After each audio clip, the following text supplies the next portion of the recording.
possibilities of India joining what was a Trans-Pacific Partnership abandoned by the US, what's rebranded now as a CPTPP with the Pacific Rim countries. Some possibilities there for India, but whether we seize this moment and sort of figure out ways in which to manage the domestic political economy in India to integrate with the rest of the world through these agreements, better integrate with the rest of the world through these agreements is yet to be seen. So that was the broad outline in a sense of my talk, and I'm just going to quickly go through various things that I want to say. So just to say that the interwar years were very important years from the standpoint of the design of the international trade system.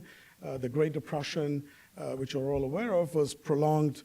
There was a deepening of the Great Depression because of the various trade and exchange rate policies undertaken by countries in that time.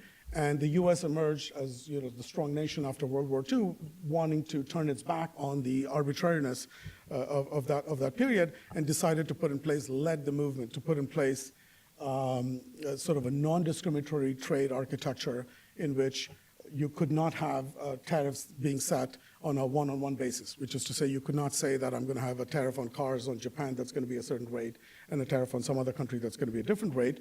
It had to be all on a non-discriminatory basis. This was the most favored nation principle, Article 1 of the GATT, the non-discriminatory architecture of the GATT, which has sort of been in place since then.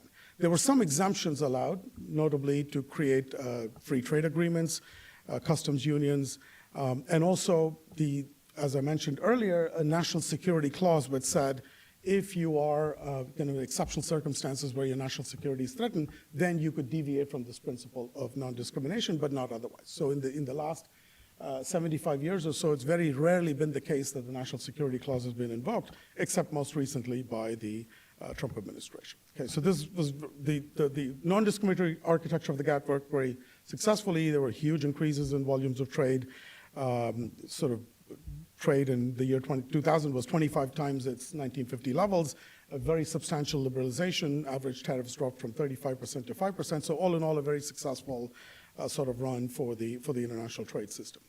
All of that started to change a bit. There's some background there as well, but without getting into that, when you start to look at the Trump presidency 1.0, so 2016 to 2020, you started to hear very sort of new sorts of arguments in Washington, D.C., about the need for sort of bilateral reciprocity. So essentially saying, we don't really care about this non-discrimination clause. We're going to treat you the way that you treat us.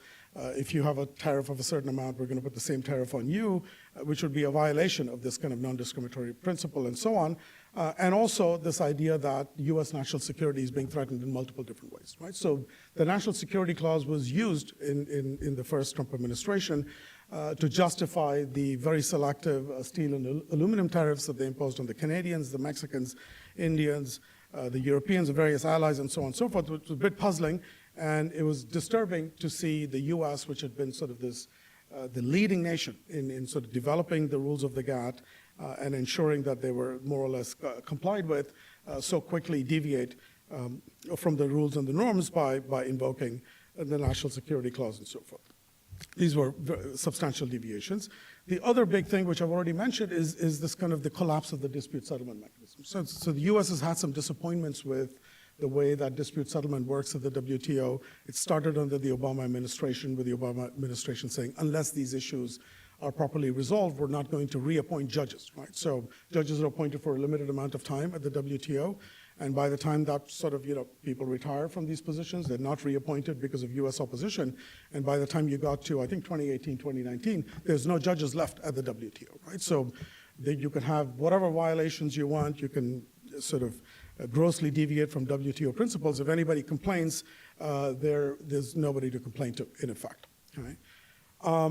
The important thing to understand from the standpoint of U.S. policy here is that there's an understanding out there, narrative even, not totally unreasonable, that these violations were sort of essentially committed by the Trump administration, right? But what's important to understand is that none of that was rolled back under the Biden administration. So there was a great expectation come 2020 that the Biden administration would reverse the trade war that had been initiated against the Chinese. That did not happen.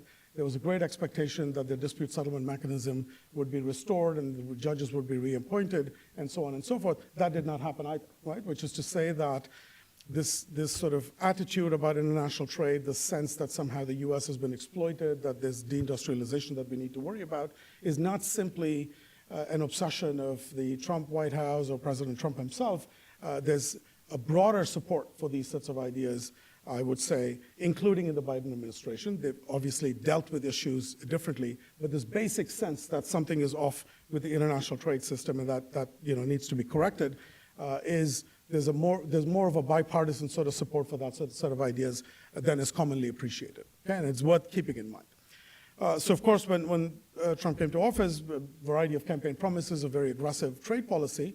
And one of the reasons it's been a little hard to understand what exactly the Trump administration or President Trump is interested in is because there have been multiple motivations that have been offered by various people involved with the campaign and currently in the White House. One of these is that we would like to raise revenue very dramatically, right? So we actually want to replace internal taxes, income taxes and so on with external taxes. The other is that we want to reindustrialize the US and bring back manufacturing to the US. Another is that trade deficits are a measure of the exploitation of us by partner countries, and so we're going to remedy that using reciprocal tariffs that, again, violate non-discrimination and so forth. And so which of these is dominant, which of these is relevant? Is there some fourth reason that we don't even fully understand? It's not entirely clear. What is to be understood is that the authorities for these policy changes rest with the president, right? So normally if you had a trade agreement, let's say NAFTA, something else, has to be approved by Congress. But if you go through particular sort of windows here, which is national security motivations, or if you're accusing a country of unfair trading practices, then the authority to implement those trade policy changes rests with the president.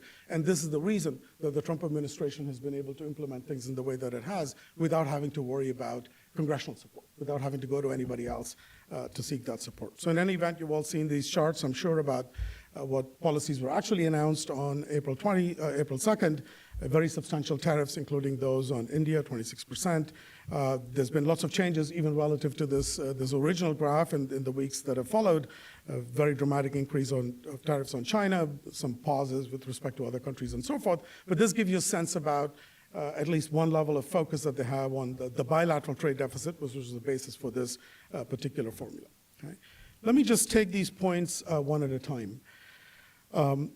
Is it really feasible that you can replace income taxes in the US by trade taxes? And it should be seen that it's almost impossible to do that, right? So tariff revenues are about 1% of government revenues. And to now say we're going to take a base which gives us 1% revenues and then you get 50% of government revenues out of that, which is what income taxes are, more than 50%, that's basically an impossibility. Even if you went to the highest kind of revenue maximizing level of tariffs, which would be very distortionary and costly. Bringing back manufacturing, right? And to what extent is China responsible? To what extent is NAFTA responsible for the deindustrialization of the US? This is a graph of manufacturing employment as a share of total employment. And you see this is a kind of a secular decline over time. This is the red line over there. This is a long process that's been ongoing for many, many decades now.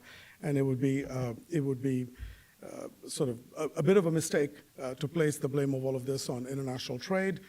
It would be maybe foolhardy to try to imagine that the types of tariffs that have been put in place are going to reverse this and bring back manufacturing to the glory days of the 1940s and 50s, where you had 35% of the employment share. Okay. There is a concern often expressed here about the Chinese trade surpluses, which are seen here, reached $1 trillion in sort of trade surplus last year, 2024. But the important thing, which is what I was mentioning earlier, is that the flip side of this, the Chinese trade surplus, is that the US trade deficit, as an accounting matter, this is not economic theory, this is accounting, meaning it has to statistically match up, is equal to US savings minus US investment. And in a certain sense, what this means, and this is sometimes counterintuitive for people listening to this, is that the excess of US investments over US savings has been financed by the rest of the world. So if you want to have investments that are greater than your savings, the only way that that's going to happen is if you run a trade deficit. So in a certain sense, having that trade deficit is a boon for you. You're able to invest more than you saved. That's a reframing of the same exact statistical identity, but often in the context of political debates, it's thought about in exactly the opposite way, as though someone has exploited us, rather than by looking at it as someone helping us. Regardless, to address this issue, it's well known that it's obvious that you either have to increase your savings or decrease investment. Private savings and private investment are very challenging to kind of alter quickly. The one way that you can do it systematically, and the one driver of trade deficit, is really the government deficit, which tracks the U.S. trade deficit very, very closely. So in fact, if you look at the year 2020 until now, the year 2000 until now, the last 25 years, the correlation between the U.S. trade deficit and the U.S. federal deficit is something like 0.95, right? So which is to say the number one reason that you're seeing these trade deficits being run are because of the fiscal deficits of the U.S.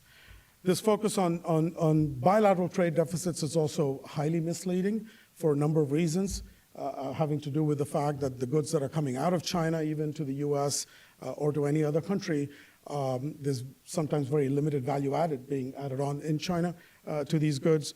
And so whether it's a Japanese factory that's located in China, where there's some small amount of value added taking place in China before the good is finally shipped, all of that is going to look as if it's a Chinese export to the final destination, whereas in fact a large part of that value add could be Japanese. So at some basic level, trade statistics are extremely misleading right now because of this production fragmentation and the fact that international FDI is spread all over the place in a way that it's very, very difficult for people that pursue this for a living even to tell us with any accuracy who is exporting what to which country. Right? So to imagine this, all of these expanding trade deficits with China as being Chinese alone is also not entirely fair to the situation. All right, very quickly, I'll take 2 or 3 minutes here to talk about India. We already talked about the need to transition from agriculture to industry and services and expand the export footprint and so on. There's been a number of challenges, background challenges for India. Right? One of these is the stagnation of the WTO. Very little progress has taken place at the WTO for the last 25 years or so. The last round of trade negotiations, the Doha round, started, I think, in 1999, 2000, still not concluded, so you can see what's going on over there. There's globally policy goals of deglobalization, policy goals of kind of economic nationalization and so on, nationalism and so on. Here, as evidenced by Brexit, these have created their own challenges for India wanting to export more. You've got geopolitical uncertainties. You've got the super dominance of Chinese manufacturing, that regardless of what's gone on with respect to US trade policies and so forth, China continues to export more, which is a challenge for India as well. And of course, Trump 2.0. So let me skip over these shares quickly to say here that relative to China, India has done rather poorly with respect to global exports. We've gone up from maybe 0.5% in 1995 or so to a little less than 2%. And you can see the comparison with China over here. Our footprint in global value chains is also very limited, much less than our Asian neighbors. The one point I would make, and then I'll stop in a minute, is in general, when you look at Indian sort of policy history, it's had a very asynchronous relationship with what's going on in the rest of the world, right? So while there was all this trade liberalization going on between 1947 and say the year 1990, 2000 and so on, until 1990, the rest of the world was liberalizing. India was a very closed economy. Right? When India started liberalizing and said we'll have our big reforms starting in the 1990s, the rest of the world started looking away from multilateralism towards bilateral trade agreements. So this NAFTA, the EU, various other things were going on. By the time we started thinking about international trade agreements, the rest of the world wants to deglobalize, right? When we want to start talking about tariffs, everybody else is talking about intellectual property protection and so on. So there's been these challenges, right? I already talked about the fact that what little we have done with respect to bilateral agreements has had very modest effects, primarily because of our lack of ambition in the design of these agreements. Going forward, when we're talking about agreements with the United States and so on, I hope we're more ambitious in the way that we do this. With respect to unilateral policy as well, we've had kind of increases in tariffs rather than reductions in tariffs. Policy changes that are coming out of New Delhi that do not reflect what everybody else in the region is thinking, right? Most of the ASEAN countries, countries in Asia are sort of using trade policy, trying to figure out ways in which they could integrate better with the global value chains, global production networks, and so on, and that generally requires a reduction in tariffs, and we've seemed to have gone in the opposite direction, which is somewhat disappointing. And this is really my last slide. I'll leave some details for maybe the Q&A. The bilateral pressure from the U.S. at one level, it seems to me, and we have people here from just come from New Delhi as well. They could probably inform us. Has caused a re-examination, I think, at some level of what unilateral policy choices we could make, right? I hope that serves as a stimulus for thinking about ways in which we could somehow integrate this kind of MAGA, make America great again agenda of the Trump White House with the Make in India aspirations of the Modi administration, right? So what particular goods could the U.S. be exporting more to India that serve Indian purposes in terms of revitalizing its own manufacturing and so on? What are those input-output linkages, if any, and could we be selectively liberalizing those goods in ways that make the U.S. happy and that, in fact, stimulate Indian productivity? That's the first question. There's possibilities now that are being discussed about a bilateral trade agreement with the U.S. Maybe this is something that takes place in that context, right? There's some talk about the China plus one option again, given the magnitude of the tariffs on China that the U.S. has put. Does this open up some opportunities for India, right? The one thing I'll say here is that for most part, the lack of Indian export performance is the last point really that I want to make. Lack of Indian export performance, for most part, has not come out of what's going on with respect to global trade policies, right? The international trade system was very open to India since 1990 until now, in fact, from 1947 until now, right? China had the same access to the US and the rest of the world that India did, right? And Indian performance has fallen far short of what the Chinese have done, despite the fact that they've had exactly the same WTO platforms to work with.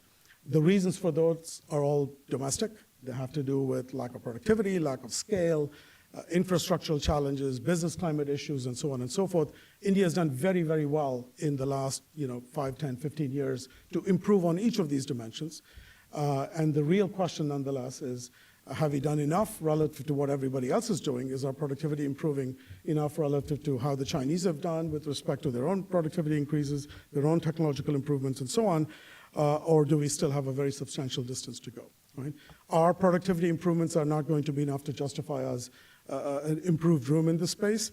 And while the China plus one option is a theoretical possibility, in order to properly exploit that, it's going to take a good bit more from India, not necessarily just on the trade policy side alone, but with everything else that determines domestic productivity. So with that, let me stop. I didn't hear a cough from Adnan, so I'm not sure I went over my... Look, it would have been too embarrassing if they would have kicked me out if I had coughed. You were wonderful. Thank you very much. Thank you very much.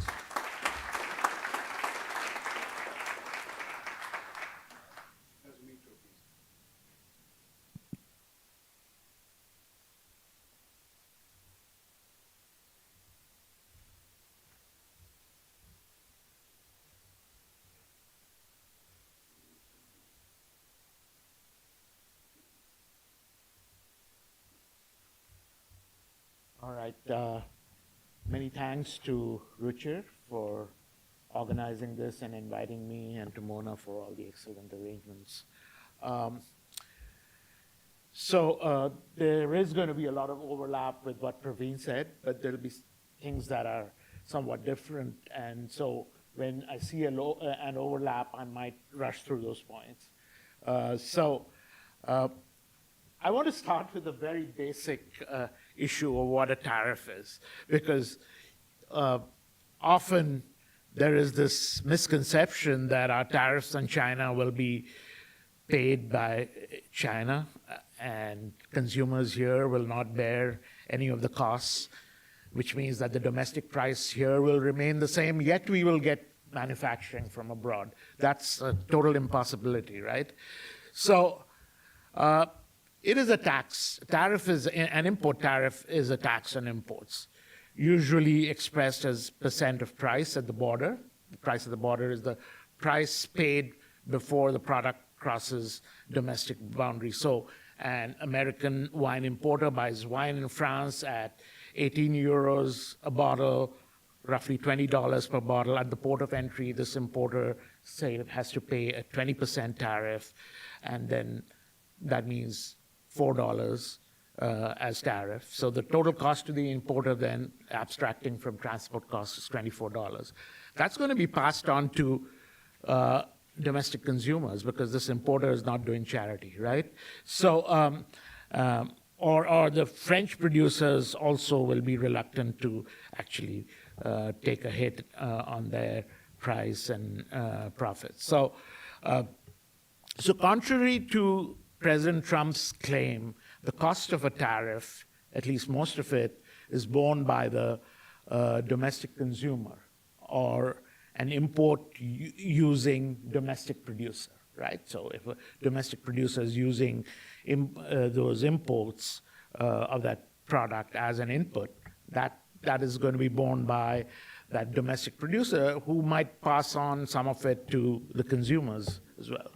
So China doesn't pay for all of the tariffs on U.S. imports from China. So that's if you were thinking that China pays for all of the tariffs on U.S. imports from China, that's not correct. And that's also been shown empirically that tariff passes into domestic, the pass-through to domestic prices is close to 100%. So Praveen talked about the motivation for tariffs for President Trump. So these are the three motives. It's a negotiating tool, it's a generator of revenues, and then it's an instrument to balance trade. So it cannot be all three at the same time. If it's a negotiating tool, that means you basically have like reciprocal tariff liberalization, right?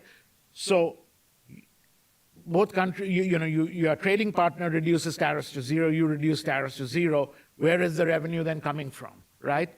An instrument that helps balance trade, Praveen already talked about the macroeconomic aspects of the trade balance. I'll also talk some in a bit, but tariffs cannot fix the trade balance. So, last time I was here, it was in October, and the elections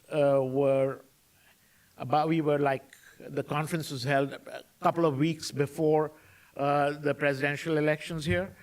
And so the predictions based on campaign promises and based on what analysts were writing was that there would be across-the-board tariffs, up to 60% on China, up to 20% on others, and that U.S. allies will also face extreme uncertainty. So at that talk, I mentioned these points. I also mentioned this quote from Opsfeld and Clausing, which is that, the Trump's new tariffs will apply to more than 8 times more imports than his last round. And Martin Wolf around that time wrote that his first-term trade policy would look like relatively modest starter protectionism. So now, the other thing that I said was that cooperation with allies on supply chains would be unlikely.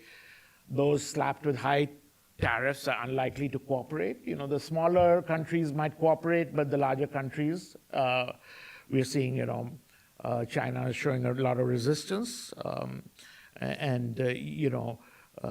EU will also not easily cave. They will also be hard negotiators on this. So, and also visa restrictions, including on H-1B and other work visas, so that would limit service trade. We are seeing that right now, the visa doesn't even mean anything anymore, right? And the possibility, the other thing that I said was that there was the possibility of a bigger trade war with China because there would be bigger tariffs and that would get bigger responses. But so far, everything has turned out to be much worse than predicted, right? We thought that was bad, but this is much worse. So So the most recent one is the reciprocal tariff fiasco, right? Praveen talked about this a bit. Reciprocal tariffs were announced on Liberation Day, April 2nd, 2025. And if you look at the reciprocal tariffs, 46% on Vietnam, 32% on Taiwan, 26% on India, and 25% on South Korea. So these tariffs that I'm showing are a bit different from what Praveen showed, because mine are import-weighted average tariffs. And so if you look at their tariffs, the overall tariffs, the average tariffs, it's Vietnam's is 9%, Taiwan 2%, India 12%, and South Korea 8%. So this is, if you remove agriculture, these averages are going to be much lower, actually. So clearly these are not reciprocal, right? So why are they not reciprocal? Because what the Trump administration has done, it has basically is looking for a reduction in imports, right? That will make, that will exactly equal their trade deficit with that country, right? So, so basically, the change in tariffs should be such that the reduction in imports should be exactly equal to their trade deficit. That basically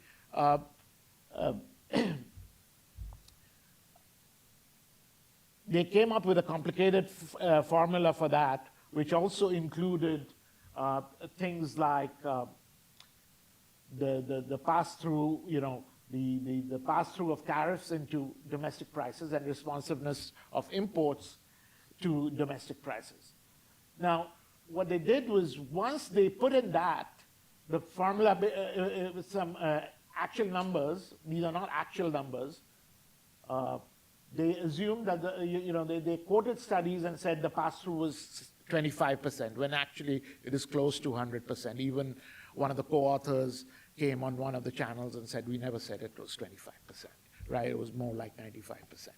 So, but the pass-through was, is actually close to 100%. They assumed it was 25% in combination with an import demand elasticity of 4. So once you put that 25% and 4, you come up with this formula where the tariff reduction is just the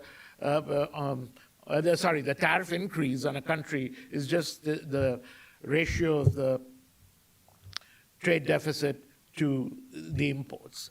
And then they say they give a 50% concession, so then you multiply by 0.5.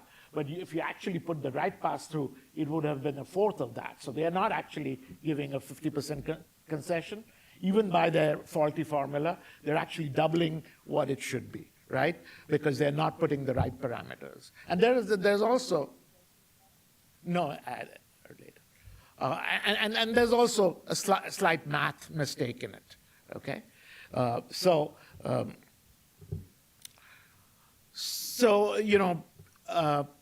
the trade deficit in goods was used, right? US has a trade surplus in services with the rest of the world. Using the same problematic formula, should the rest of the world tax US services at 37%, right? 10% baseline tariff makes no sense. US has a trade surplus with Brazil and Australia, right? So you cannot have balanced bilateral trade in goods with all trading partners. It's like, you cannot have it unless you have a barter system, basically. Like, I am teaching my students and their parents are paying the university, are compensating for my services through their tuition fees to the university, right? So the university has a trade surplus with their parents. But their parents might be doctors, lawyers, so on. They have their clients and patients. And with them, they have a trade surplus. And why are we not, everyone's trade is not balanced individually? Because we have money there. We are doing away with the double coincidence of wants, right? Similarly, if you, take goods, services, and assets, then, trade will be balanced, right? So that's the capital inflow part that Praveen talked about. So if instead of money, we use assets to, fill that deficit, right? So this is basically balanced trade country by country doesn't make sense in a modern system, right? We thought President Trump was going back 100 years, 200 years on certain things, but on this, he's going back thousands of years, right? When there was barter system. So USTR also assumes on their website that offsetting exchange rate and general equilibrium effects are small. So they are neglecting all those effects. That means no learner symmetry. That is, the learner symmetry means that import barriers also act as export barriers, and input-output linkages are being ignored here, right? So that is a huge assumption, because you use tariffs to increase net exports, right? What's going to happen is that there's going to be some exchange rate reaction to it, which could totally offset it, right? So the role of comparative advantage is ignored here in the trade deficit, right? So their assumption is that if you have a trade surplus, it must be because you're treating us unfairly. But in a lot of goods, right, and given that you're ignoring services, those countries might have a comparative advantage, right? A colleague in political science was talking about how the US has always, when it's losing like this, has blamed the unfairness of the other country. It was in the 80s and early 90s, it was Japan. And, people in the, congressmen, senators were taking Japanese electronics products and hitting them, making a public show with baseball bats and crushing them, right? So they couldn't compete on automobiles, they couldn't compete on electronics, but then it was the unfairness of the trading partner. So this is not just the Trump era, it has been there for quite a few decades now. So then there's the role of attractiveness of US assets. Everyone wants to invest in US assets, and that basically means that capital will flow in, and that will create the trade deficit. So, and the role of macroeconomic policy and, macroeconomic variables is totally ignored. If you consume, if there's high consumption, high government expenditure, that's going to create trade deficit as well. And Praveen showed that equation, S minus I is equal to net exports. So, it comes from that. This comes from that. So due to the impact on the stock and especially the bond markets, not stated explicitly by the Trump administration, there's a 90-day delay announced in the implementation of the tariffs. So until then, we have 10% tariffs on all countries, but 145% on imports from China, 25% on automobiles and auto parts, 25% tariff on aluminum and steel, and a 90-day pause on tariffs on smartphones, computers, and electronics. So that's the latest thing that happened, though President Trump says he's been talking to China, they've been having talks, but so far the reporting says there's no proof of that. So how should India respond? Pointless to retaliate. Let me make it very clear. It's pointless for India to retaliate, not much to gain, right? India will hurt itself more from it through retaliation. One possible approach is unilateral reduction in tariffs on imports from all countries. And because one of the things one must realize that a trade deal with the US no longer means anything. The US is a very unreliable trading partner, right? There's so much, we talk about the tariff, but there's a lot of tariff uncertainty. There's a lot of trade policy uncertainty, and that trade policy uncertainty could be as bad as high tariffs, right? Because, producers need to know what tariffs will be there in the next 2 years, 3 years, 4 years. We don't even know what tariff will be there in the next 2 hours, right? Your tariffs could change with, when we are having lunch, you might have different tariffs, right? So that creates a lot of uncertainty for producers. What are they going to base their, investment decisions on, right? I think, the best thing for India to do is unilateral liberalization. It was highly successful in increasing growth and reduction in poverty in the 90s and the first decade of the 2000s.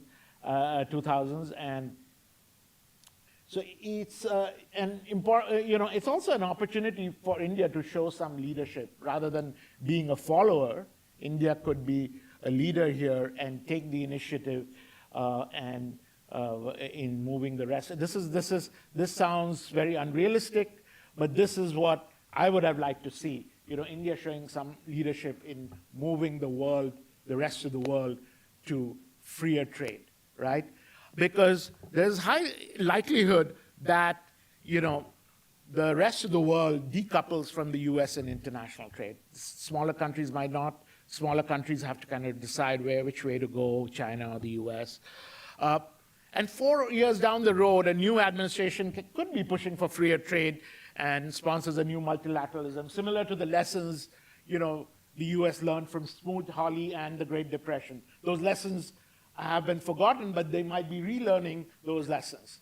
So prior to both those scenarios unfolding, trying to put all energy in negotiating a bilateral trade agreement with the US is likely to lead to disappointment because there is a lot of policy uncertainty. You sign a deal doesn't mean that it is a deal. Nothing prevents the US from tomorrow saying, no, we are increasing our tariffs, all right? And so that's the unreliability of the US administration. So a deal really means nothing, and India will be spending a lot of time, will be bullied into a lot of things, what even if it wants to sign a bilateral trade agreement with the US, it has to simultaneously work on signing FTAs with other countries, UK, EU, Japan, South Korea. If it just negotiates with the US, that actually reduces India's negotiating power. If it has other deals alongside happening, or it's working on other deals, that actually increases India's negotiating power. So it can simultaneously work on arriving at a BTA with the US, but should not put all eggs in the US basket. And, and unilateral liberalization and working with other countries on trade deals will enhance India's negotiating power, even with respect to the US. Because the Trump administration has kept saying that they will also try to extract non-trade concessions. And what does reciprocity even mean with the formula they are using? I don't even know what it means. So how should India respond? A lot of the binding constraints are from within, not tariffs or not what tariffs other countries are imposing. There are some internal constraints. There's been a lot of tariff inversion, which means that imported inputs often have higher tariffs than the import competing output. So that needs to be reversed. And the last 2 budgets, there has been some progress on that. More needs to be done. With a global recession or out of a trade war, or just the trade war itself, demand for certain imported inputs might go down, might become cheaper, and role of accommodating monetary policy, for the RBI could become important to promote growth. So Amartya Lahiri made this point in a recent Indian Express piece. Without factor market reforms, as I said, the external trade environment will not be a binding constraint. There's some, there have been new reforms in terms of formulating new labor codes and making a lot of changes, But though the implementation pace has been very slow because the states are doing the implementation, I think the speed has to go up there. And that also applies to some land acquisition reforms that are needed. So also, they have to try to make it more attractive to move certain parts of supply chains to India. And some of the protectionism within India recent actually is not good for that. And of course, the labor regulations and the land reform acquisition regulations. Autonomous economic zones, might be a good idea. Arvind Panagari has talked a lot about that.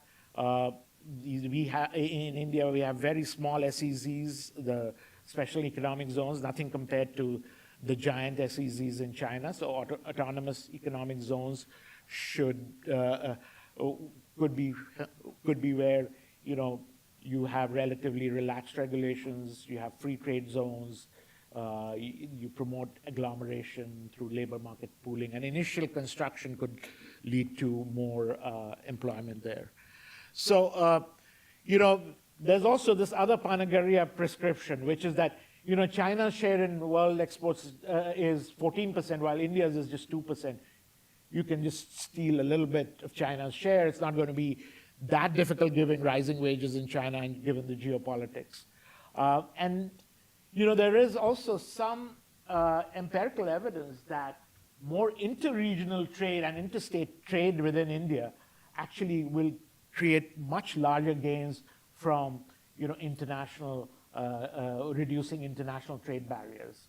So there's work by Eva van Limpoort at the Federal Reserve Board, which shows that if internal trade barriers come down to the U.S. level within India, then there could be a 13% welfare gain as opposed to a 7% welfare gain when fully eliminating international trade barriers. Investment in human capital is needed because there are lots of problems with new graduates not having the required skills. But also, I think finally, some investment in AI is needed because not to substitute labor, but to make labor more productive. China is the leader in AI, probably more advanced than the US, some say. But if labor productivity is low in India, that's going to create a lot of problems. And the one way could be to have more investment in AI that complements rather than substitutes human labor. So I'll end there. Thank you very, very much. We'll have a very quick round of discussions among ourselves on the panel with a couple of questions from me, but then you are the main show. And while my colleagues are putting up the chairs, I'll start with my questions. Both of you discussed in different ways steps India could take itself. And I know Professor Krishna thought he may want a little bit more to discuss this issue. Please feel free to do so briefly. In doing so, also please discuss what you think is the potential for India's services sector. And also, showing my prejudice as a macroeconomist and a trade economist, do you foresee any changes in India's exchange rate policies as part of its adjustment to the new tariffs? Thank you. Okay. Let me take the piece on services first. So as far as we understand the changes in the trade rules that have come through Liberation Day and whatever else might follow, this is primarily just for goods, right? So it does not impact services. And so maybe there isn't a first order impact on services that India should be worried about. There's a kind of a separate question that's in the background in the Indian trade policy discussions, always Indian export discussions about whether the focus on Indian export should be in manufacturing, should it be in services. It's kind of a long-standing debate in the Indian context about, especially given what seems to be a kind of a lack of success with respect to Indian exports and manufacturing, whether there should be a greater focus on services and so on and so forth. So those are interesting questions. One could take the view that growth in services exports does not have to come at the expense of growth in manufacturing exports and so on and so forth.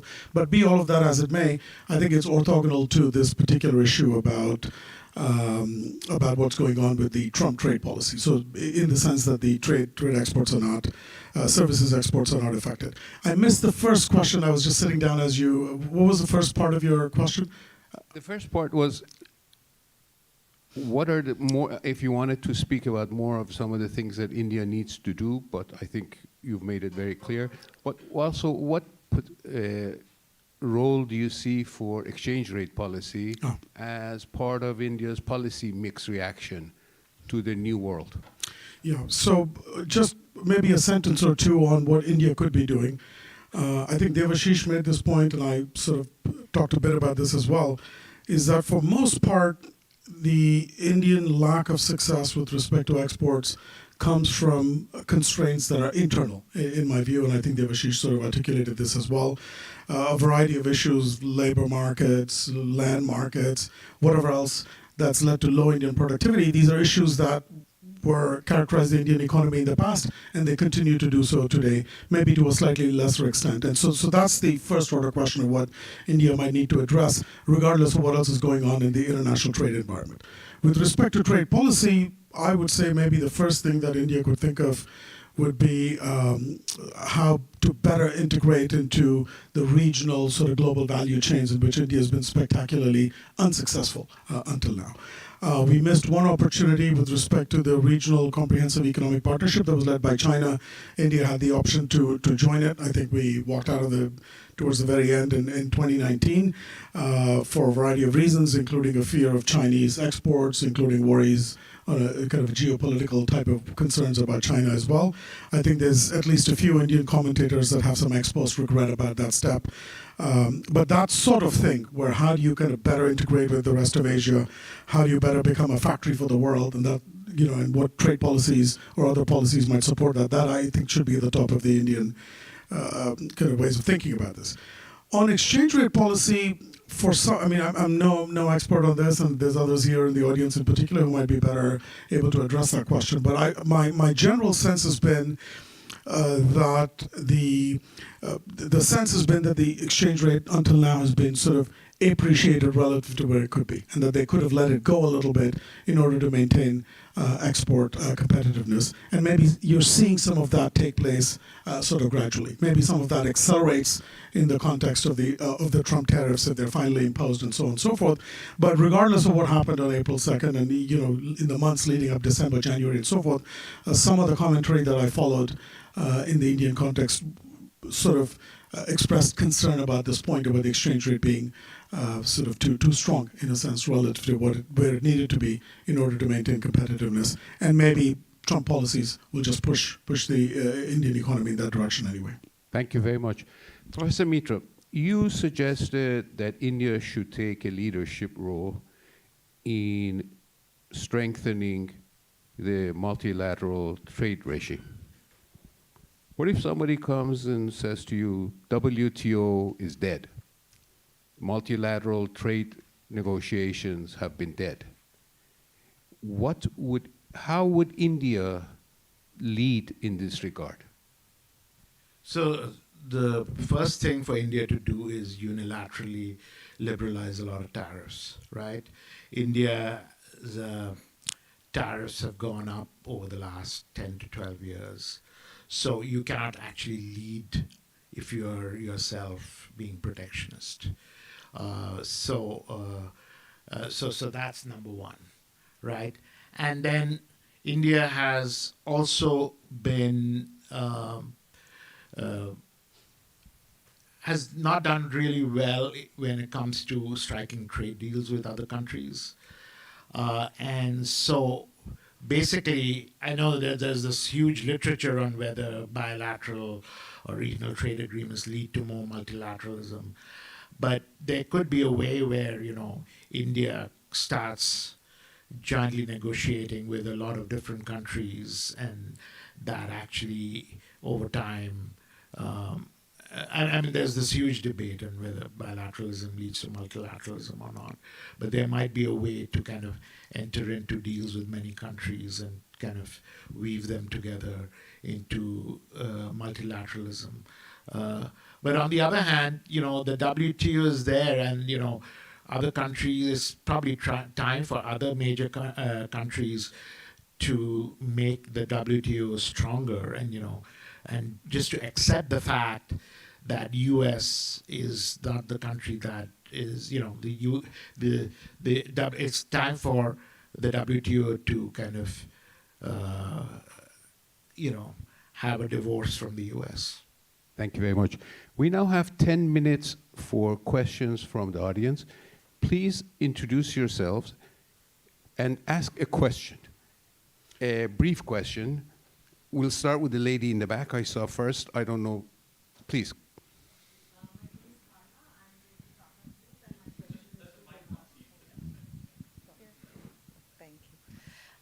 Again, my name is Dharna, and I'm with the Tata Group here in North America. My question is to you, Professor Devashish. To your point about reducing protectionism and increasing liberalization of certain industries, which industries do you think India could focus on as part of that effort?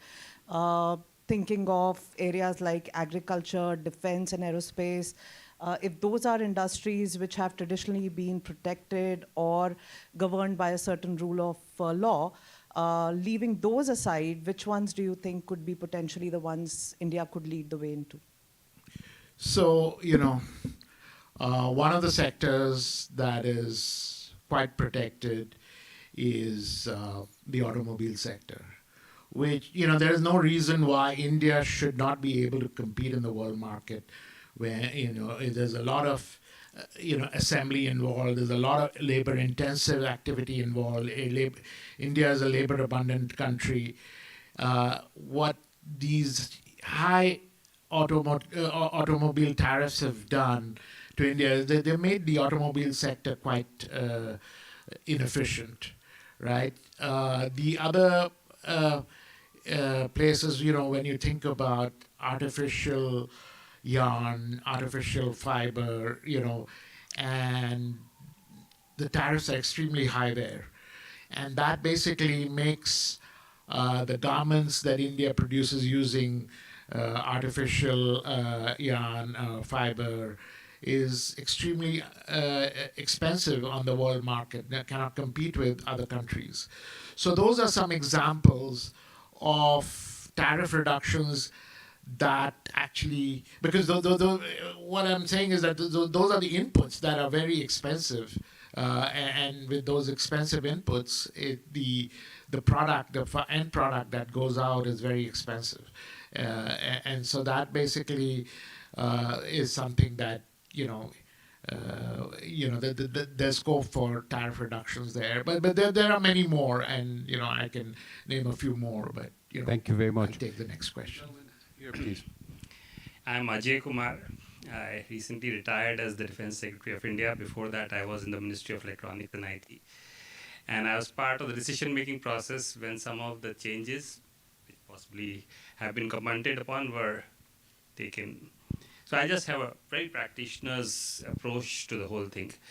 And I have two main questions, actually, to both the panelists. We start from a point where we said WTO was there, and after that there have been certain changes, largely led by US, and this are going to have neither they're going to have positive effect on US nor rest of the world. My first question is,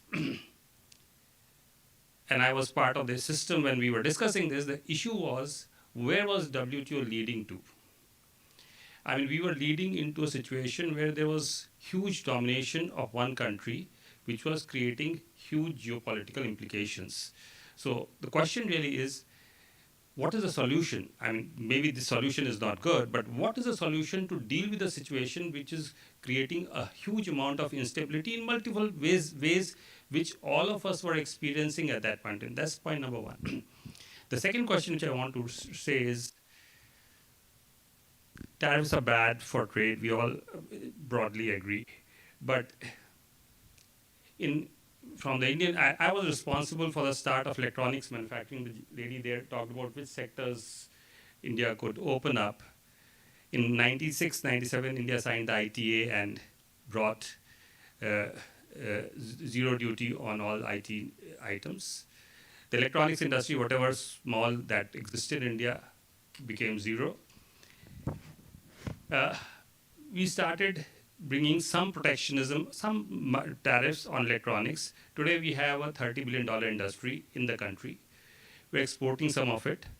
Now to a practitioner, this sounds positive results. I just want to finish by saying that to my understanding and to whatever I have read, China used to do this before they entered the WTO in 2001. Countries have used tariffs to redevelop their industry for a short time, not as a perennial measure. And once that is done, then they should, as very wisely done by China, once they had scaled up and made the industry competitive, at that point of time, they were able to remove the tariffs. So this is the interim measure which countries have. Today in electronics and certain items, especially mobile phones, India has created scale, and we are okay with competing. Although we're still not there to compete with China, but we are pretty competitive with the rest of the world. So once we have reached scale, having introduced protectionism as an interim measure, then it helps you to then reopen, and as a strategic measure, you could do this. Thank you very much. Please note we have about 3 minutes of a hard deadline. Okay. So very quickly, the same logic was used after independence, that, let's have protectionism for a brief period of time, and then, that would basically, we are now infants, the infant industry protection argument was used. And once, we become more advanced in these industries, we'll be able to compete with the rest of the world. Many of the countries are adults in those industries. What happened was that protectionism got captured, where, manufacturers actually invested more in preserving that protectionism rather than actually, improving their efficiency and competing with the rest of the world. So that, there is no guarantee which way protectionism will go. And we saw that over over about half a century, slightly less than half a century, India suffered because of that. So, this is a very, using protectionism for growth or, making our industries more efficient is a very risky strategy. It has worked sometimes, but, most of the times it has failed, like in India, in Latin America, and so on. So, more than that, I don't really have an answer to your question. Let me quickly take the point about the WTO. This was a bit to the question that you raised as well, Adnan, about what India could do.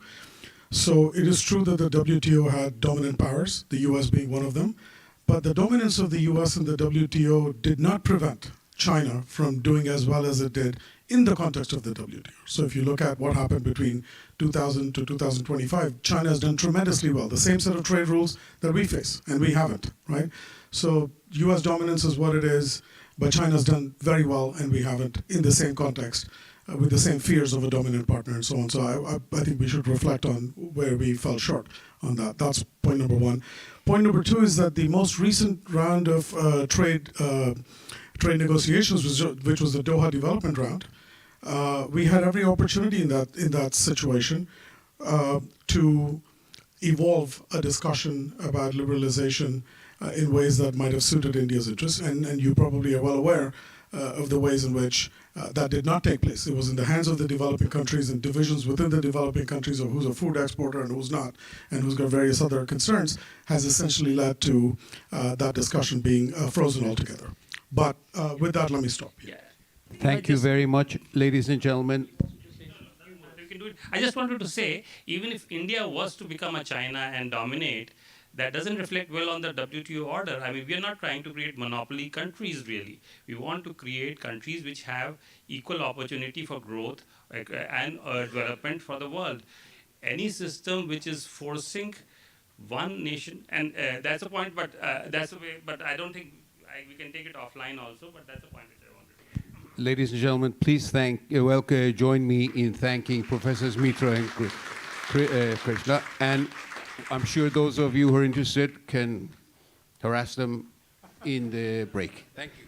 The harassment will be welcome. Thank you.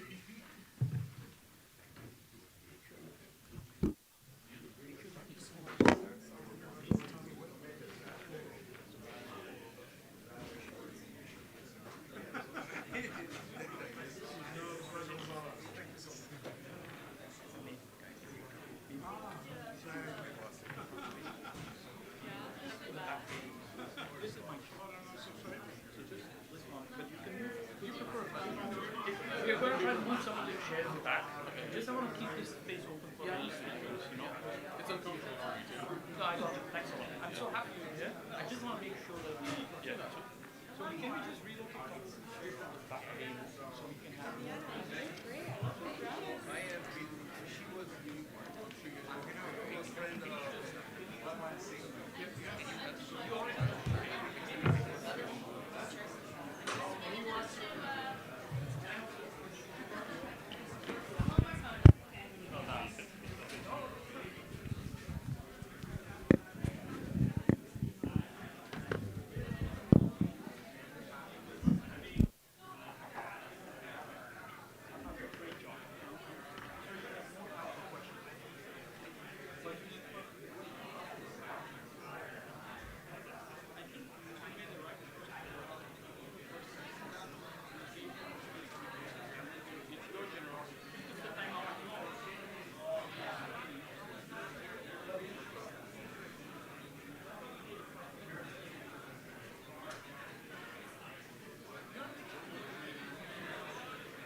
Oh, no, these chairs, these.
Okay. Good morning, everyone. I am Eliana Carranza, and I am the global lead for labor market and skills at the World Bank. And it's my pleasure to chair this second session today. This session will be focused on innovation.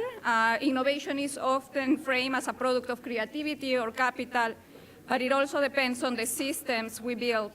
And India finds itself at a moment of a strategic opportunity, from the global success of UPI and Aadhaar to the emergence of defense tech startups. We are seeing bold examples of what is possible when institutions, industry, and individuals align around a shared innovation agenda. The question we are asking in this second panel is not just whether India can innovate. We have already seen that it can. But deeper question is, how do we scale innovation across sectors? How do we create the right legal, regulatory, and institutional conditions to sustain it? And how do we make innovation more inclusive so that it reflects the full breadth of India's talent and aspirations? To help us explore these issues, I am delighted to be joined by three outstanding speakers, which I will introduce in due time. I will invite each speaker to come up stage and share your insights for about 15 minutes, followed by a short round of questions from me, and then we will open for the audience discussion. So I am pleased to introduce our first speaker, Dr. Ajay Kumar, former Defense Secretary of India, and the key architect of Innovation for Defense Excellence. His leadership also extended to pivotal initiatives like Digital India, UPI, and Aadhaar, significantly shaping India's digital infrastructure. Dr. Kumar, the floor is yours.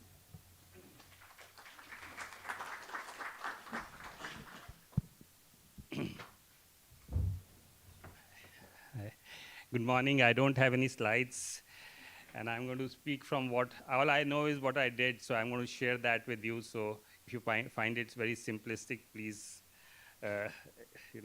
just accept it that that's all what I know.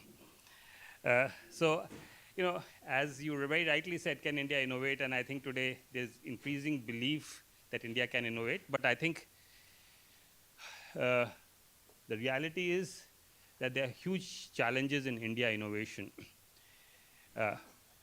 Let me just say, the fact is we don't innovate. I mean, most of our innovation stories go back to 2,000 years back or more. And in the last 50 years, there are very few things that we can write home about of what we have done.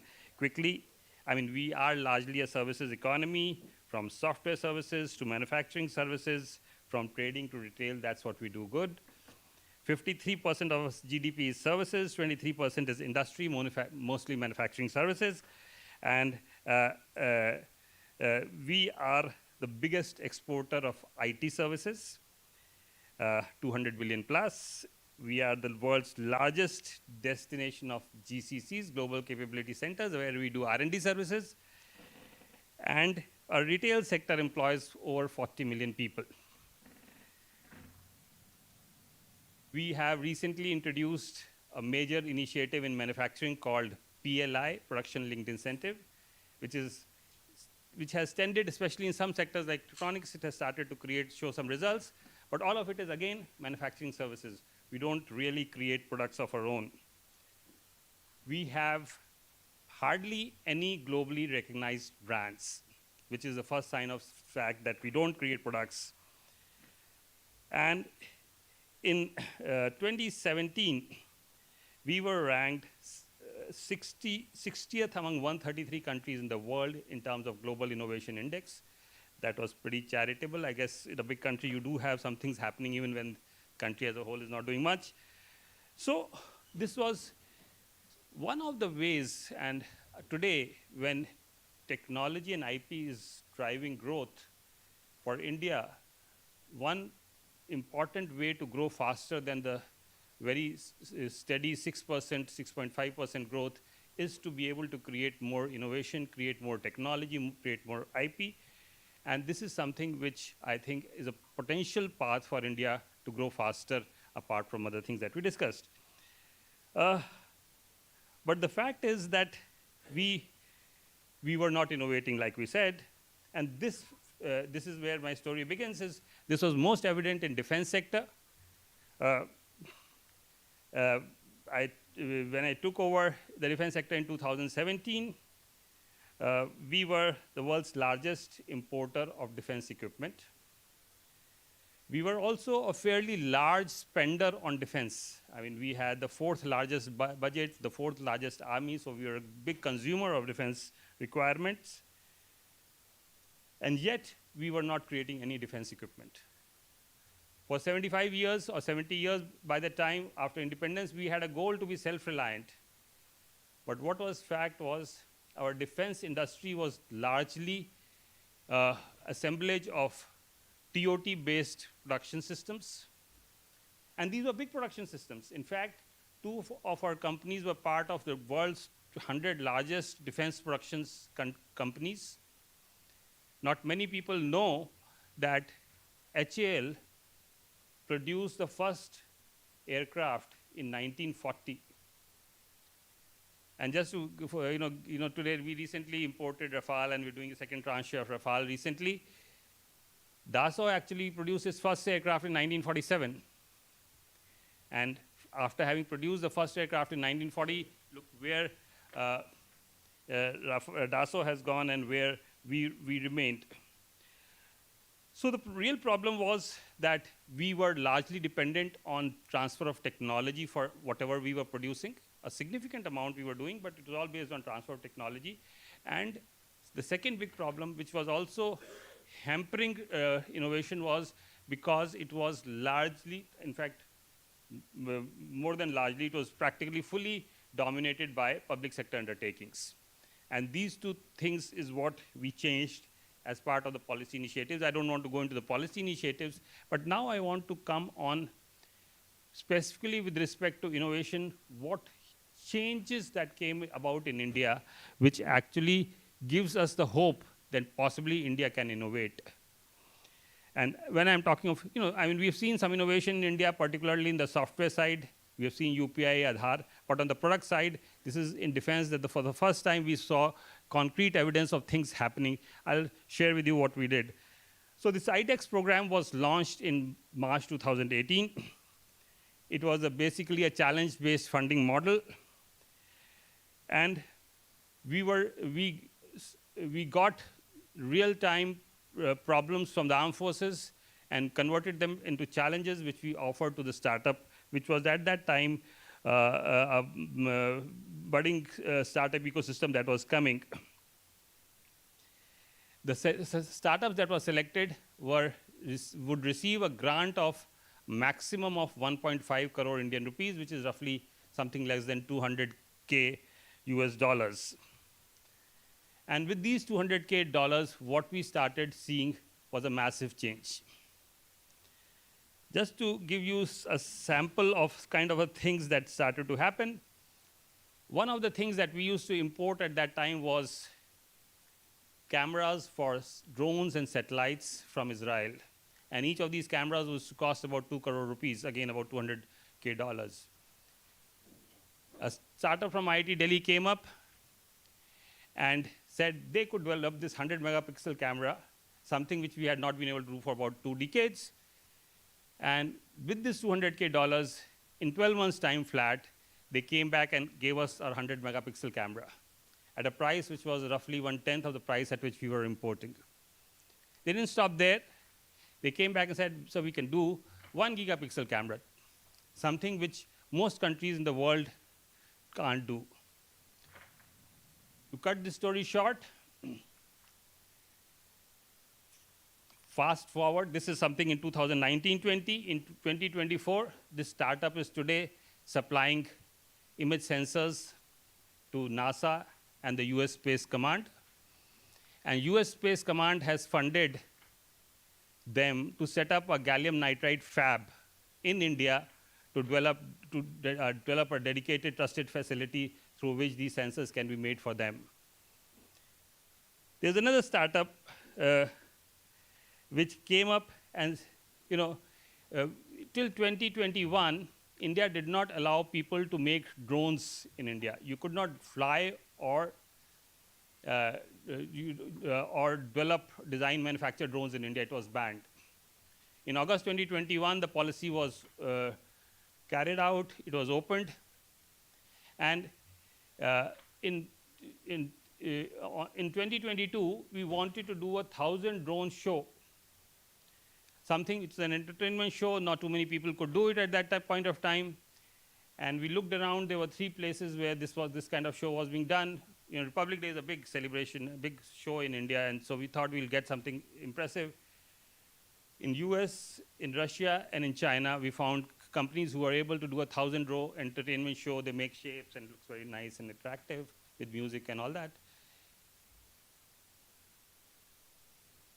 When we contacted the US company, they said we weren't ready as yet to be going outside the country. We are still in the kind of trying out, so they refused to come.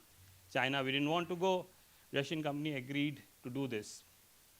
And then again, sometime in September of 2021, Republic Day is in January, one startup came up and said, so we will do 1,000 drones show. And I said, do you know what a swarm of 1,000 drones look like? They said, no, sir, we are doing swarm, and we are doing it for about, how many drones do you fly in your swarm? They said about 30, 40 drones we fly. I said, we're talking 1,000 drones.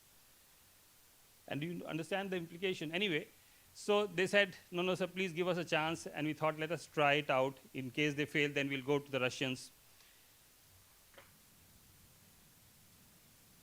They took up the challenge. Unfortunately, during those COVID times, the chips were in short supply. It took them nearly 3 months to get the chips from a Taiwanese supplier to make those 1,000 drones. Only by November, they could actually get those. And these are stories which actually I had occasion to live with them in the sense that helped them all through. Only towards the end of November, they started getting the chips which they could make the drones to actually create the drone show with 1,000 drones. And when they started getting the drones, they started making these shows.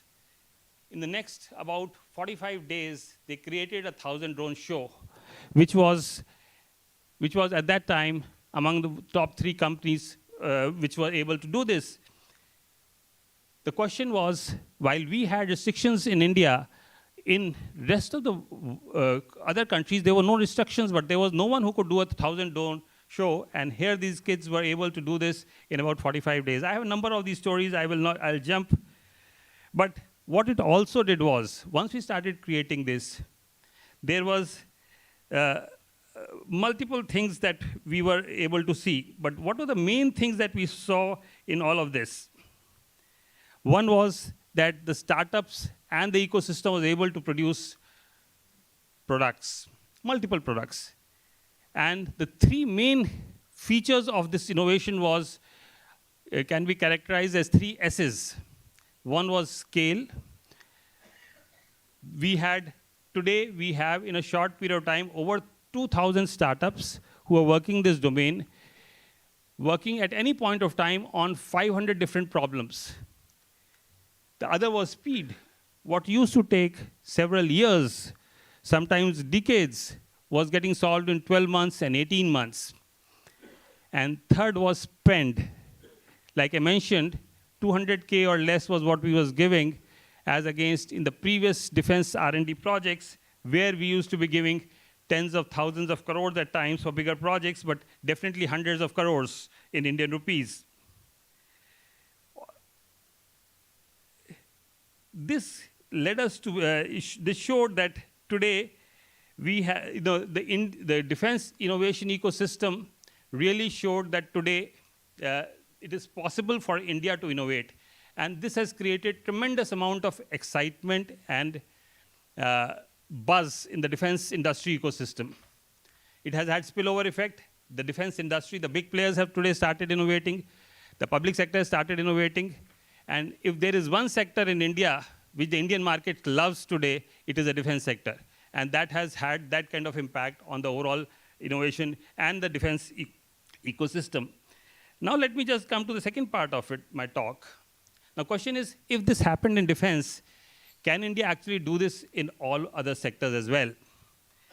And the problem is, to be able to do this, or why this has not happened in other sectors, we must recognize we still have a hangover of public sector in most of these other sectors. In fact, only in sectors which have been opened up recently, we see these transition happening. For example, space, we see similar kind of change happening. We are seeing a similar kind of change in the critical mining sector. But in many other sectors, where this change has happened, where this change has not happened, whether it is atomic energy, whether it is deep sea exploration, so many other sectors which India is still closed for the private sector, there is no opportunity for being able to leverage this capability which has been shown in the defense sector. The second thing is, even when the government takes a policy decision to open up, the legacy public sector institutions tend to pull down or do not let go their turf. And therefore, just mere a policy pronouncement may not help. In case of defense, I can say, for example, the policy decision to open the defense sector was actually taken in 2001. But until 2018, the participation of private defense sector was less than 5% in the Indian defense industry ecosystem. In the case of space sector, the decision to open the space sector was taken in 2020. But till we did the first challenge under IDEX for space sector, there was practically very limited activity in the space private industry ecosystem. And even now, a lot of hurdles exist. For example, the government took a decision in 2021, which was announced as the budget speech of 2021, that defense R&D would be opened up. But because of resistance within the ecosystem, 4 years later, the government has not been able to open up the defense R&D to the private sector. Therefore, the making a policy decision and actually converting it into a implementable action plan is something which is a big step, and which often in the previous session, as very rightly pointed out, half the problems which India needs to take care are internal. You need to, and this is something which I wanted to say, even for our own innovation ecosystem, these problems are internal to India, and India has to find a solution to them. And just adding on to another internal problem which they need to do, we talk of make in India and ease of doing business. I think more than ease of doing business now, we need to look at ease of doing innovation. And what does that mean? Because the existing rules and paradigms get shifted when you innovate a new product. And if the regulators are going to interpret every new product under the existing rules and paradigms, and which is the mindset, it is very difficult to accept a new product that has been created as a result of innovation. And this is something which we saw in COVID, for example. During COVID, we saw this mindset, and we saw India innovate a number of COVID-related products, medicine, drugs, tests, etc. But as a general tendency, I think we as a country still need to do a lot more to be able to ensure that products are evaluated based on the value they create, the benefit they create, rather than based on the rules and paradigms that have been laid down. And this is something which we did in IDEX. Yeah, okay, I'm ending here. The other thing which we wanted to say, there's an extremely important step which India does not follow as of now in terms of its internal measures, is leveraging government procurement to promote innovation. India follows a multiple bidder ecosystem. Unless you have more than 2 or 3 bids, it's very difficult to procure anything in India. And government itself is one of the biggest agent who can encourage innovation by procuring, at least on small sizes, some of the products that have been innovated through indigenous effort. And that is something which requires a fundamental change in our basic procurement law, and that is something which we need to do. Talent pool and labor markets, we have spoken. I don't want to talk about it. Let me give the last part, and I will stop in the interest of time. One of the things, especially in the defense market, which has made US as the world's largest exporter of defense equipment and the world's largest military industrial complex, has been a landmark decision in the early 20th century when it first opened up its defense industry to the private sector. Because till about 1890, the US defense industrial ecosystem was largely public sector driven. But once they opened that up and once the private defense contractors started becoming big, the US took a major decision that to enable this industrial ecosystem to survive, the state needs to actively promote export of military equipment from US to rest of the world. Now this is, and this was for military, but I am saying that unless the state as part of its policy takes proactive measures to promote its own products, it is very difficult for the country to be able to develop its own brands going forward. And when I say to do this, what it requires is the ability for the governments to go and promote products created by the private sector. Unfortunately, in India, this is something which is absolutely no-no for the government, and that is why, while government is very happy to promote something which is done by public sector does not do anything. Therefore, I think the government of India needs to change its policy with respect to promoting products innovated in India, which could help India innovate. Thank you very much. Thanks to you, Dr. Kumar, for highlighting the strides in defense innovation and the broader implications of this. Next, I would like to welcome Professor Vishal Misra, Vice Dean for Computing and AI at Columbia University. He's a pioneer in internet technologies, a thought leader in India's digital and innovation ecosystem, and a key figure in shaping net neutrality policies in India. His work bridges academia and industry, focusing on AI applications and ethical considerations. Dr. Mishra, please. You're welcome.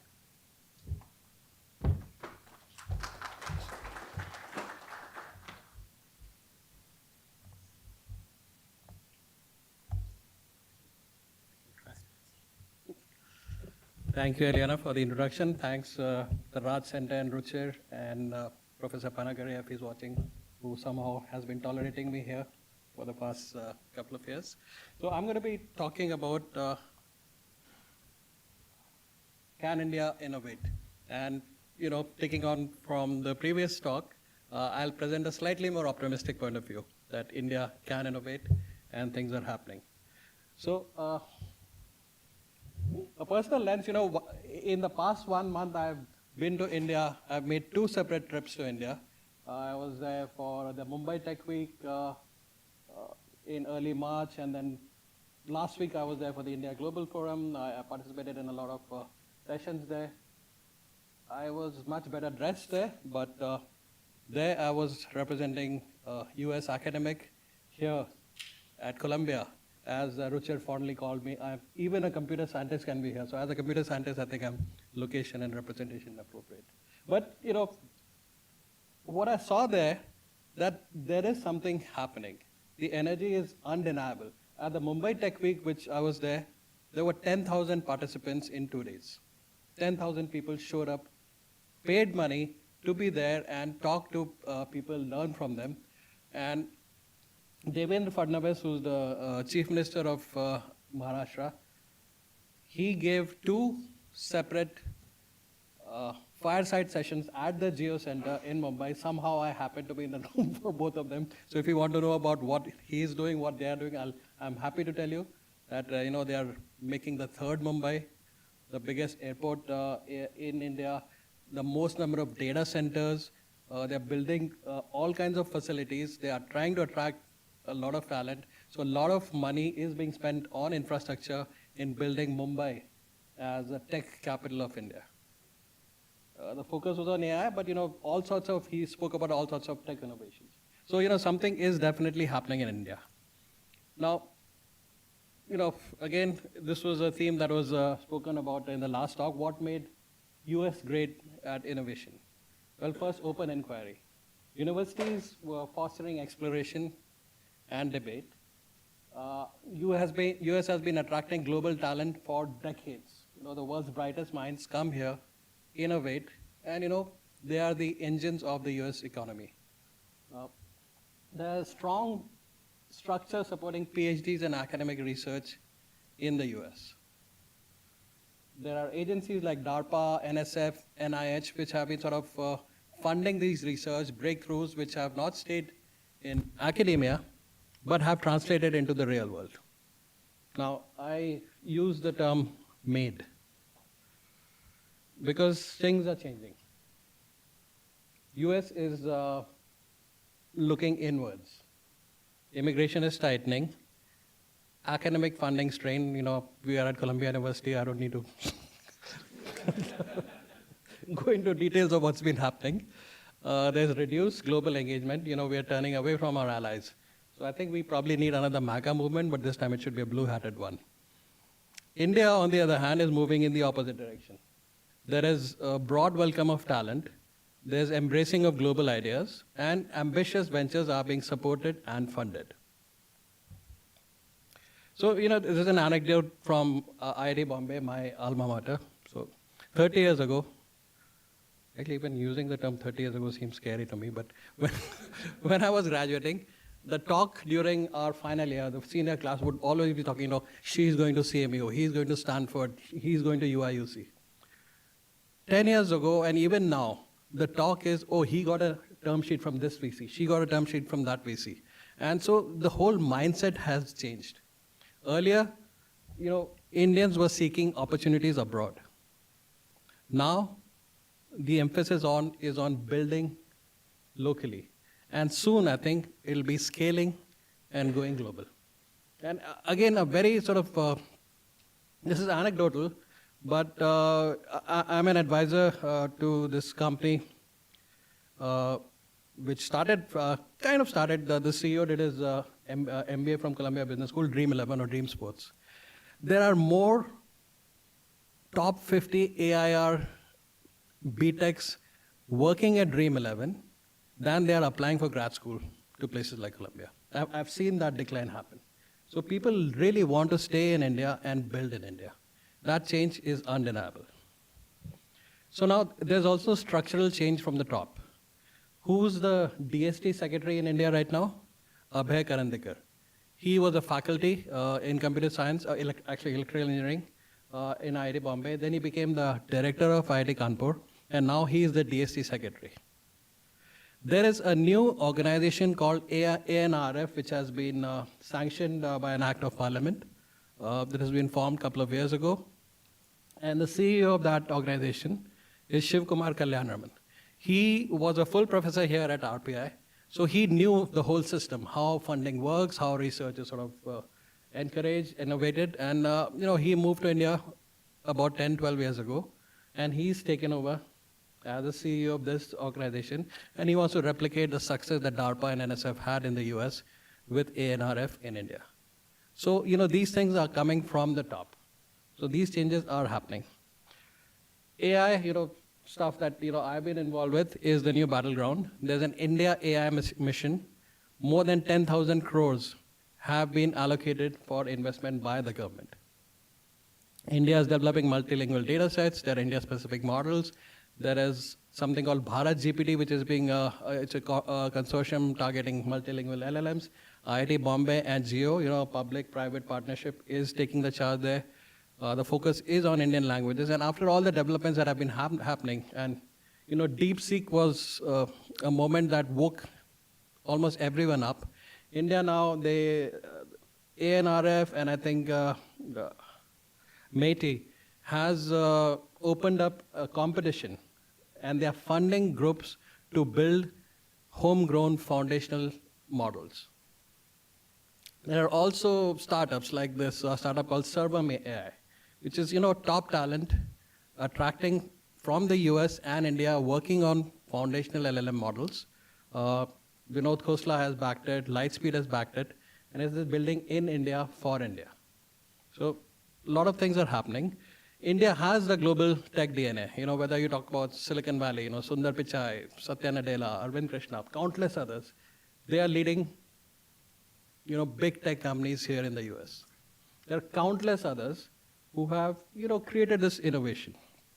The research contributions that have come from Indians, you take any field, take any set of papers, you'll find in the author list some Indian there, right? So deep work has gone on from India in algorithms, foundational tech, systems, you name it. That DNA is there. Now that DNA is shifting home. It's staying home and it's building and scaling in India. I can't give a talk without talking about cricket, right? so look, take cricket as a mirror. When I was growing up, the aspirational thing for people was to, first of all, play for India, but if you really wanted to make money, you wanted to go and play county cricket. That was the goal. Now, everybody in the world, whether you're talking about Australians or people from the West Indies, England, everybody wants to come to India, make money, and play in the IPL. India has rewritten the cricket economy completely. IPL now is the second biggest sports league in the world in terms of commerce generated, second only to NFL, and it looks like next year it'll surpass even NFL. So there is evidence that India can do things, can rewrite the whole structure, and can tech follow the same arc? That is the question that we're discussing today. The ingredients are there. The global curiosity is an all-time high. There's realignment happening. Unfortunately, speaking where I am, but realignment is happening. Capital is flowing in from global and domestic sources towards Indian tech. There is policy support, as I mentioned earlier. Ananta is not here, but he's coming. Last week I was in his office talking about using AI and the way I put it, Doge, but done right. And India is going ahead in that direction. So there's policy support, there's institutional support, there is ambition, no question. You talk to any young person in India, they are so ambitious, they are so confident, very different from what used to be 20, 30 years ago. And there's no question, there's a deep bench of talented individuals in India. There are 100 million plus STEM graduates, largest technical talent pool globally. Startup funding, 30 billion and growing. There are more than 100 unicorns, third highest country worldwide. And again, this is accelerating. The curve is growing. So a lot of investment is going. So India, yes, India can innovate. The opportunity is there. The momentum is real, but it all depends on execution and support from the government, support from the policymakers. Hopefully, India will keep the promise. For decades, India has powered the world's innovation engine. The question is now, can it build it on its own? Spoiler, it already has. It's already doing it. And I'll give you back a few minutes and end my talk here. Thank you.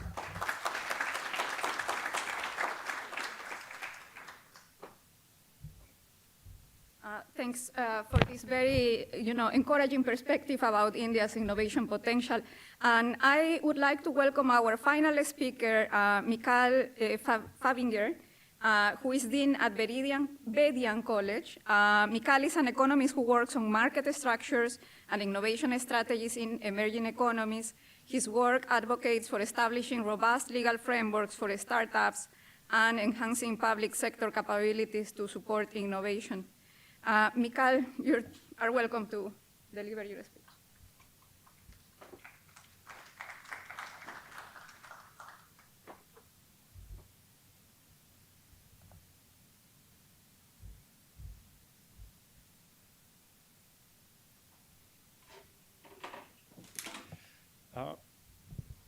Thanks very much for the introduction. Thanks for being here. Thanks for the invitation.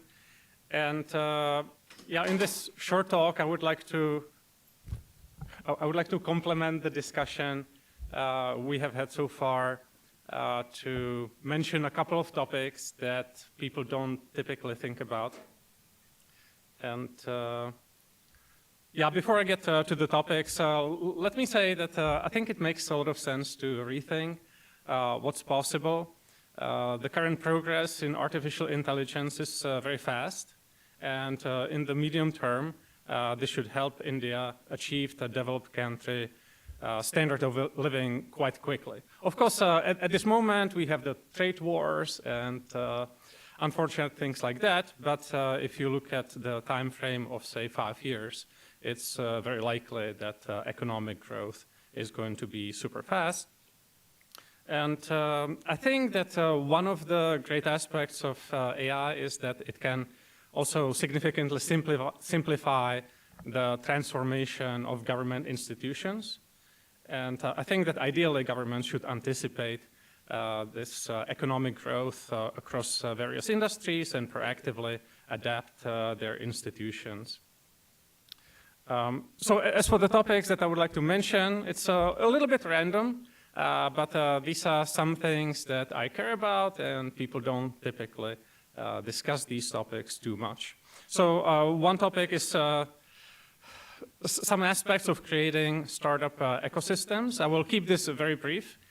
And then I would like to talk a little bit more about possible health improvements at a low cost that a country like India could achieve. And then I would like to talk a little bit more about innovation in the biotechnology sector. So as for creating startup ecosystems, one aspect that people don't discuss so much is the legal framework. And I think that governments often underestimate the importance of a robust legal framework for a thriving startup ecosystem. If you look at the success of US startups, I think it's to a large extent due to a nuanced legal framework. Of course, the US has worked on this for a long time. If they found some difficulties in the startup industry, then they adjusted the legal framework, and they arguably have the best legal framework for innovation and startups. This framework allows for great corporate governance with strong minority shareholder protections, which is in other countries quite weak typically. And the framework allows for setting up optimal incentives for startup founders and employees. And I think that seemingly small adjustments to the legislation can have a very large impact. Now specifically in my home country, the Czech Republic, the situation is actually very, very bad. The politicians don't quite understand how important few changes to the laws, how important these few changes to the potential laws could have. So as for the startup legal framework in India, I'm not an expert on it, but I understand that India has made great progress towards optimizing the legal framework for companies. I think that there are definitely many improvements that are still possible. So for example, employee stock options are still taxed at exercise, except for certain certified startups that can have up to 5 years deferral of taxation of stock options for startups. And potentially this can force employees to pay taxes before they actually have the cash, before they have sufficient liquidity. And another thing that could be improved is the regulation of financial instruments like preferred stocks and safes and convertible notes and warrants. These are regulated quite flexibly in the US. I think there are quite many constraints in India at this moment. Although, it's a situation that's rapidly improving. Maybe it's actually better than in my home country of the Czech Republic. So that's one thing I wanted to say briefly. Now, I would like to also discuss potential health improvements that could come at a low cost. If you think about it, there's actually an invisible world of non-patentable improvements. Private companies typically invest in patentable drugs or technologies that promise exclusive profits. If you think about the lifestyle interventions like diet and exercise and supplements, these can hardly be patented, and therefore companies just don't have the financial incentive.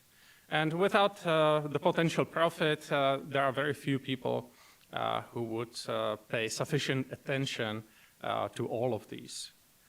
Now, I think this is a big deal. Potentially, the lifestyle interventions could be as important as the commercial drugs and so on.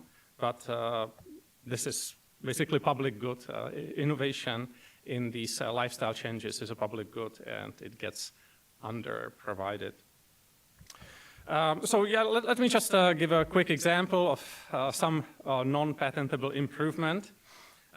If you think about air pollution, it's quite obvious, right? So people understand that it's harmful because they see it, they feel it when they breathe the air.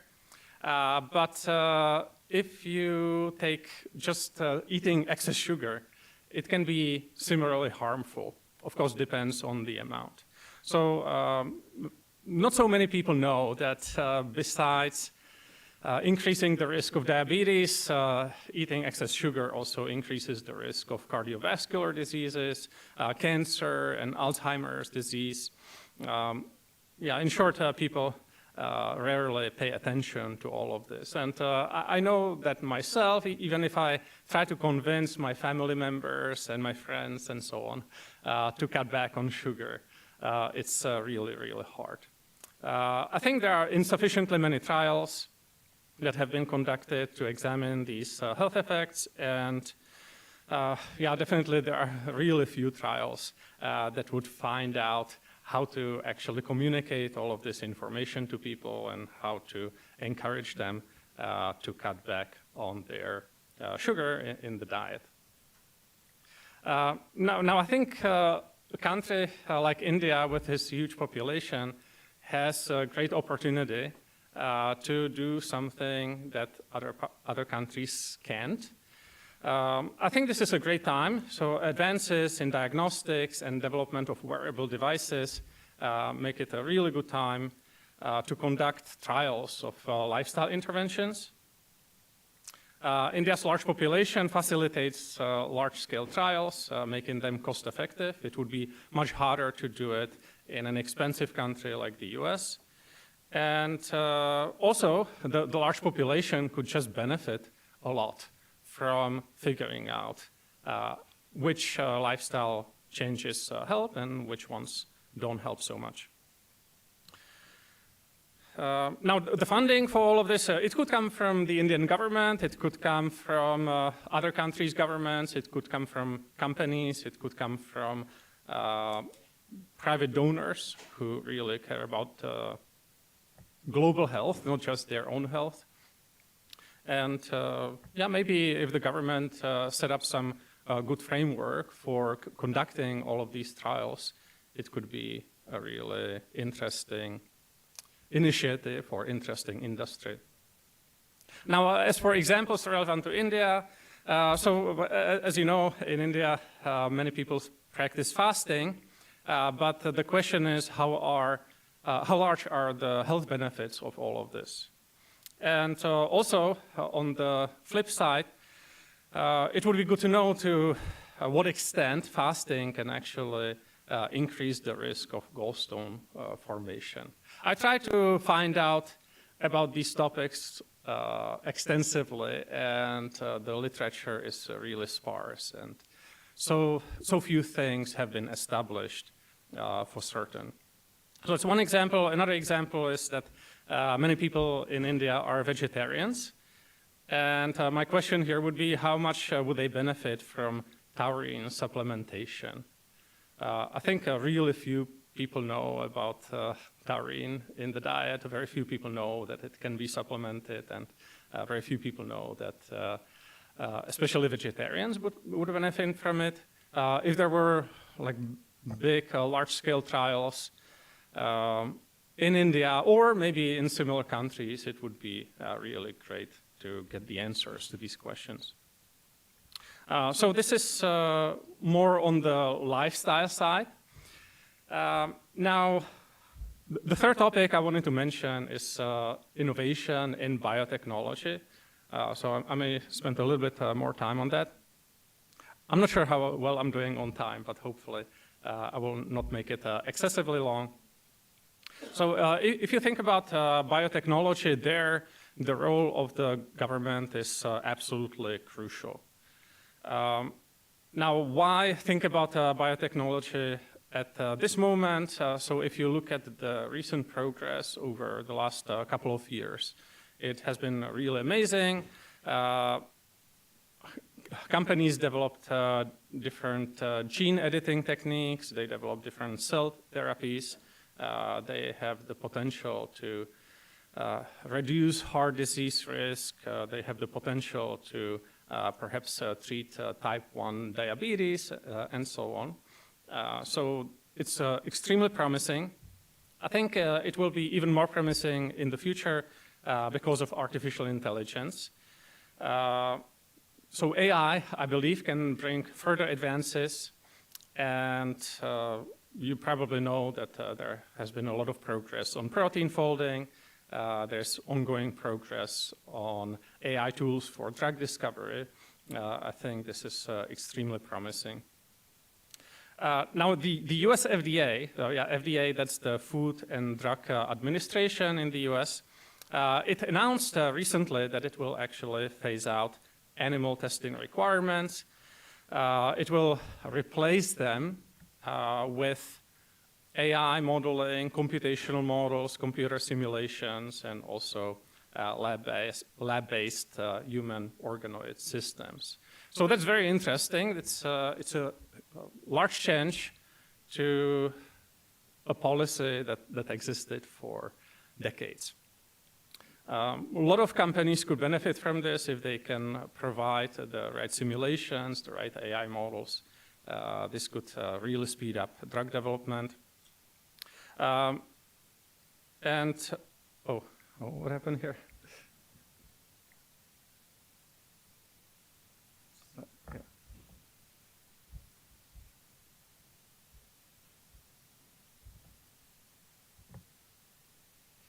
Yeah, thanks.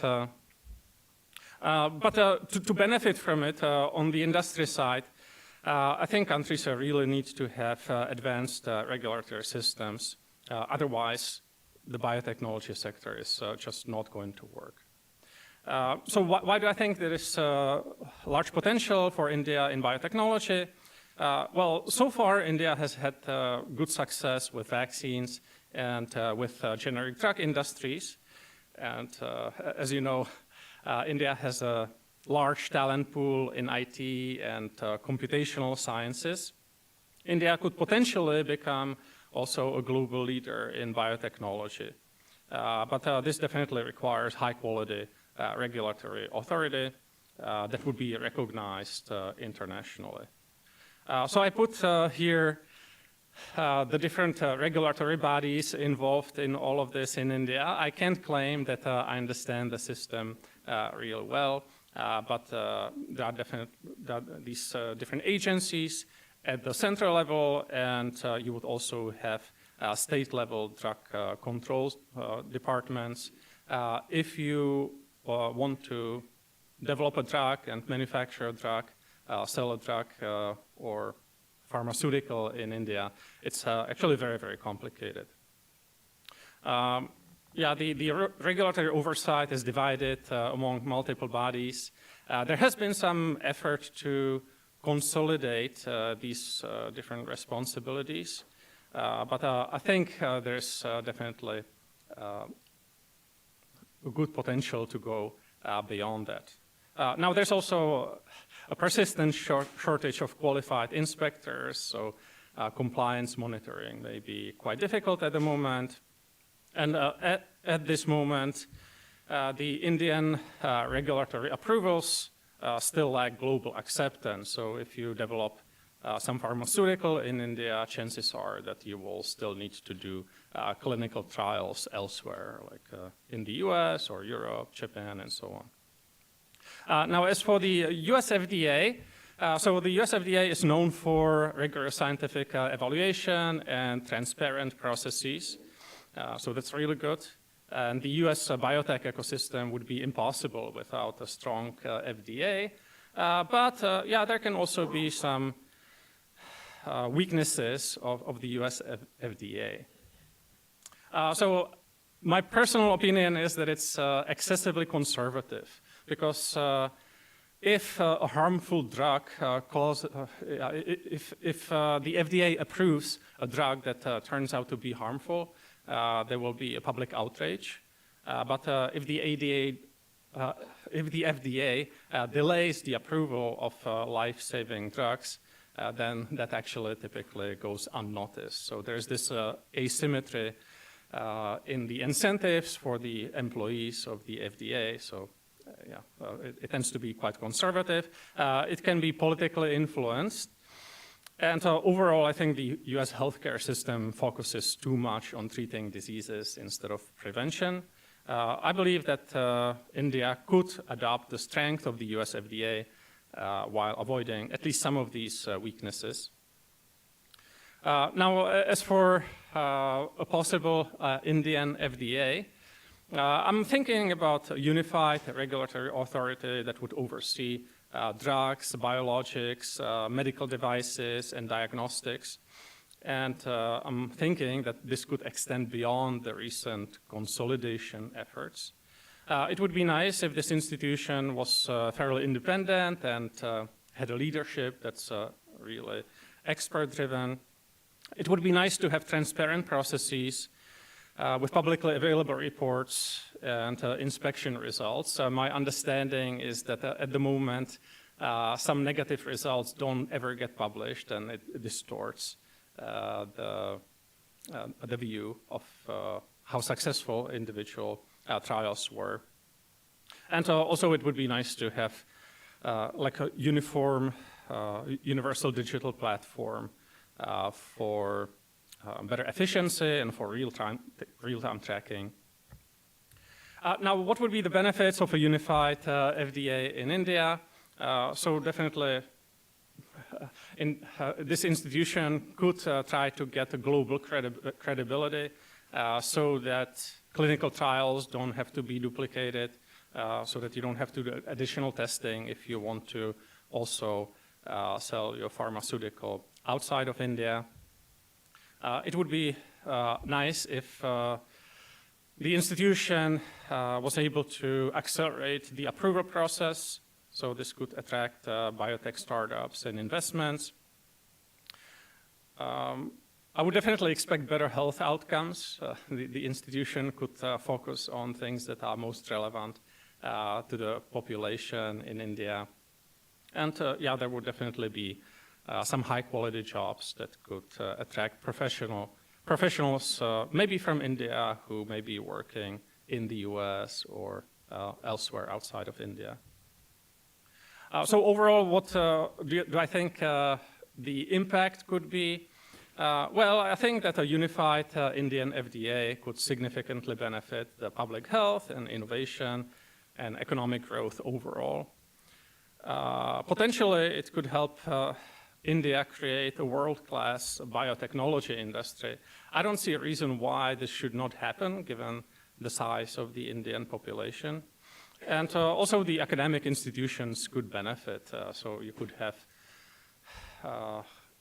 university industry partnerships that could help attract a lot of talented people from who live currently outside of India. So as for my overall conclusion, I do expect economic growth to accelerate significantly in the future. Maybe not over the next 6 months, but over the next 5 years for sure. And I do think it would be great if governments of countries like India really thought about what is going to happen in the future if they decided to change their institutions to fit not the current state of the industries, but the likely state of the industries in near future. Yeah. Thanks.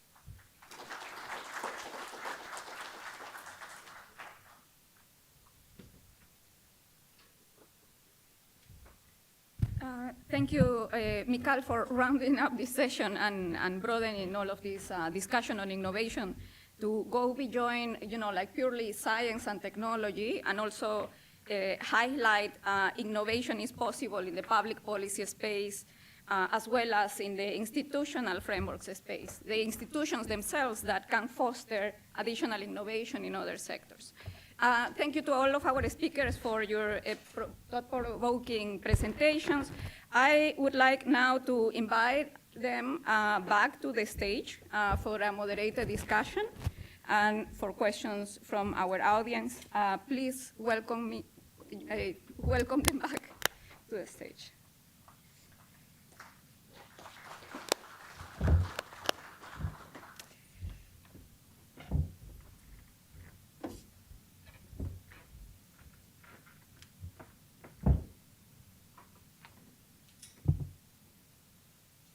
Do I have a chair? I can also just stay. Thank you again, for all of the very thought-provoking presentations, and I would like to open this discussion, which has been very stimulating, with a few questions for our three panelists. My first question, and this is directed to the entire panel, and whoever wants to open up is welcome to do so. My first question to you is in the context of innovation in India, and the fact that we have seen this innovation particularly picking up in specific sectors, like the digital sector and in the space of defense innovation, as has been discussed today. I would like to hear your thoughts on what do you see as the next frontier sectors where India could take this global lead in innovation, and what is missing currently from your ecosystem to get you there? So I spoke briefly about what I see.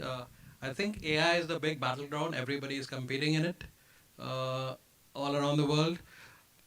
Whether India can be the leader or not, but it can definitely be a player competing with the best in the world. So I think that is one area. And if India is really able to innovate and become a leader, and the quest for AI has been so-called AGI. I don't think the current architectures of LLMs and just scaling them with more parameters and more training data will lead to AGI.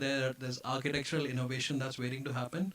Once that happens, things like biotechnology, finding new drugs to cure diseases, all sorts of things will become possible if the next leap is made in AI. So I personally, biased belief, but I think that's the area to focus on for India, and a lot of things will follow from that. Dr. Kumar. Yeah, so I very much agree with what you say. I think India can actually do well in any sector, and I am a passionate believer of this. Maybe I am repeating myself. Wherever we are able to deregulate effectively. So what I was saying was, whichever sectors India is able to deregulate effectively with real intent, I think India has potential to do exceedingly well. If India has done well in software, this is one sector which was deregulated. And to whatever extent deregulation happens, we are seeing innovation happening in those sectors. So the key to me is, it's to what extent India will deregulate. And the second point is, I think India will always have strengths in areas which are emerging. There are a lot of traditional areas where India's R&D has been lagging for decades. Those areas we may still need, we may find difficult and struggle. But those areas where the emerging technology areas, each of these emerging technology areas, whether it is space tech, whether it is, AI, whether it is blockchain, etc. I mean, any emerging tech areas, I think we should be able to do well if the deregulation is effectively done by the government. I would also like to mention the education sector. I think it would be nice to have some deregulation there.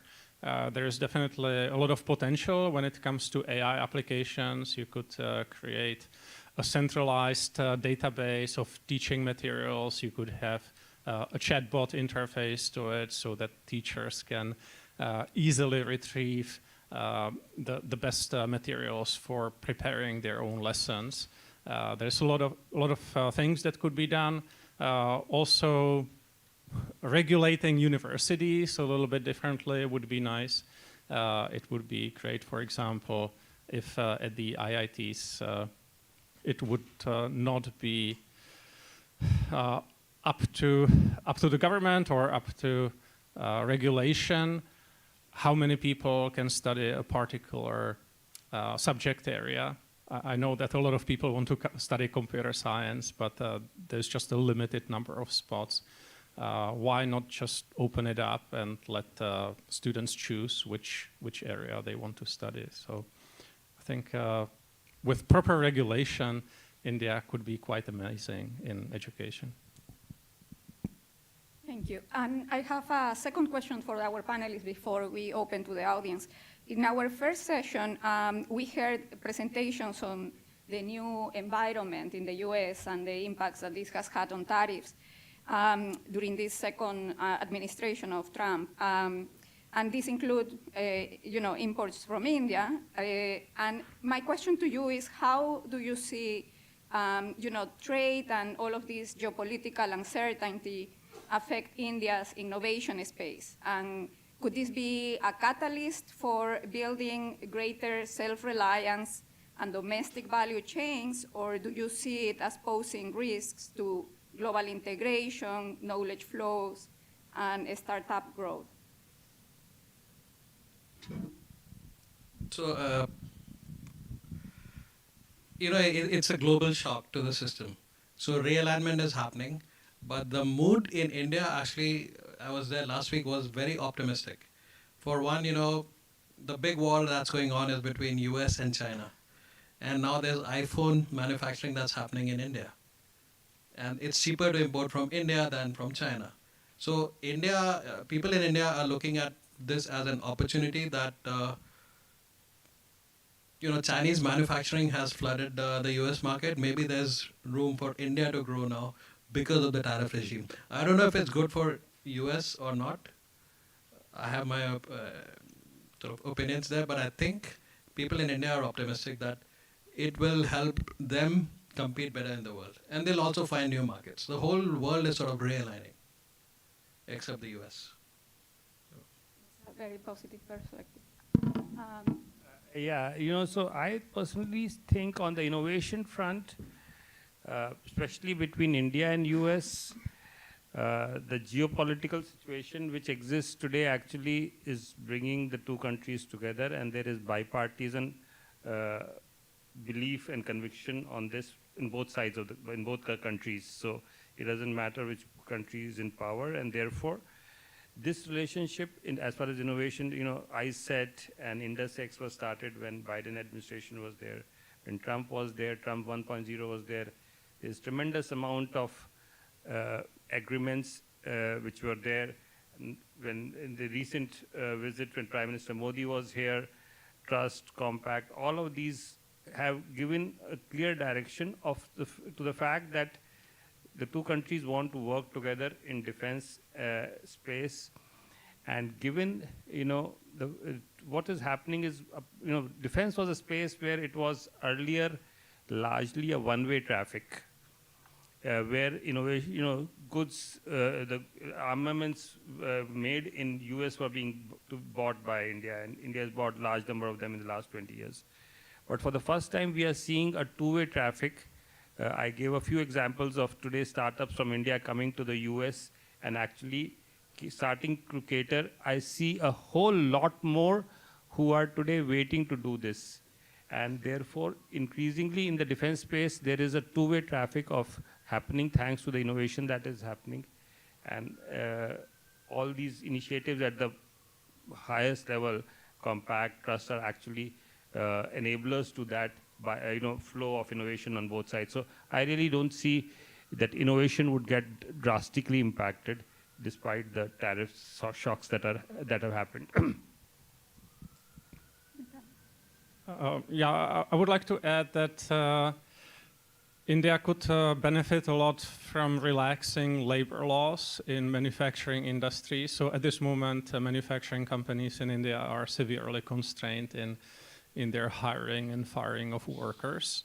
Perhaps if India happens to have a tariff advantage relative to China, this could bring more manufacturing to India. It's possible that India will have an incentive to enter regional or worldwide trade agreements.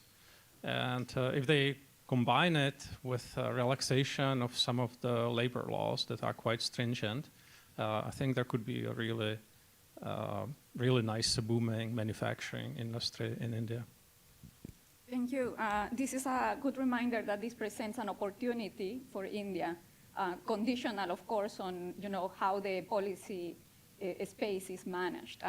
I would like to open the floor for questions from the audience. We have about 10 minutes left, and I will take 2-3 questions at the same time, go back to our speakers.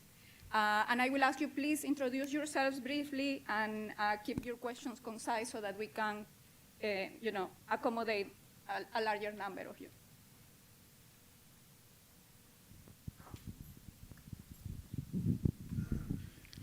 I am Arun. I run an investment bank out of DC. I never remember a day when I have not looked into ESPN Crick Info. Thank you.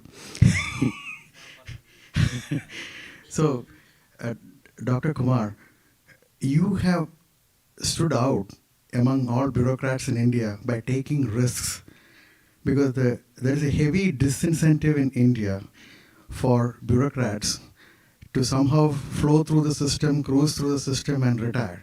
But you have made bold attempts to reform in any aspect of, whether it is IT, whether it is defense, any of these sectors.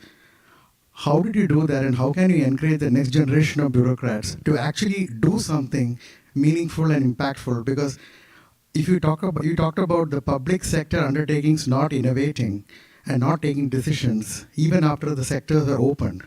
And that is primarily because most of these public sector companies are led by bureaucrats who refuse to take risks. How do you change that mindset? $1 million question.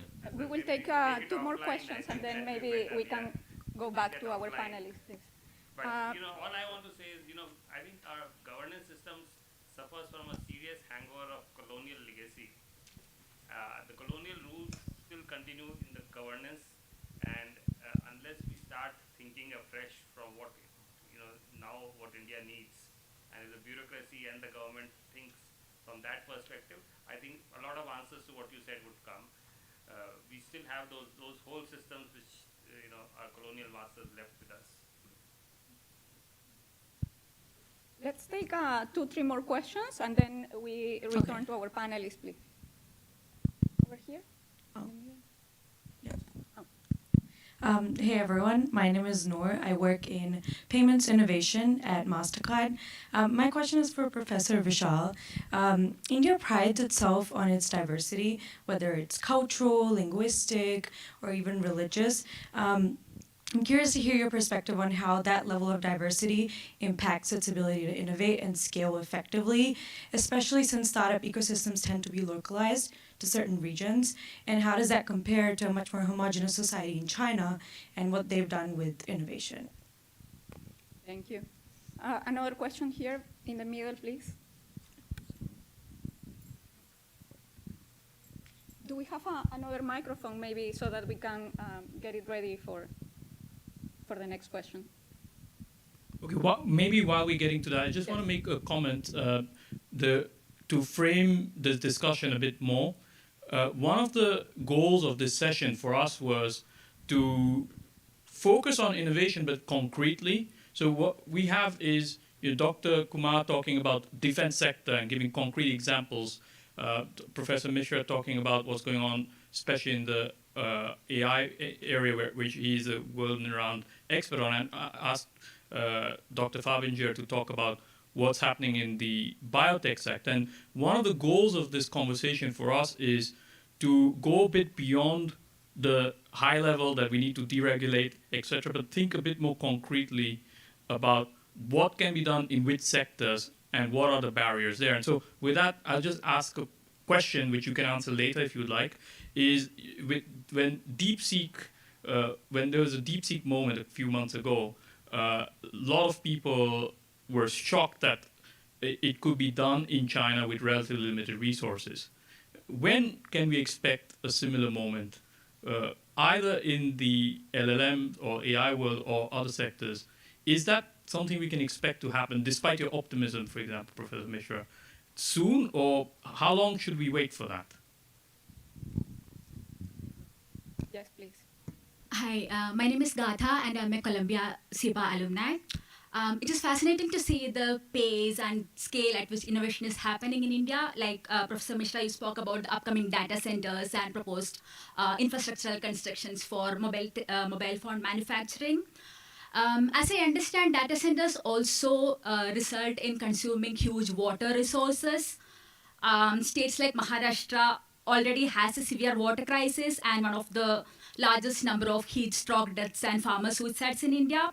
So my question is, how do we ensure that innovation in India is not happening at the cost of our ecosystem, our nature, biodiversity, and resources? And how do you see national policies responding to these emerging sustainability issues? Thank you. Thank you. And one last question for this round over here. Yes. My name is Sripal Mehta. I'm on the committee for the Department of Biotech, Government of India. And I have a comment, actually, if you don't mind, just a very quick one.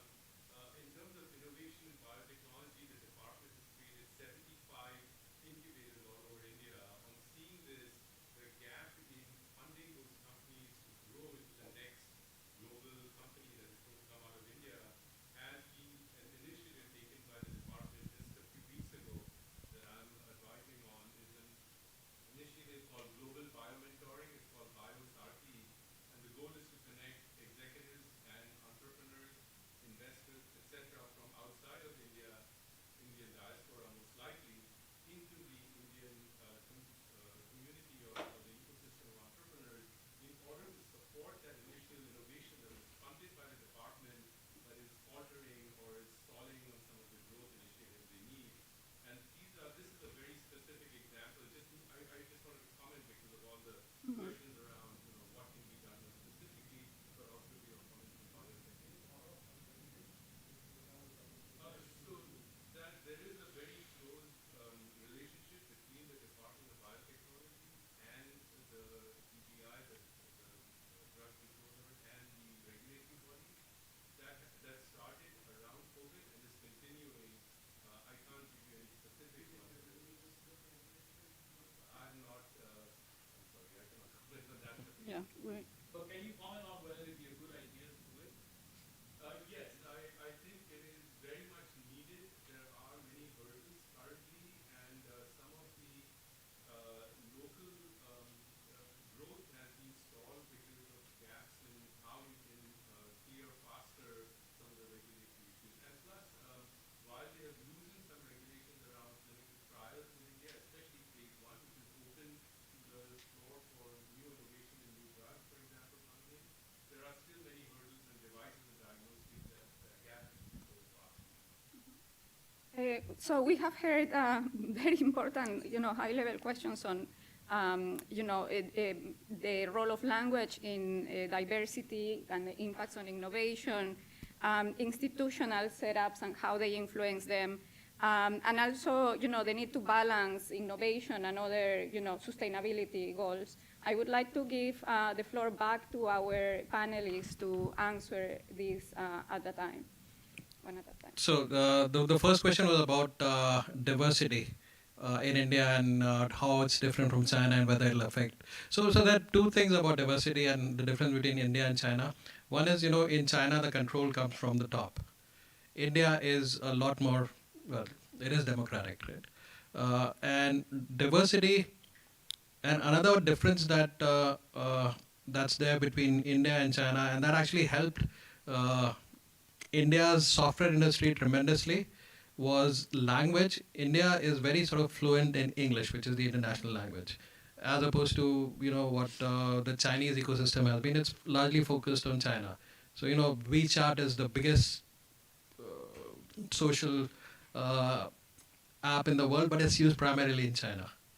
Now, one of the companies that I spoke about earlier, Dream Sports, they have 230 million users and counting.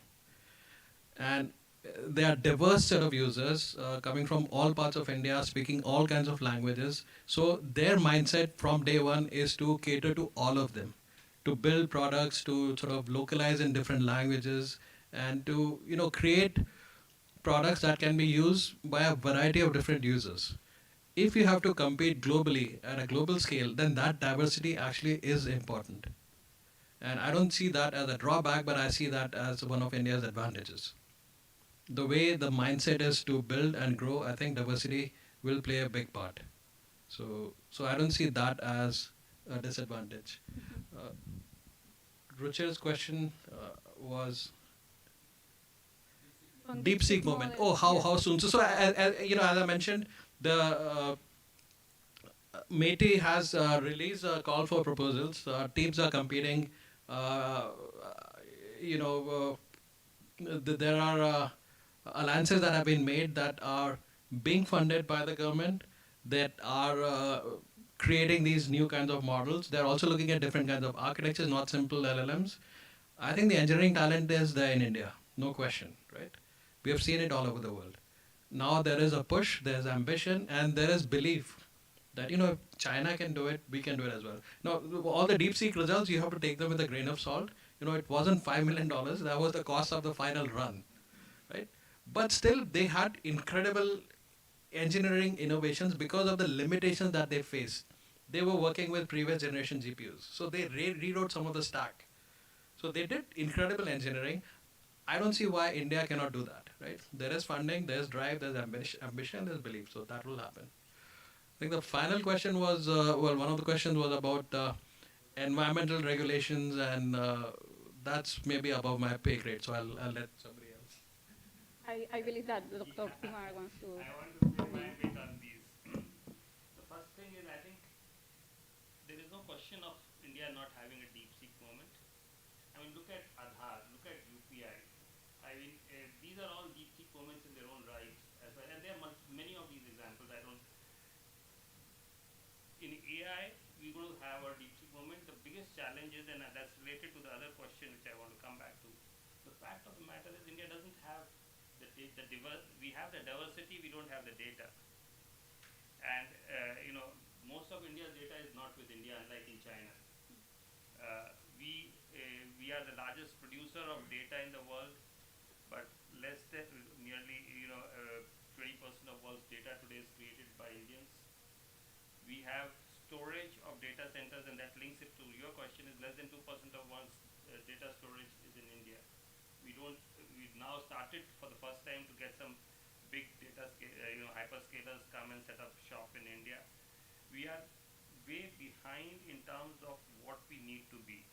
But just to, this question keeps coming with respect to water and power.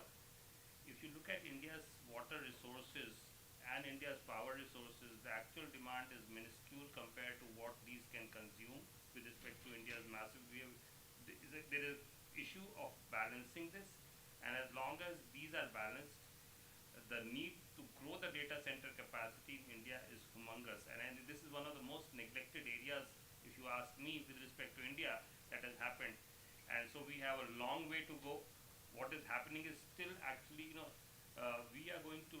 have less than 900 megawatts of capacity in data center today. And this is all going to increase in the next 5 years to nearly 2 gigawatt, which is still going to be less than 3 or 4% of the world's capacity. We need to go to 20 gigawatts to be really able to go to at least 10% capacity. So I think there's a long way to go, and I think we really, if we don't go to water-starved areas, I don't think the concern which you raise from a policy perspective or from macro perspective is a major concern that I am aware of. And I have just a few quick comments. As for the DeepSeek style innovation, it's definitely possible that something like that will happen in India, but it's not obvious that it will be actually an Indian company. Usually the Indian companies, they try to very quickly flip and incorporate either in the US or potentially in Singapore. So at that moment, officially, they're actually foreign companies, even if they have the talent in India. As for the resourcefulness of Indian people, there is no question that they could do it. Also, thanks a lot for the comments on the biotechnology industry. It's definitely nice to see the government pushing forward with encouraging the sector and changing the legislation and regulation. I can imagine quite many US companies that potentially could have been Indian companies with proper regulation, or not proper regulation, but like more advanced regulation in the biotech sector. Can we take one or two more questions? Yes. Please, the gentleman over here has been waiting for the microphone.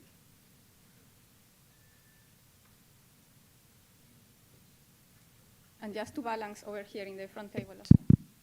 Thank you. I'm Rishabh. I'm a graduate student at Cornell Tech, here right across the river. My question is to you, Professor Mishra, which is, and this building off of what Ruchir said earlier, but data now, there's India has unlocked a lot of data sets. But if you look at the AI triad, there's data, there's compute and algorithms. We have very good talent for also developing new architectures, like you said. How will we fight the compute battle? The compute battle, we have no presence in the value chain when it comes to semiconductors. Tata is doing some work and we're getting into it. But I think compute is going to be a very critical problem. There are some new innovations, like you said, CPU-based LLMs and for inference. But especially for training, I think we are going to face a severe compute shortage. Even Bharat GPT has raised this, that they have a strong compute shortage. And this is even with academia in the US. So my question to you is that. Yeah, and a second question, and then we go back to the panel. Hello. I'm Prashant Tripathi. I represent State Bank of India. I would like to endorse Dr. Misra. I completely agree with you that the final rollout of DeepSeek may be for 5 million, but the exact cost is not limited to 5 million. It is more than that. So in economics, we always maintain that the demand creates its own supply. And for the a number of years, we have seen the intent in the government of India is like that only. They want to, allow the animal spirit or the market forces to come, because we have seen in the past that government tried its best to boost infrastructure by creating DPUM. But despite best of the efforts, the requisite capital was not there. So this time in the budget, we have seen that government is trying to induce these market forces to come in, so that instead of government coming in with a huge capital investment, the market forces will create the kind of ecosystem that will develop the infrastructure. Coming to innovation, I do strongly believe that it is highly capital intensive. So when we say that the market forces will create the ecosystem, don't you think that this highly capital intensive segment requires some sort of huge investment for government of India, number one. Number two, if we say that we are inducing foreign direct investment, there are certain strategic industries like defense where should we completely deregulate defense industries for that?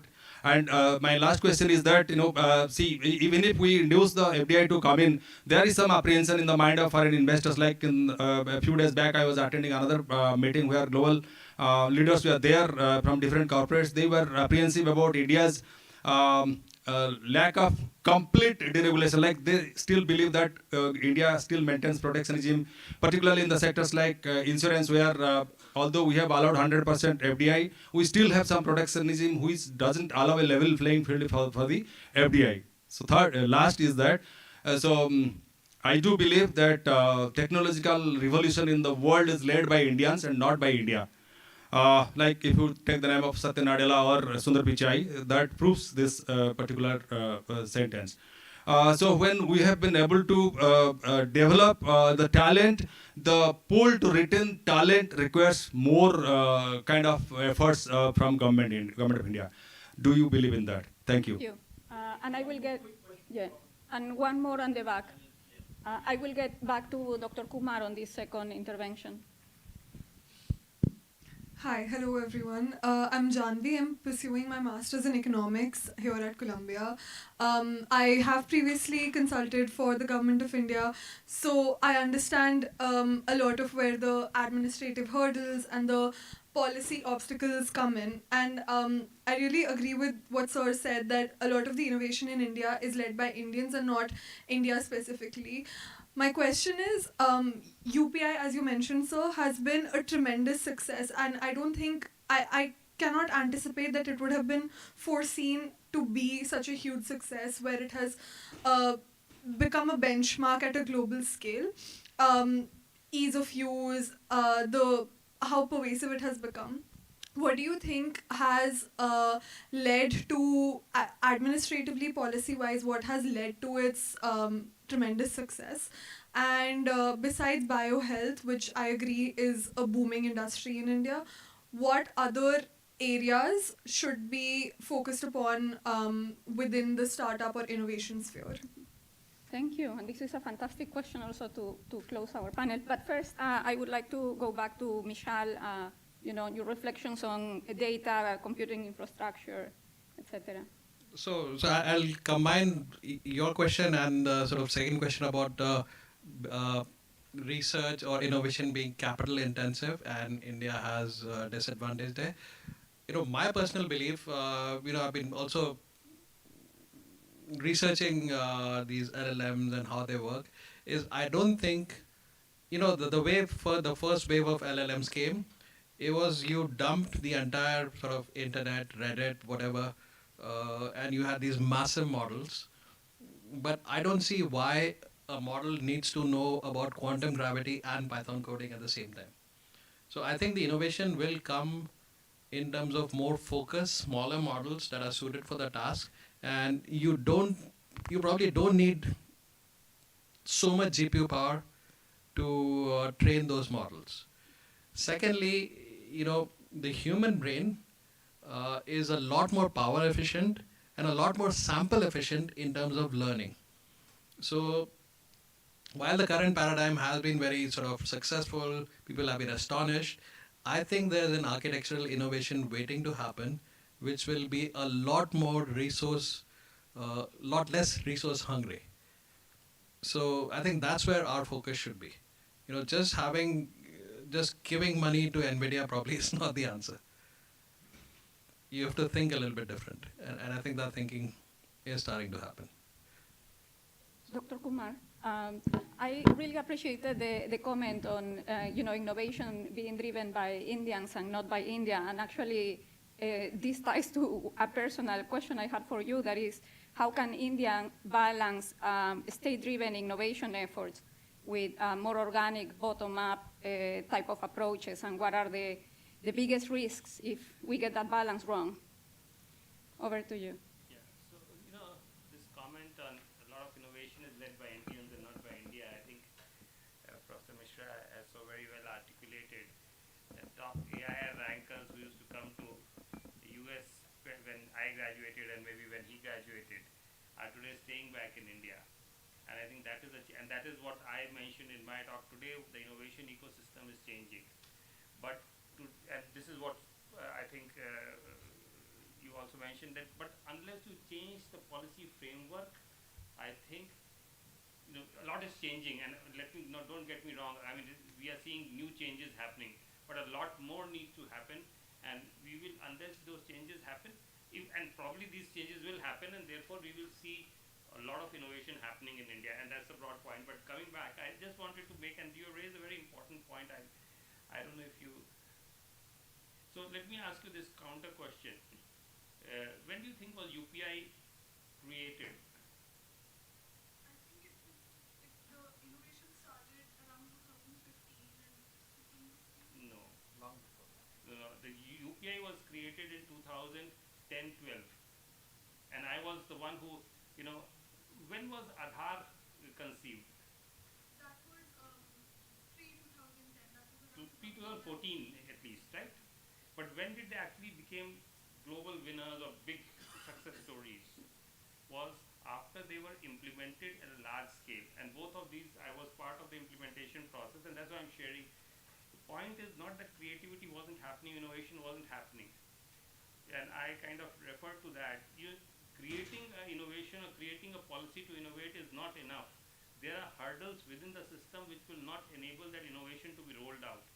The real success was in 2015 when UPI wanted, there are multiple, and I can go on multiple steps that were taken by government to roll out these initiatives at scale in India, which resulted in bringing the benefits to a large number of people. And thereafter, now you see government of India taking them to global stage. Today, UPI is acceptable in is today through MOSIP available in, again, 25, 30 countries. There is barriers to each of this expansion from a country like India, because India is not seen to be a creator of technology and products as yet. But at least in these places, we do see government proactively trying to push some innovations out of India, and that's creating a fairly large global brand out of it. For the first time, you see top leadership in India going and talking of Aadhaar and UPI in global stages. People know about it. The point I was making was this is good, but these are both in the end as part of digital public infrastructure owned by the government. Can government of India not do the same for private sector? And if you do this, you will see large brands happening out of India, because innovation is happening, but it is not getting translated to scale, which can actually lead to the kind of innovation ecosystem that you see in US or some other countries of the world. And that is where the effort by the government to actually promote Indian innovation at global stage, first to promote it in the Indian stage, which requires change in standards, change in interpretation of how you treat new innovation within the country. Let me just make this one more point. I'll just make one more point, because I thought because You appear to be playing for us to eat less. the standards making body today is 100% dominated by government today in India, the Bureau of Indian Standards, and you know this, you have worked there. Whereas you need to have professional bodies, industry-led standard-making bodies, which recognize these innovations and accept them as standards to be rolled out within the country to begin with. And that could be one regulation which would actually translate the phenomena of creating more successful UPIs in future. So accepting it within country and promoting globally could lead to such successes. Thank you very much. No, thanks to all of you, our speakers, and to our audience, like for a rich conversation. Mikal wants to comment. Okay, yeah, just one very quick comment on the importance of hardware for AI. So I definitely agree that there can be some great architecture innovations that don't require so much hardware. But I would like to add nuance to it. It could be also different training methods. I feel like the AI companies haven't sufficiently tried to make their large language models very creative. Maybe there's a different way of training the model, maybe some type of curriculum learning where you only present basic information to the model first, and then you make it guess what people invented afterwards. So perhaps the training method itself could lead to more creative agents in the future. And for this, perhaps hardware would not be so much of a limitation. It's more likely that the concentration of talent at the AI companies would be very important. If you have a couple of super smart people who are innovative, they can come up with some really great advances in not just architecture, but also training methods. Thank you again for being part of this discussion. And today's session reminded us that India's capacity to innovate is not in question. The challenge ahead is actually designing the future conditions for this creativity to take root. And I will leave you with this thought and invite you to join us for lunch and continue the conversation.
Crazy fan. Amazing. How was that experience?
saved the day for Vishal. I asked him. Vishal was like, I need to go, but can you save food for me? Yeah, I'll get the plate. So what are we doing? Can we... Amitush can go first.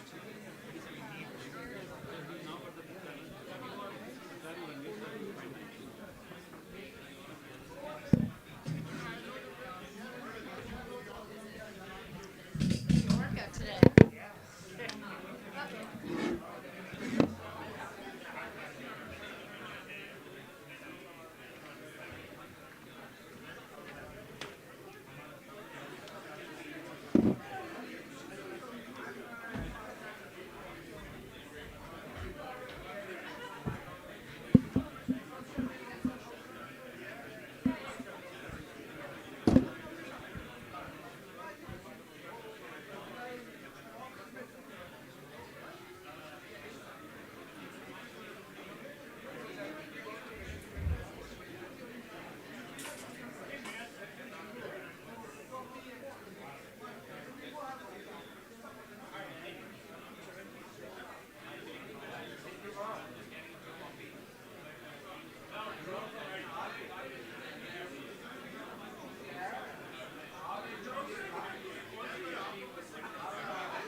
So, good afternoon, everyone. I hope you had a very good lunch.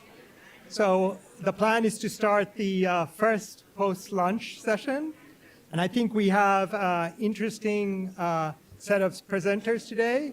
And we'll follow the same process where I'll ask a few questions and then open the floor up to everyone else. So first, let me thank Columbia University, the Raj Center, and Ruchir, as well as the founders, for inviting me here today and arranging this, I think, very useful event on India. My name is Ranil Salgado. I work for the International Monetary Fund as the senior resident representative based in New Delhi. I work on both India and Bhutan, though, from Delhi. I'm a little unusual in the IMF in the sense that this is my third round on India. I've first worked on India from 2000 to 2003, then 2017 to 20, and now for a year. But the first time I'm living in Delhi for 1 year. So this afternoon's session is Reviving Growth in India, the Road Ahead. I wanted to open by making a couple of points. First, I think it's a bit of a misnomer. India has performed very well for 2, 3, almost 4 decades.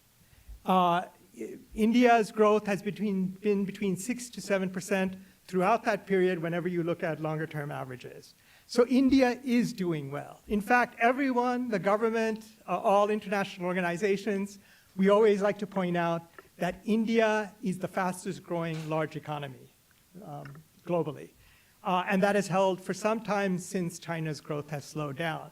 So it's really not reviving growth, but in my view, accelerating growth. And I think both panelists today are going to talk about how to accelerate growth, including to achieve the Prime Minister's stated ambition of reaching Viksit Bharat by 2047.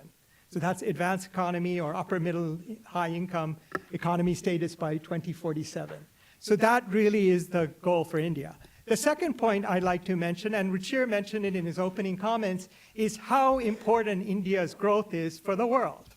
So in the IMF, we often like to say that over half of global growth for the past decade or longer has come from Asia, right?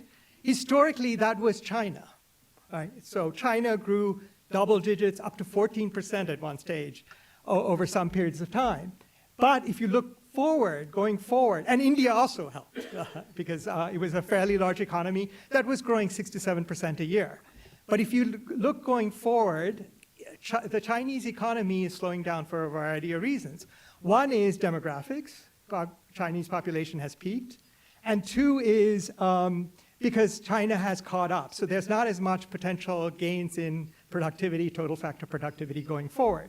So the growth engine globally has to shift to someone else. And my boss 5, 6 years ago asked the question, he's now the governor of the Bank of Korea, asked the question, can India take over the role of the engine of global growth? And I think India can. Even at 6 to 7%, it is still one of the major sources of global growth. But if it can get up to 8 to 10%, and that's what the two speakers are going to talk about today, then it can even be a larger source of global growth. And that's particularly important in the context of what we were discussing this morning in how there's kind of a restructuring going on because of what's happening in the United States. So with that, let me begin by introducing the first speaker, Dr. Ananta Nageswaran, who is, I think all of you know, the Chief Economic Advisor for the Government of India.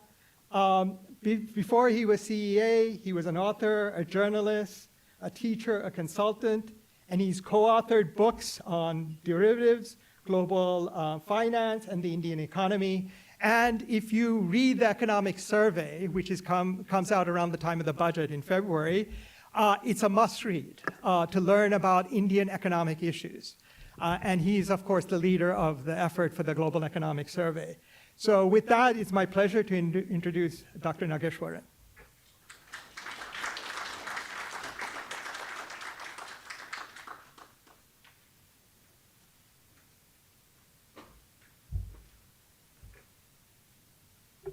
So how many minutes? 15, 1 5. Yes.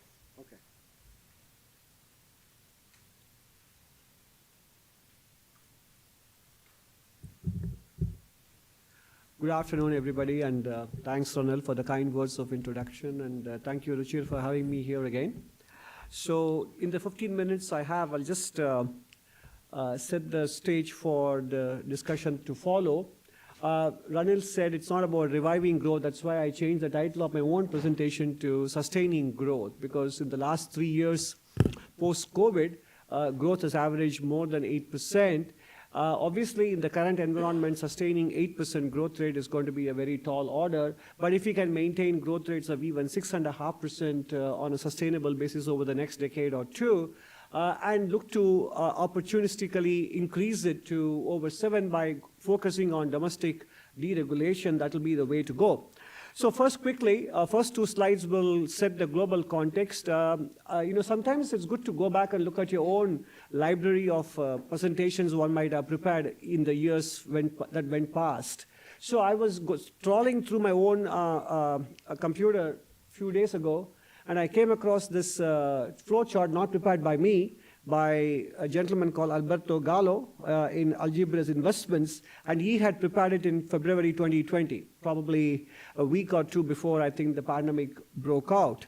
And this slide I thought was extremely apt in the context of what's going on in the world today. So the seeds of what we are seeing today in terms of the global uncertainty and the kind of trade frictions and wars and other actions and counter-reactions that are coming through, were all kind of seeded from the policy decisions and actions that were taken post-global financial crisis in 2008. What impressed me about Mr. Gallo's flowchart here, and he's pointed out, you were here in February 2020, we had the option to undertake tough structural reforms, but pretty much almost every country in the world, in the developed world, opted for populism in terms of fiscal stimulus and very loose monetary policy, thinking that post-COVID, they did not keep the fiscal tabs open for too long or long enough. So this time we should do better.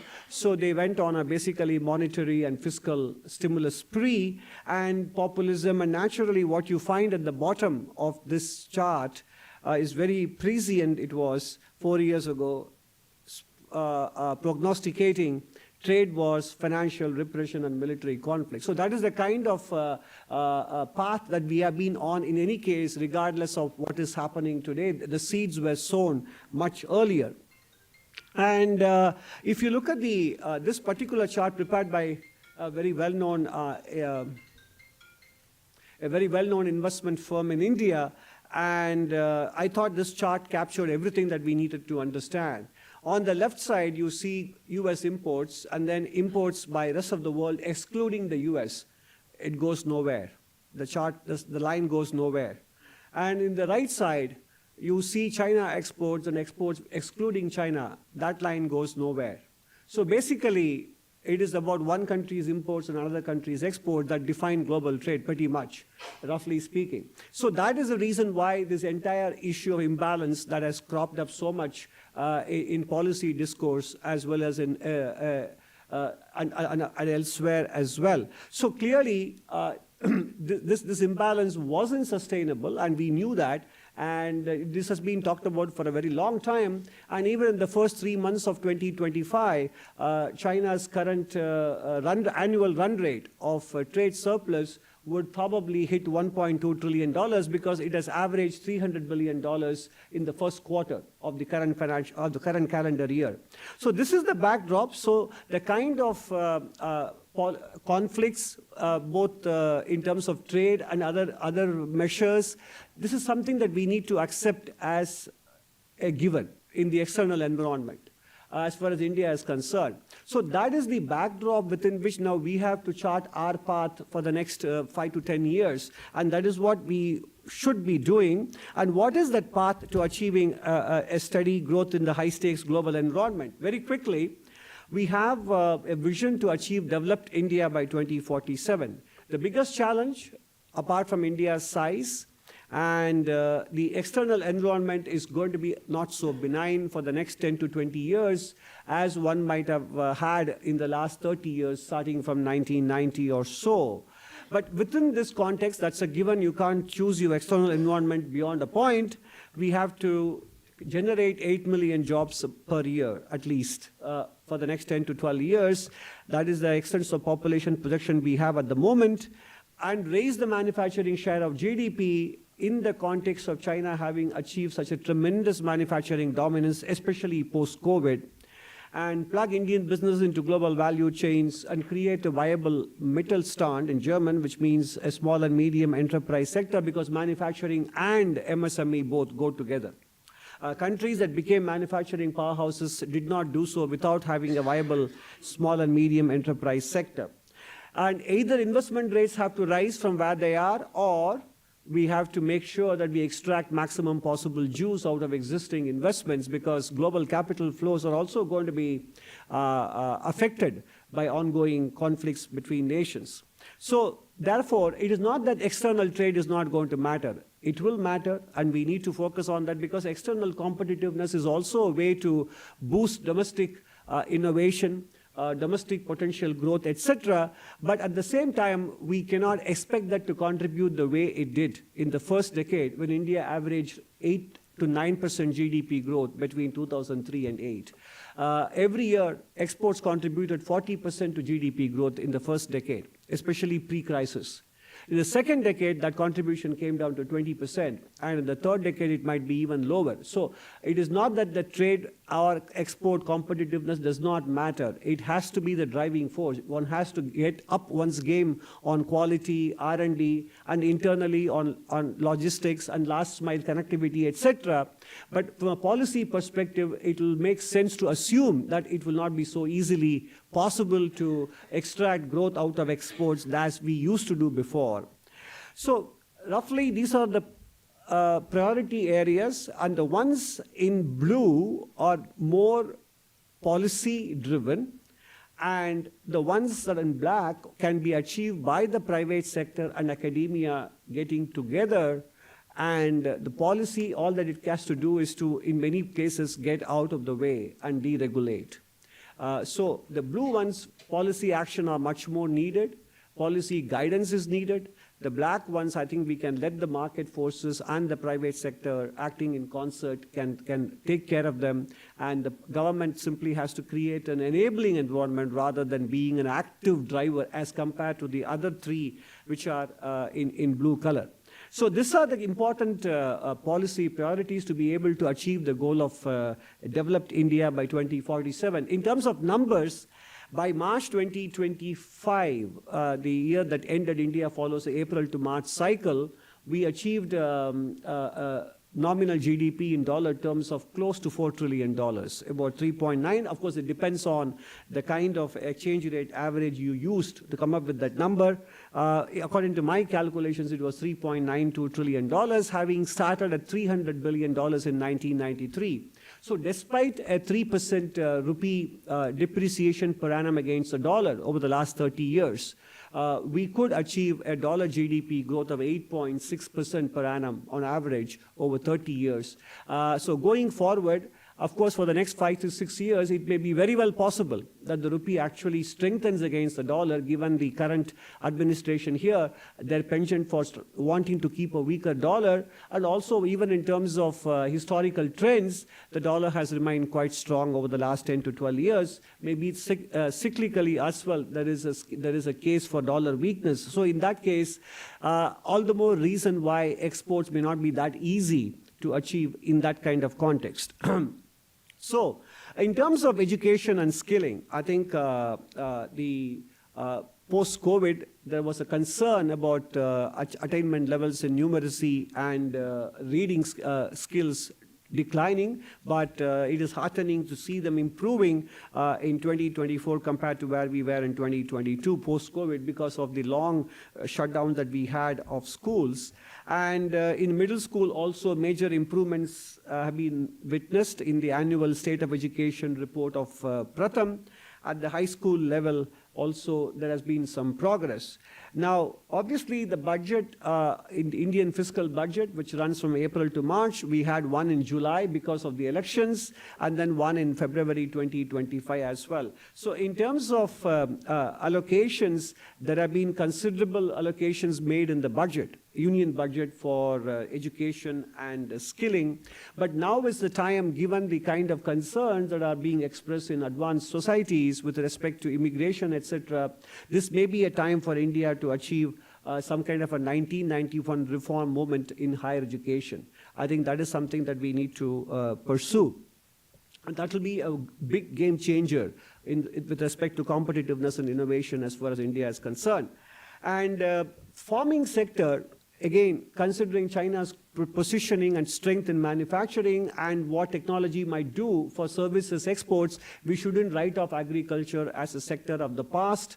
It could be a sector of the future, because anything other than food grains in India actually have seen a high single-digit growth rate in the last 5 years. It's only the food grain, traditional food grain sector, the growth rate is below 5% per annum, whether it is fisheries, horticulture, poultry, dairy, etc., all of them have seen higher growth. And in those sectors, actually market forces are very much dominant. The state doesn't have a big role in either subsidizing or in terms of setting minimum support prices, etc. So that is a template that we need to follow in the traditional food grains area to boost productivity. The state has a role to play in terms of fixing irrigation and fixing the policies, because even in spite of the considerable subsidies we have, OECD's study that shows whether countries on a net basis are supporting agriculture or not supporting agriculture,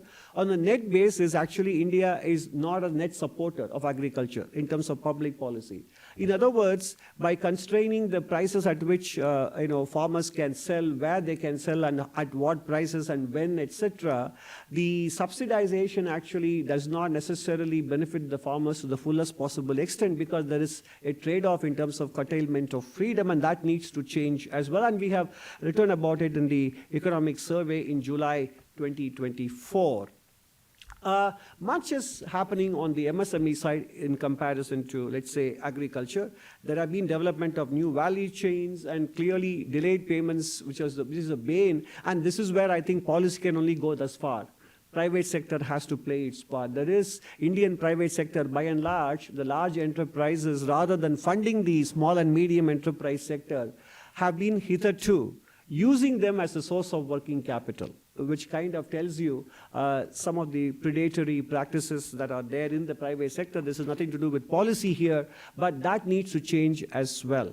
And that will, and the government has done its part in nudging the corporate sector by saying, you can claim deduction for the payment you make to a small and medium enterprise only in that year in which you make the payment, not on an accrual basis. So that policy nudge has been taken in the budget, but much has to also happen in the private sector for MSMEs to get their access to finance, and also in terms of being able to invest in productivity. The biggest contribution, of course, the public sector or the policy can do is to deregulate, which is what I think we wrote about in the economic survey on January 31st. Because the bandwidth that a small entrepreneur has to deal with the compliance, licensing, and inspection, there is much less than a typical large enterprise. And this is where, some of the state level or sub-national level governments can do a lot more in terms of sort of giving them back the bandwidth to be able to focus on their business. Otherwise, the kind of restrictions we have on building codes take away a huge chunk of land from being used for factory installations, because between environmental laws, the setbacks on all the four sides, the floor area ratio restrictions, and parking requirements, etc., we take away a huge chunk of land from actively being used for setting up a factory in a plot of land. And then second example is that there are so many occupations and professions that by law women cannot work because they are deemed unsafe. And that also has a big role. I mean, if you add up the number of restrictions across states, they add up to about 190 restrictions, sectors where women cannot work because it's unsafe for them. In an era when Indian women are also now guiding fighter pilots, that seems very anachronistic. So these are a couple of examples, and you can read the economic survey to understand much more what we have written about, but it's heartening to share with you that efforts are already underway in different states on addressing these inequities and outdated laws. And energy transition, I think we have to make sure that we invest a lot more in climate change adaptation rather than emission mitigation. Between the two, relatively speaking, I have exhausted my 15 minutes. I'll just conclude very quickly.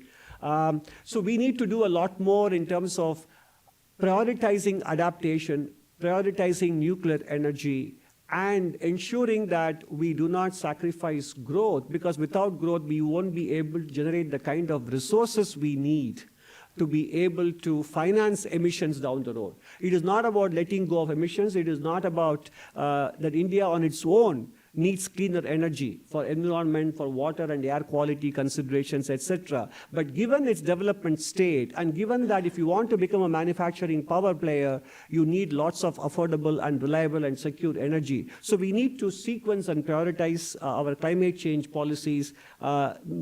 Between emissions and adaptations, the focus has to be on the latter, adaptation. And the government in the budget in February has promised to open up the nuclear energy generation to private sector, which is a very, very important development. And small modular reactors will be the way to go. And the government is very determined to bring that about as well. In terms of AI and technology and robotics, this is another challenge which some of the countries which are developed today did not have to face a similar problem. But India, with its size, has to navigate this huge complex challenge, and there are no easy answers. If you look at the amount of jobs we need to create, it's about 8 million jobs a year, and artificial intelligence may have a big role in taking away entry-level jobs, or low IT-enabled services jobs may come under threat. It is one thing to prepare the population for in a world dominated by AI, but it is another thing to ensure that we find the right balance between labor-centric policies and technology. Because technology, at the end of the day, is not just a choice to be made by technologists. It has to be made by public policy makers. Just as we learned during COVID that health public policy cannot be made only by epidemiologists. So similar approach we need to take with respect to AI as well. So systematic deregulation I spoke to you about. This is what we are pursuing quite a bit. And many states which have done well on deregulation actually have seen their industrial activity pick up. So there is a track record for ensuring that deregulation actually works, and it has enabled different states to move forward on industrial activity. And last slide. This is the projection that the fund made last October in terms of where India's GDP will be. But now in April, we will see next week what kind of projection the fund makes. This is the assumption they have made with respect to GDP growth on the left side. In dollar terms, 6.3 trillion by FY30. The implicit exchange rate that the fund has used, because they don't make explicit forecast, is only a 0.5% rupee depreciation per annum against the US dollar compared to the historical average of 3%. So the task ahead for India is quite immense in a difficult and challenging global environment, but I think the policy determination and identification of priorities as we have done with emphasis on deregulation can enable us to maintain the growth advantage even in this difficult environment. Thank you very much.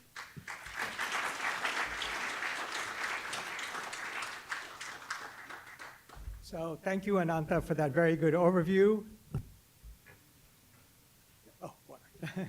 For that very good overview, including explaining how you see India able to sustain growth and perhaps accelerate it going forward.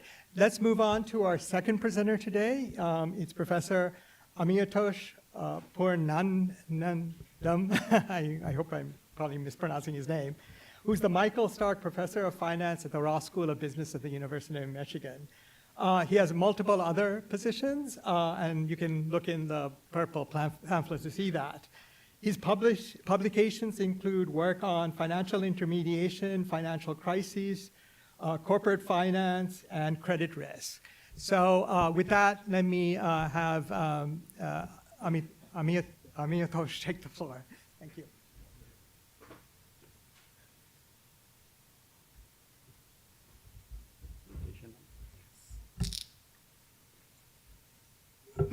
Thank you so much, Ruchira, and thanks, Ranil, for the introduction. I'll be talking about, I'm a finance professor, I'll be talking about financing India's growth. And Anand has laid it out very nicely that we need to grow. We need to grow by a lot. And just to put it in a broad macro perspective, and then I'll go really micro today in my 15 minutes that I have. But the big picture is that if we want to be a Viksit Bharat, developed country in the next 25, 30 years, we are looking at, depending on the economies that you ask, policy think tank that you ask, we are looking at a growth rate of 6, 7, 8% on a sustained basis for a very long period of time. And that requires a lot of stuff, including a lot of investments. To grow at that level, and Anand also touched upon that in his presentation, that we need to boost the investment from wherever we are today. And this chart that I'm showing you is the private sector investment, gross capital formation as a fraction of GDP ratio. And this is ticking up a little bit, but it has to go up more and more and more. So we need a lot of investment to grow, and investment needs credit. Investment needs credit. So just to set the stage, fundamentally, if you ask me as an economist that what leads to more or less investment in any sector or any economy, fundamentally there are two drivers. Investment opportunity set and access to finance. That is, companies should have markets to sell their products to, and they should be able to do that. They should have access to finance. So the question then comes that India is growing, it's a large population, so there will be demand. And we had a lot of discussion about exports and innovation. Even if you look at domestic demand, there is going to be a lot of demand going forward. Are we going to be able to take those opportunities and fund it with sources of capital, either domestically or internationally? Now, last 20 years, 10 years that you see, a lot has been done on that front to unclog the financial sector and allow money to move from savers to those who need it. Some of them, and one of them I'll come back to, there was a massive banking sector cleanup that happened after this non-performing assets, NPA cleanup that started in 2014, 15, 16, and kept going on till it culminated in a massive cleaning up of bank balance sheet, which is something which is very central to a bank-dominated economy like India. Now, this also had some impact, which in fact I'll show you. I'll just show one regression, one data, which I think the point has not been made in the next slide in a second, that this had some impact on how credit and what kind of credit went from the banking sector to the real sector, and therefore what kind of investment you ended up taking. We had bankruptcy reforms, and there was a lot of stuff done on the IO of banking, which a more fancy way of saying a lot of banks were pooled together. In the State Bank of India consolidated their subsidiaries and so on. Where am I going with all that? I promise I'll just show you one equation because I think it's important to set this stage. And the point I don't think has been made, this is a part of a paper that I'm writing for Praveen's journal, so hopefully Praveen will like it. That is, what we do in finance, a standard correlation regression we run, where what you have on the Y is the investment by a company I in period T. So how much are you investing? So we are trying to understand what drives investment. And what you see goes back to basic macro, that you invest more when your Q, that is your investment opportunity, is high. So that is a frictionless benchmark. That is, if you have a lot of opportunities, then you invest more. So if you are Tata Motors and people want to buy your cars, you of course want to invest more. And then there's a term which is cash flow, that how much cash or cash flow the company has internally. Okay? The idea is that in this kind of regression, there should nothing be loading up in a frictionless benchmark on beta 2. Beta 2 should be 0. That is, a company should invest more if it has more investment opportunity. It should not be constrained by whether it has cash flow or not. So that is the benchmark we talk about in a world where the financial constraints do not bind. And people have estimated this regression across countries in many different settings. Let me just show you two numbers, and after that, I'll try to interpret them. If you ran this regression for India, and this I'm looking at corporate sector listed companies in India, all of them, those who have data, look at the first column. What you see is that the coefficient on Q, that is how much investment opportunity you have, is positive and strong. And in fact, this coefficient estimate is pretty close if you ran this regression for the US. I mean, in our business, we'll take an elasticity of 0.2. That is saying that companies that have more investment opportunity, they invest more, and we like it. That is about the allocative efficiency of finance, that money is flowing where there are investment opportunities. But then the cash will also loads up, which means that not everything is being picked up by investment opportunity set. That is, those who have more cash, they're able to invest more, right? Ideally, if you had access to finance, that should be just an accounting identity in the background. But this is not what I'm here to show you. What I want to show you is the second column. And then I have a narrative that I'll use my next 10 minutes around that. If you look at when those reforms were taken, bankruptcy reform or the NPA cleanup, and do a before and after. So what I'm showing you that how responsive the corporate investment has been in India to the growth opportunity, symbol Q here. You see a massive tick up in post-2015. That is, the elasticity, that is how much I'm investing as a function of what kind of investment opportunity set I have, that has gone up considerably in the last 10 years. But the amount of investment that has happened has come down based on bunch of benchmarks that you can think of. Where I'm going with that is that after the banking sector cleanup that happened, there was, my interpretation is that first, that there is a strong financial constraints in India. That is not a controversial topic at all. But the second one, that after a series of those reforms, the allocative efficiency, that is where the money is flowing, perhaps, which I'll call the quality of investment, quality of where money is flowing has gone up, has improved. You want that higher sensitivity. But this improved. Yes? I'll come to that.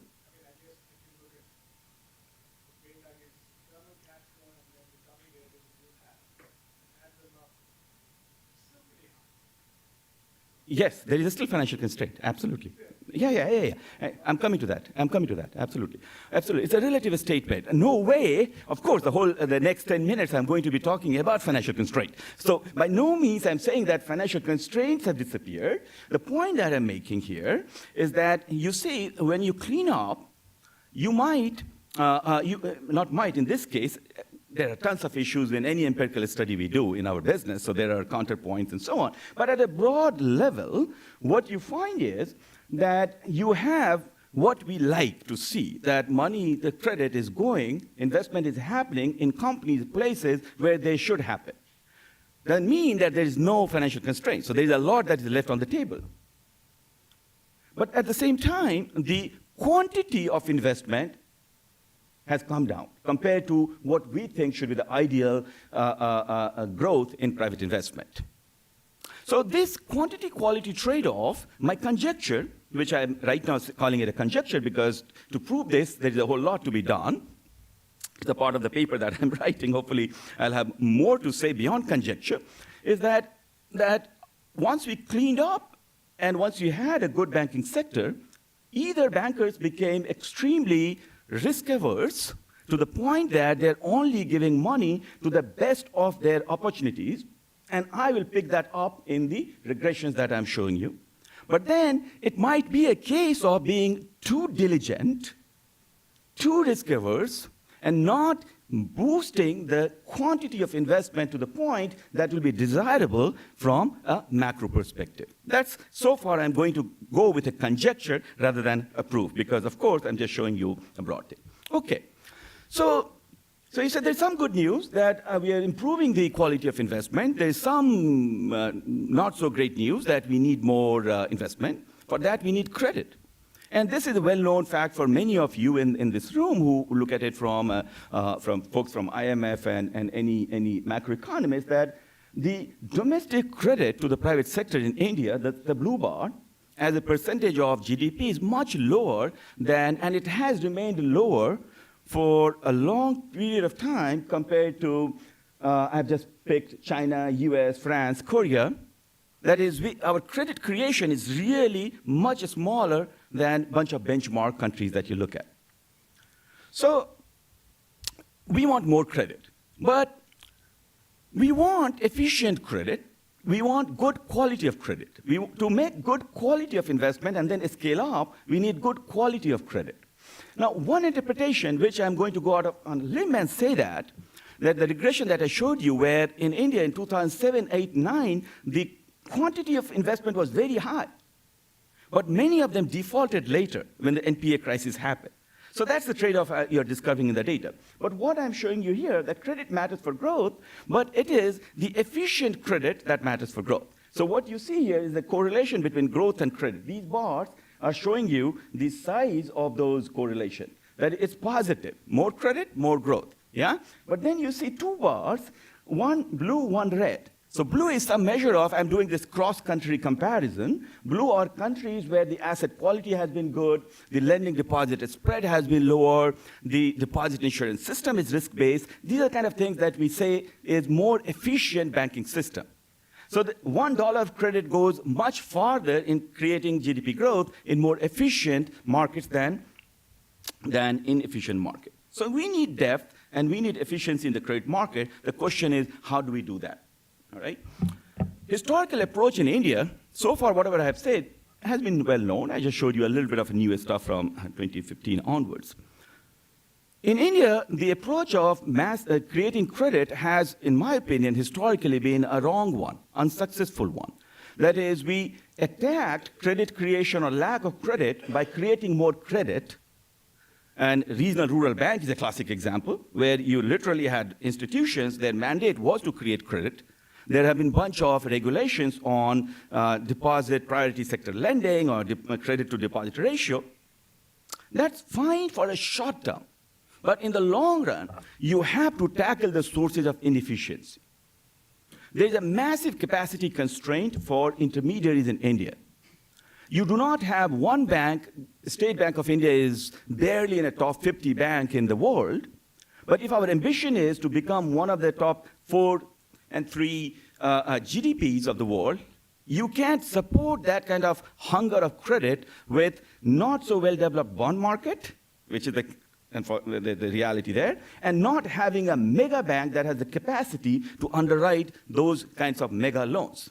I'll show you some empirical evidence on that. The point is that when you're thinking about credit creation, just giving credit is not solving the problem. That's a poor quality of credit. What you have to tackle are the sources of inefficiency. That why is the credit not happening? Where is the clogging in the plumbing? Is it the information friction? Is it something about the pricing the way we are doing? Is it the transaction cost, loan recovery, and so on? So what can we do to alleviate these frictions? I'll say two things, and depending on the time that Ranil I have 2 minutes. I'll steal 1 more minute from him, and I'll talk about digital India and the organization of banking. A lot of people have talked about digital India. I'll just say one thing, that compared to an approach that was credit-led approach to credit creation, UPI is a payment-led approach to credit creation. And that is a mindset change, which is very important, because payment is the most simple banking product. So the first time when you look at the payment, and then once you see that people have started using payment systems seamlessly, that's also an example of innovation we were talking about earlier. Then once you have payments, you have information. Then a street vendor there can get to see what kind of cash flow they're getting, and a bank can lend against that. The cash flow-based lending becomes viable, feasible. And we have to do that. For a lot of cash flow-based lending, digital India is great. And a lot has happened. I'll skip that in the interest of time, but in the last 2 minutes, I'll talk about one thing which I think is extremely important if India has to reach that goal. We need to scale up our banking sector. For a long time, we have talked about this idea that develop our bond market. Our bond market is still much smaller compared to what we need. So I think one strategy or one way to think about this is that should we focus on making some of our banks scale up? And how do we scale up? How do we make a mega bank, a bank in the top 10 or top 20? If you look at internationally, what you see this, the chart is that most large economies that we aspire to be have very large banks. Very large financial system has large banks. And we don't have that. So there is a massive disconnect in finance and growth aspirations that we have. Now, why? The rationale for a mega bank, and you'll see a revealed preference approach that most large economies have mega banks, but why? You get scale economies, a lot of scale economies, that your digital India UPI-led approach is great for MSME, it's great for retail, but I'm talking about thousands of crore of underwritten loan. For that, digital India yet is not able to scale up at that extent. So you get scale economies, you get X efficiency, which is a banking way of saying that for the same level of input, you create more efficiency for, in terms of lending, and your risk capacity goes up. I don't have much time, so I'll skip Ranil in the interest of time, and happy to take that later in Q&A. 2 graphs I'll show you.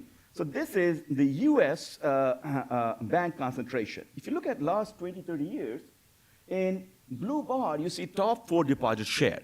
And that is the US banks, some of the banks have become really, really large. It is not a free lunch. It comes with a lot of other distortions, too big to fail guarantee. There is a trade-off with financial stability. But you have the capacity to scale up massively in terms of underwriting capacity. So the worldwide, that is the trend.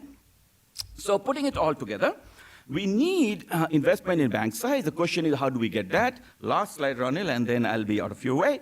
The question is, how do we scale up without getting into trouble of too big to fail guarantee and so on? And this is my last slide. One key thing which I think from a very pure micro policy perspective, somewhere equity capital has to come from. When I see a State Bank of India paying 6,000 crore of dividend to the government of India, I think we need to think about it a little bit carefully. That should we keep that dividend inside the bank, increase the equity, lever it up another 10 times to increase that capacity? Of course, all of these will come with trade-off. I'll stop here because there's a whole lot one can go into, but I have limited time. I'll be happy to talk about some of that later. So let me conclude by saying that we have made progress on quality of investment, quantity need to go up, and for that, I think we should scale up our finance. Thank you.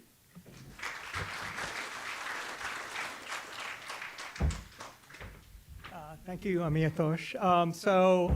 That was very informative on some of the financial sector issues that are needed to achieve higher investment growth. Now we'll have the 2 presenters come onto the stage.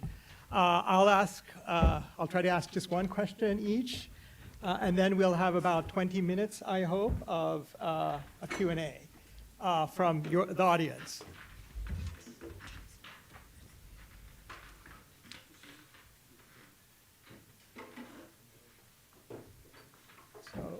Farnant, thanks. That was a very good presentation. So my question, I'm going to be a little provocative here. I think there's no question that India needs higher investment. But if you look at India's history, unlike most developing economies, at least if you think of the East Asian example, where growth at least initially was labor intensive, India has been the complete counterexample, right? Initially, it was capital-intensive manufacturing. That has continued. In addition, you have relatively capital-intensive services that have been driving Indian growth. So is that the way India should continue, or is there something that can foster a more labor-intensive growth environment? Yes, for you. Oh.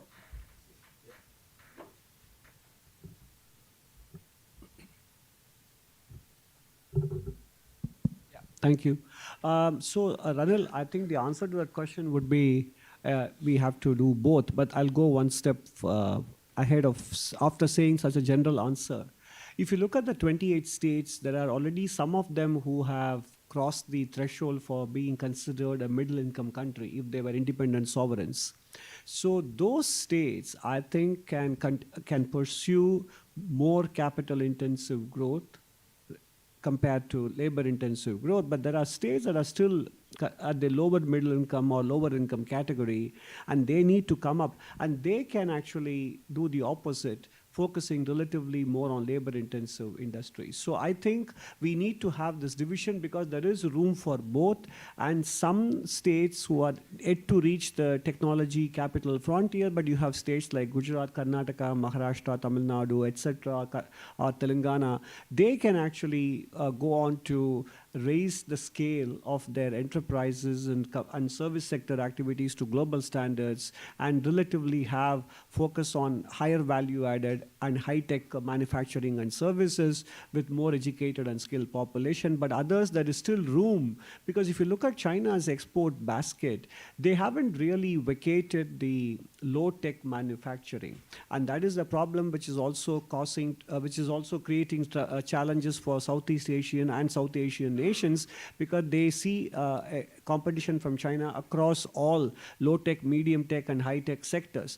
But therefore, I think it is not as if, and as and when China, because of global developments, does indeed vacate the low-tech space, there is room for some states to take up that space, and therefore I would call for a differentiated approach depending on the kind of per capita income, availability of skilled labor and capital between states in India.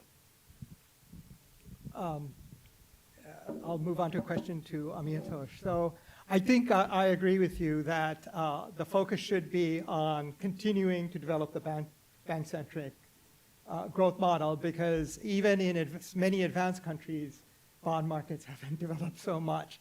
So the question is linked to that. To what extent, you mentioned during your presentation that bankers have become somewhat risk averse, partly due to the MPA type crisis, first in the banks and then in the NBFCs in India. Is it just the bankers themselves based on history being risk averse, or is there something in the Indian framework, including perhaps even the regulator, that makes them more risk averse?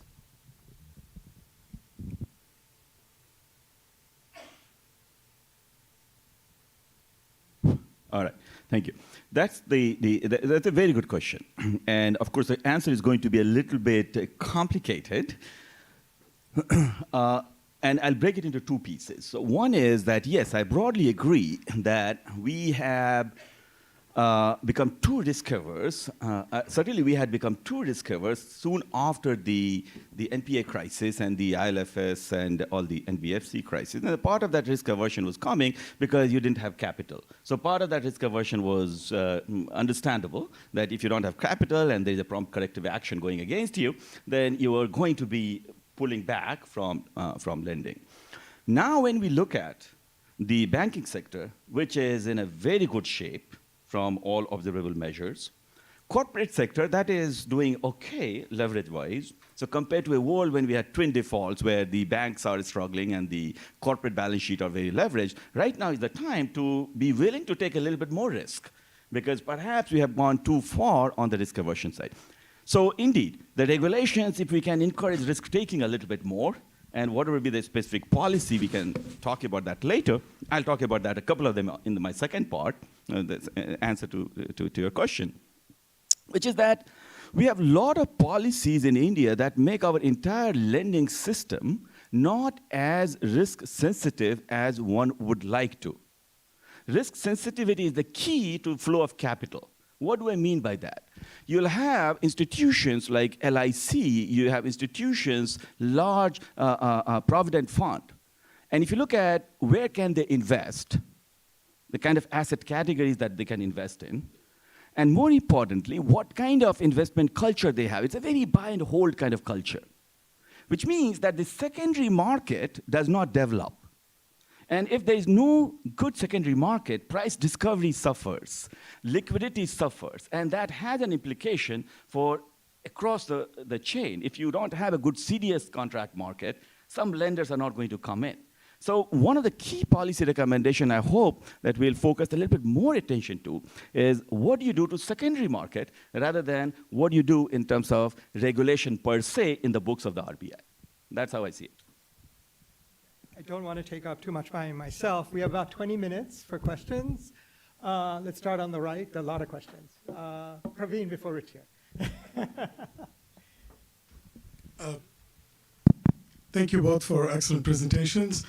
My question was for Amitosh. So one thing I quickly wanted to say was that reliance of kind of investment on your own cash flows is a bit reminiscent of this, the Feldstein-Horioka puzzle for at the national level, where savings and investment are closely correlated. So maybe if there's a robust finding, you can enshrine yourself in the literature forever with an Amitosh puzzle. But I was more seriously, I was curious about how, what do those numbers look like for other countries with more frictionless financial markets, for instance, just to benchmark these kind of Indian coefficients in other contexts? That's one. And secondly, have you considered just kind of breaking that sample down into sort of the top of that, the top quintile maybe of those firms, the market to book ratio values and so on, to either support or reject your own hypothesis about the best firms having benefited from it as opposed to others? Thank you. Let's take a few questions. So, Richard, no, go around. Okay. Let's go a little further and I'll come back. So, the lady in that table there, yeah, you.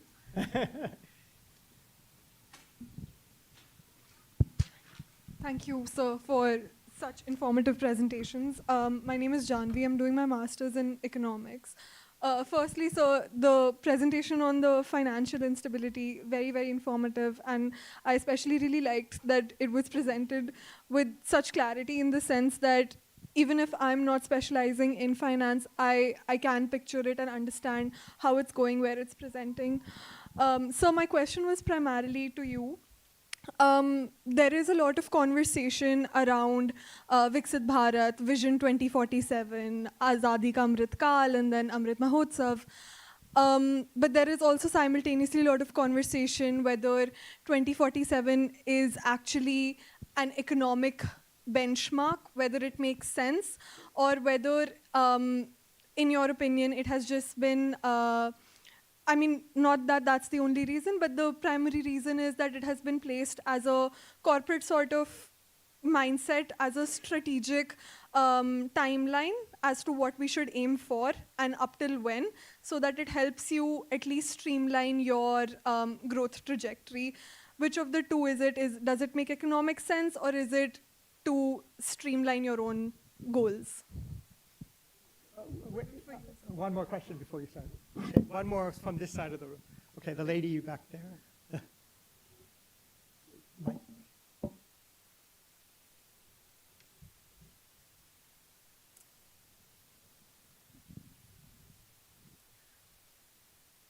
Thank you so much for the presentation. It was quite informative, but my question is, we spoke a lot about, financial inequality globally. But I think my question is majorly about the wealth disparity that's there in India right now. So a recent study actually spoke about India being billionaire Raj. And there have been a lot of talks about it, that the accumulation of wealth is 40% of the wealth is accumulated, in I think very almost top 1% of the population. And the idea is to understand this accumulation of wealth, in terms of the institutions as well as the individual, does it pose any sort of risk to the policies, the the sustainable growth that India is looking at? So yeah, would like to get your insights on it. Thank you. So maybe Amitosh start, and then Ananta, the last two or more. Yeah, so Praveen, I've so far only benchmarked that with the US. There's an obvious research bias here because that's the world that I live in. And compared to the US elasticity, in India, the elasticity is lower. So think of this roughly as, say, elasticity of 0.2 in the US. Of course, people disagree on measurement error and a bunch of other detailed issues. But if I have to pick one number of my hat, 0.2 in the US, in India, depending on those periods that I was running, 0.1 to 2.15. On the Q. And on the cash flow sensitivity, US will be, say, so put it this way, it's a double the size compared to the US. And that's where I'm headed in terms of benchmarking it, not with the US, but a bunch of other countries, and if I can get estimate and good data to do that. But the second one, I'll be quick, that's where I'm headed. So I'll have it before I submit it to your journal. I mean, 2047 does matter because it's an important milestone. And sometimes when you have such deadlines or some aspirational goals attached to a timeline, it is an important tool of motivation to get people to think about it and where you want to be when you are achieving an historic milestone. So whether or not it has got economic significance, it's definitely got historic and social significance and resonance. And these are very powerful motivation tools to galvanize people towards a particular goal. So in that sense, Viksit Bharat 2047 is definitely, it does, especially as we come closer to that timeline, it does impart a certain sense of urgency with respect to policy priorities and actions to be taken. And I think, therefore, from that perspective, whether or not its economics actually not so relevant as much as if it serves the purpose of uniting the country towards a particular milestone. Now, with respect to inequality, I think it's very important, first of all, to be very clear about the kind of data, because here in most of these studies, one starts with the conclusion and then look for the data that validates it. And then the second point is, most of the inequality discussions do not take into account transfers, which have now become quite significant. And third, if we look at the kind of democratization of stock market investing, most of the national income statistics, because they were, the formulas were set in a era when retail participation by Indians in the stock market were very low. Even now, I don't think the national income data fully capture the financial net worth of average Indian households as well. So I think from a multiple perspective, I would submit that this, from an Indian perspective, we need to make sure that the rising tide lifts all boats. And if some boats, because of their legacy wealth or other advantages that they have, gets lifted even more than other boats, that shouldn't be the primary concern, as long as we ensure that all boats are lifted in the first place. Swaminathan Iyer of the Times of India. Anant, in the economic survey, you had emphasized the need for getting Chinese investment into India because China is such a major source both of global capital and technology. But there were political constraints on allowing this in. It seemed to me that with the current fragmentation going on, it has become even more important. A company like BYD offered $1 billion investment in India, and we said no. The same company was going to put up a plant in Mexico. China says don't go because our top-class technology may leak out to the Americans. I immediately say, hooray, it should come to India and leak out to Indians. So, clearly, if that as a source of technology and capital, what progress has been made since you aired this problem in this particular thing? We'll go three at a time. This gentleman here.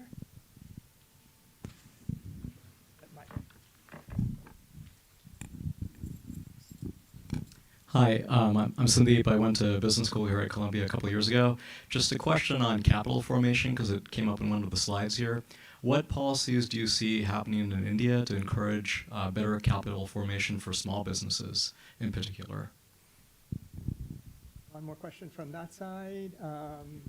Yeah. Gentleman with the pink tie. Good afternoon, sir. So my first question is to Sir Ananthan, sir.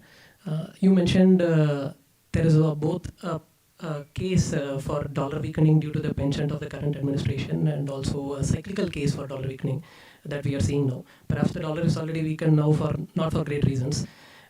But my question is, there has also been a discourse that the real effective exchange rate is upwards of 100, 106, 107.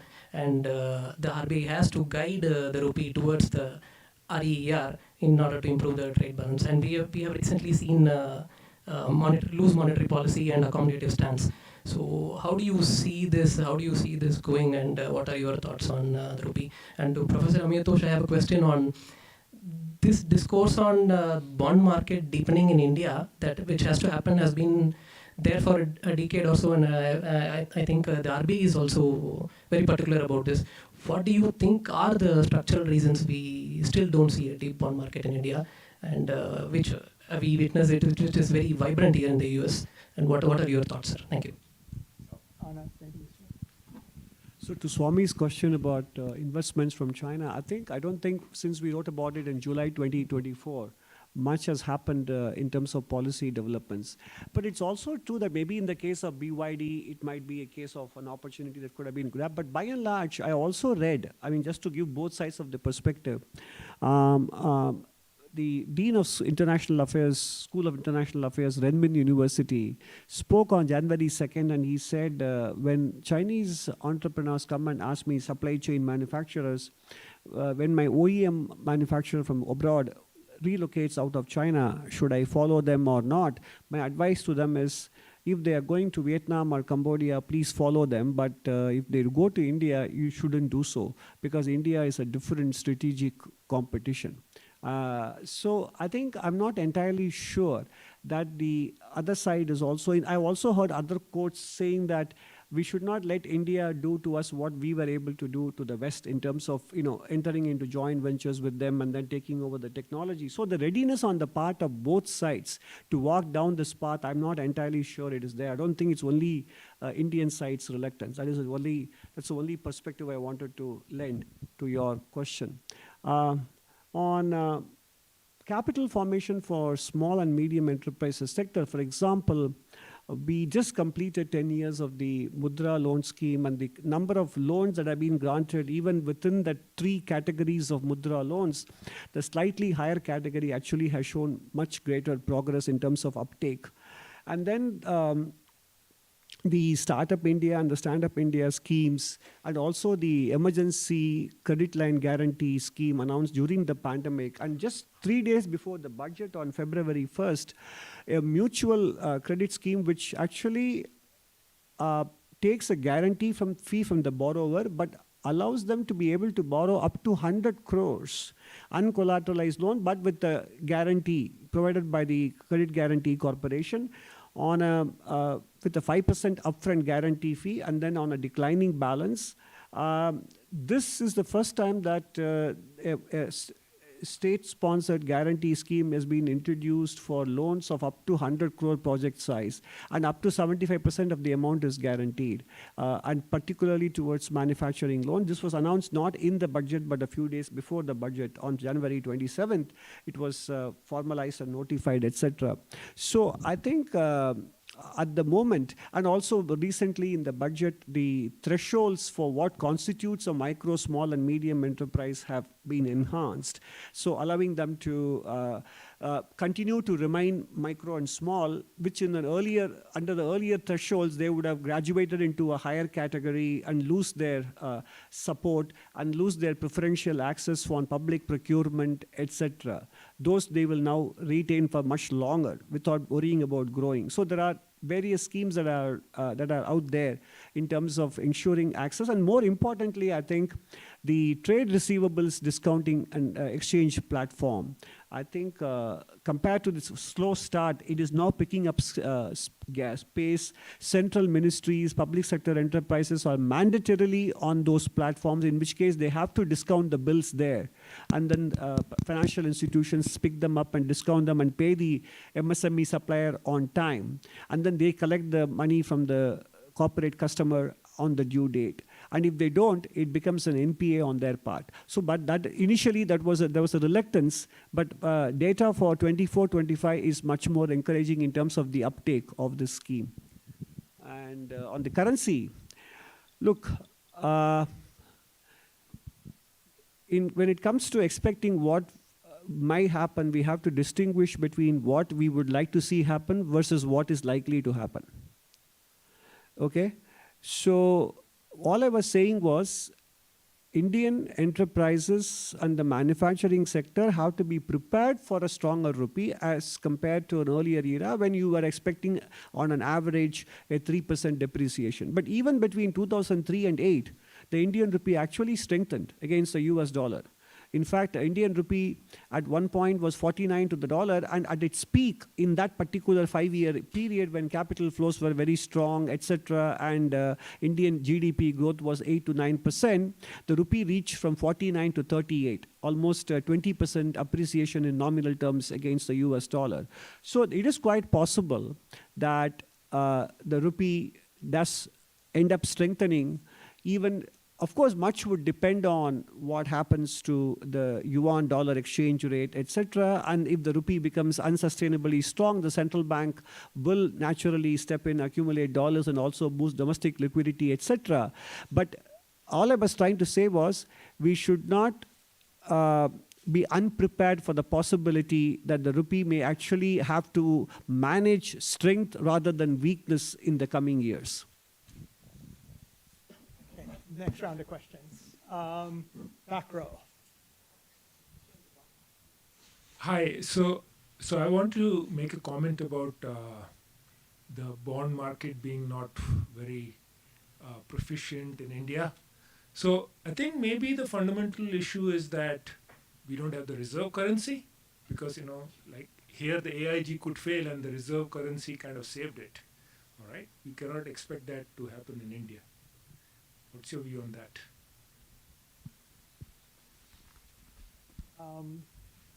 Let me get this gentleman here, and then after that, Ruchir. We'll have time. Good evening.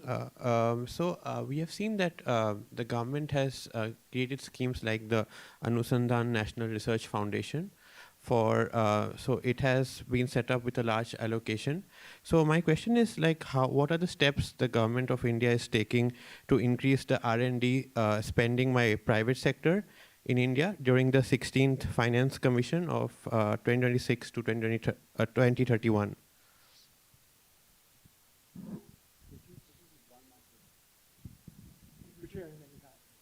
Okay, first, thanks both for really fitting the brief. What I had asked our speakers for this session to do is to lay the growth strategy and also talk about the role of finance, and especially for a lot of students who are very interested in. So I really appreciate that. One feedback I've received during the break was we are not being provocative enough, and I thought, Mr. Iyer, when you were going to ask a question, you would do your usual duties of ensuring that people are held to account and answer. But maybe I'll take up and I'll challenge you on that a little bit, Amitosh, if you allow me.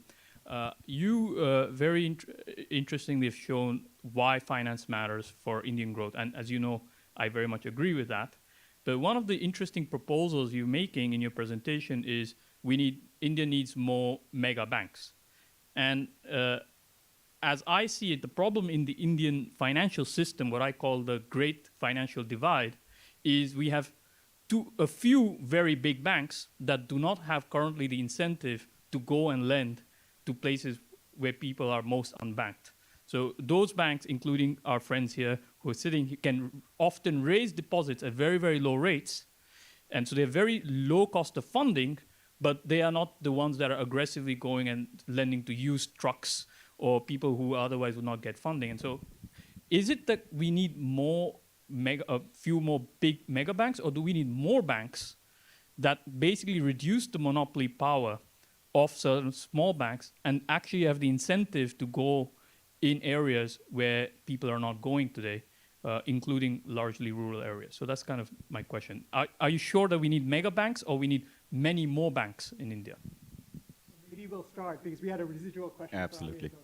Absolutely. And so let me start with the bond market, because this can go on for an hour and still you'll not be satisfied. So the idea of reserve currency, of course, here we are talking about the corporate bond market, not the government bond market. So I'll make a slight distinction. But of course, if you have reserve currency, you have an advantage. But sticking with the constraints that we are talking about, the Indian corporate bond market, it's not only in India, right? And it's not only that we have been talking about this for the past 10 years. We have been talking about reviving or accelerating corporate bond market for the last 30 years in India, since the reforms happened in 1991. But even in the US, even in developed economy, corporate bond is still relatively a modest share of the sources of capital that listed companies are getting. And unlisted companies are, of course, almost never raise capital, corporate bond. But even compared to that, in India, it is much lower. And you ask about what are the frictions that prevent us from going there. So big chunk of that, in my mind, is reforms in secondary markets. That is, who holds corporate bond? If you think about two sources of credit, bank loan is deposits come to a bank, and bank is lending to a company. When you say corporate bond, this is also an intermediation, but corporate bond intermediation is done typically by whom? The insurance companies, the pension fund here, the provident funds. These are the large institutional holders of bonds. And they, in India, they buy these bonds and sit on these bonds. So there is hardly any trading on those bonds. When you don't have trading, then the incentive of somebody who is not a buy and hold investor disappears almost. So then you attract fewer capital on that front. And second, we have these things all have to happen together. We don't have markets for, say, credit default swap. Now, if you are an active bond trader, you also want to hedge some of those risks. Somebody wants to take interest rate risk, but not default risk, and any combination thereof. So we need to develop deep, liquid secondary market for that. And I'll be happy to talk more about this. Now, Richard, I don't think you asked me a question that was that controversial, because I think I'm convinced we need mega banks, but that need not come at the expense of any credit clogging of the small banks, of the sectors that you talked about. And especially why I feel confident in that assessment is because of the fintech sector. If you look at the incentives, and it should be a market-driven approach to getting those places. So if the government can give some incentive to anyone to go to the rural parts of Madhya Pradesh and lend, I'm all for it. But let that happen through those institutions. I think a State Bank of India can do much bigger things than giving that tractor loan, in my opinion. Because there are alternatives available for tractor loans, but if I want a highway from Patna to Bhopal, I think I need big players to come in. No, on the question about what the government can do to boost private sector R&D, I kind of find the question a bit intriguing. I mean, why should the government do something for private sector R&D? I think it's the private sector that should do more to boost its own R&D spending. If anything, in India, if you look at the overall R&D spend, government's contribution to R&D spend is much more than in the private sector, which is different from many other countries' experience. If anything, I think the Indian private sector has to step up to the plate in terms of thinking long-term. Because right now there is time inconsistency, incentive incompatibility, etc. for undertaking R&D spending, because the returns accrue much later. But in a sense, by and large, when Indian businesses are family-owned and dominated, so to the extent that the payoffs come much later, actually the benefits can also stay within the family. So there should be paradoxically a greater investment in R&D for family-owned businesses than manager-run businesses. But be that as it may, that's a separate research topic. But I think if you look at the incentives, we had done a study of incentives given by the state to the private sector across countries in Asia and so on. Indian incentives given to the private sector for R&D are no inferior or no less than what is available elsewhere. So I think we need to look at other factors that are holding back R&D spend in India, and it is not so much a policy lack or a gap that is at the root of private sector's low R&D spend. Unfortunately, it looks like we're out of time, unless Ruchir gives me more. No, we're out of time. So please feel free to ask the presenters bilaterally. So first, I'd like to, again, give the two presenters a round of applause for their very nice overview of how India can either sustain or accelerate its growth path going forward. Thank you.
Hi, my name is Les Lawrence. I research and enterprise.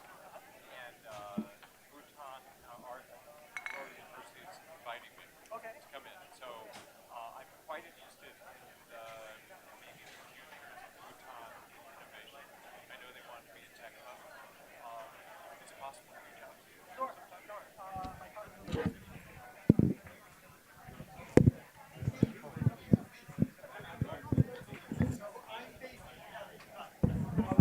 I was in Oscars. I was co-writer in Delhi. Oh, okay. So, Yeah, anytime. I mean, it's broader than innovation, but yeah, it's part of it. excellent.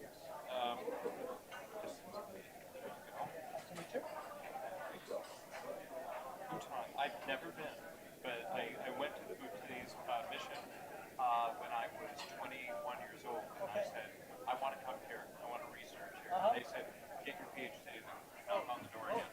And I finally did, and so visas aside. See you. I'm leaving a flight. Okay. I'll send you my Nice presentation. What is the driving force behind Bhutan's launch or petition that they become an innovation center? So, I mean, they had what is called the Bhutan Innovation Forum, but okay. The driving force to be is I can guess what I do.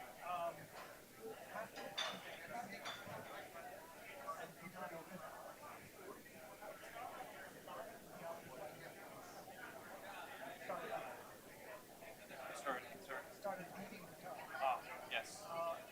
Private to Australia. Claiming to be education, but really to do. But so there are a lot of Bhutanese. So basically the brain drain. Yes. And what precipitated U.S. to Bhutan on it? I'll get to that in a minute. I think more confusion. Yes. Yeah. But so initially so the key announced about a year and a half ago, December 2020, that he was going to start what is called the Tariff, which is on the border of India and southern India, which would it's a little unclear what he wanted initially, but he took it like 10 years, etc. in financial services. I still have my job, but what I'm now doing is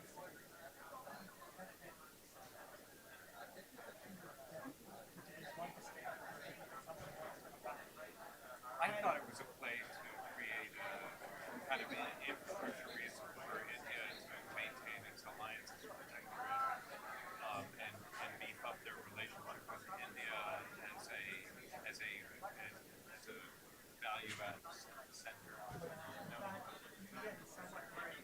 India is supported, but worried about the because they're concerned about potential financial services going offshore. But these goals, this is my view, but I've heard it kind of what he say. I agree with you. That he's going to use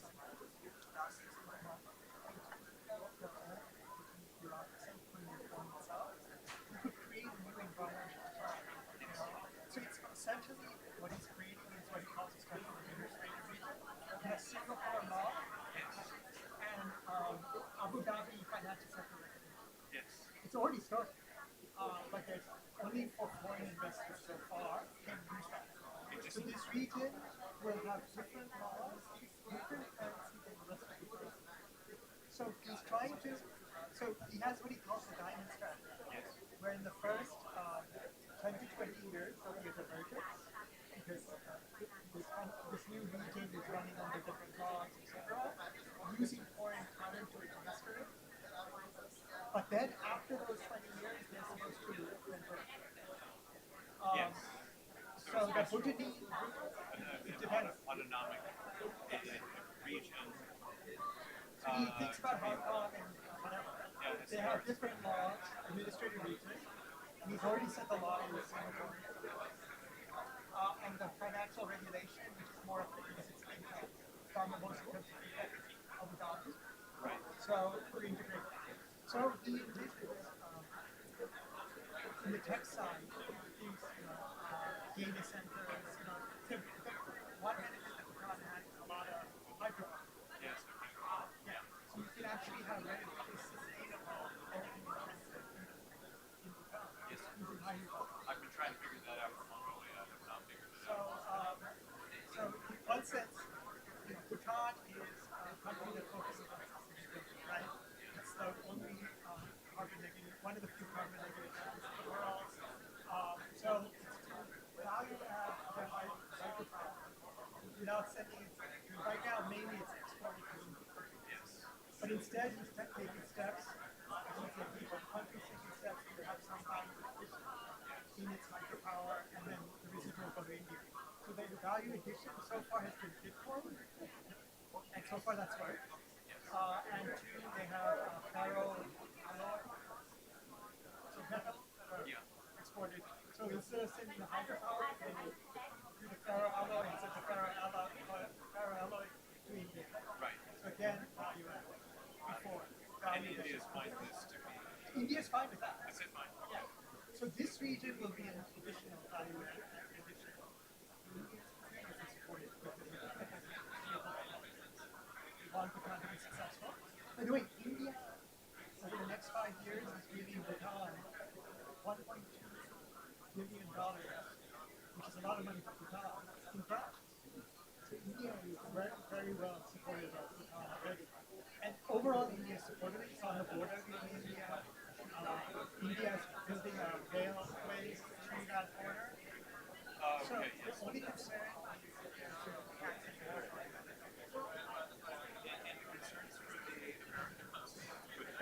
America. So here's my wife fell off the chair. So did I.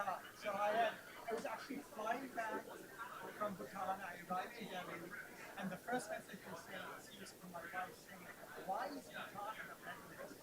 I mean, the worst. It's like Iran, Iraq, Syria. No. Just went down. So that was the reason. But it turns out that some countries.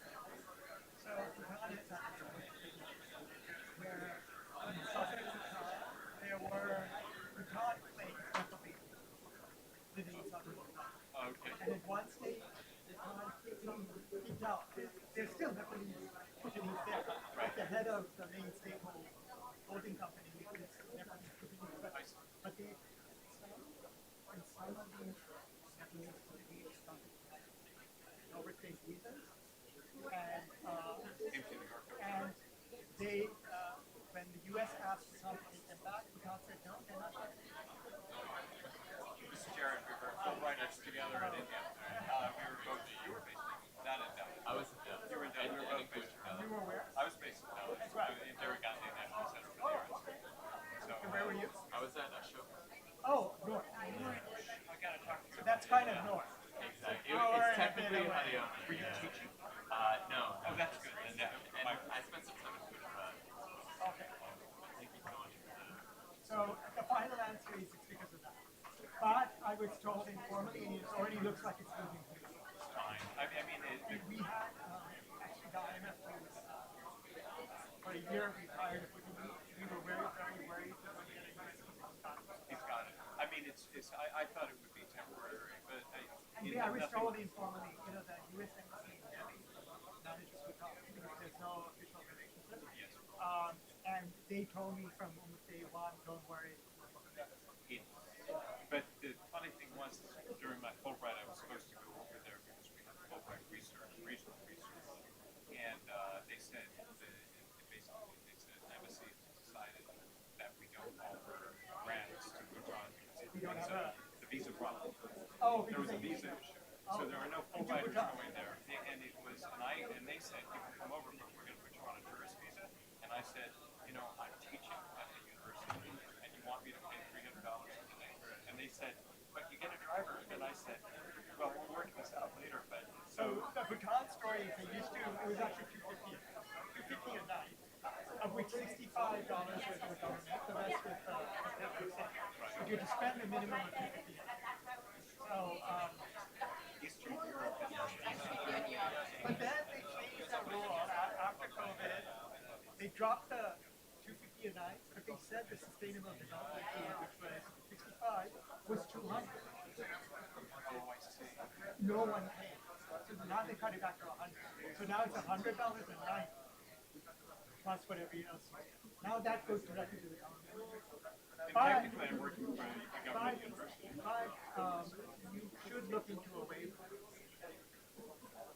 Because if you're working for some Bhutanese, like when I go in, they don't charge anything. Because UN agencies, they don't charge. So similarly, if you're, I'm sure people who work for Bhutanese universities, companies get something. I did speak to the vice of the university or the college campus, and they said, we just don't have any clarity on the basis right now. We're kind of stuck on that. That was in 2022 when I was in Delhi. No, but I think it's better now. 2022 was probably the worst time. Okay. Yeah. So I just said, I'm going to push it to like 2026 and go from there. I think if you're working for a Bhutanese organization, at a minimum they'll cut the cost, if not say free. Because you're working in some sense for Bhutan. That's what I thought. I was going to get more working. Yeah. But probably you really need in that case, similar, if it's something similar, you'd have to contact the Ministry of Education. They were the ones who would do the waiver. But I guess the university should contact the Ministry of Education who arrange the waiver. Reinvigorate my zeal for Bhutan. Thank you. It's a fascinating place. Yeah, that's what I hear. So, and it was because of Jared that I learned about this conference. And I'm just across the street at the Teachers College, and I was like, thank goodness, easy to pop over. My colleagues in August, and I'll just kind of send you an email and we can kind of catch up or whatever. Yes, I was absolutely here. I'm so glad we could reconnect. Yes, exactly. But better late than never, right? I think it's really good. Yes, yeah. Okay. Like very bullish. Yes. I think it's very bullish. Like on your introduction. Yeah. Said, yeah, exactly. Right. Yeah. It's very global. No, we say that. The question is if India could keep its own goals. That's point one. And down the line, when the demographic that's only 10 years away, if they're only growth meltdown and stuff, because at 67 it becomes 5 to 6, and then 4 to 5. So I'll see you then.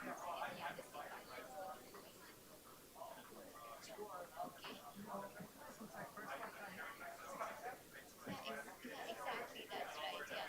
So for India, that's unremarkable. So in fact, what I was saying is India grows 67%, really only maintain 10 to 15% of the people's time.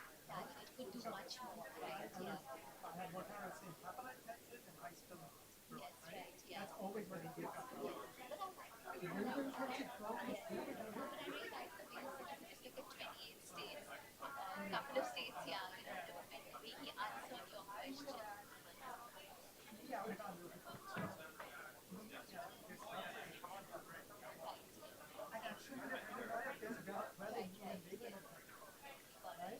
So why can't we have your model and put it up in Gujarat? Gujarat is the only one in capital. Yeah, absolutely. That's a nice way of looking at it. I wouldn't put it right. Yes, okay, I get it. You say different model. I disagree. Yeah, okay, I get it.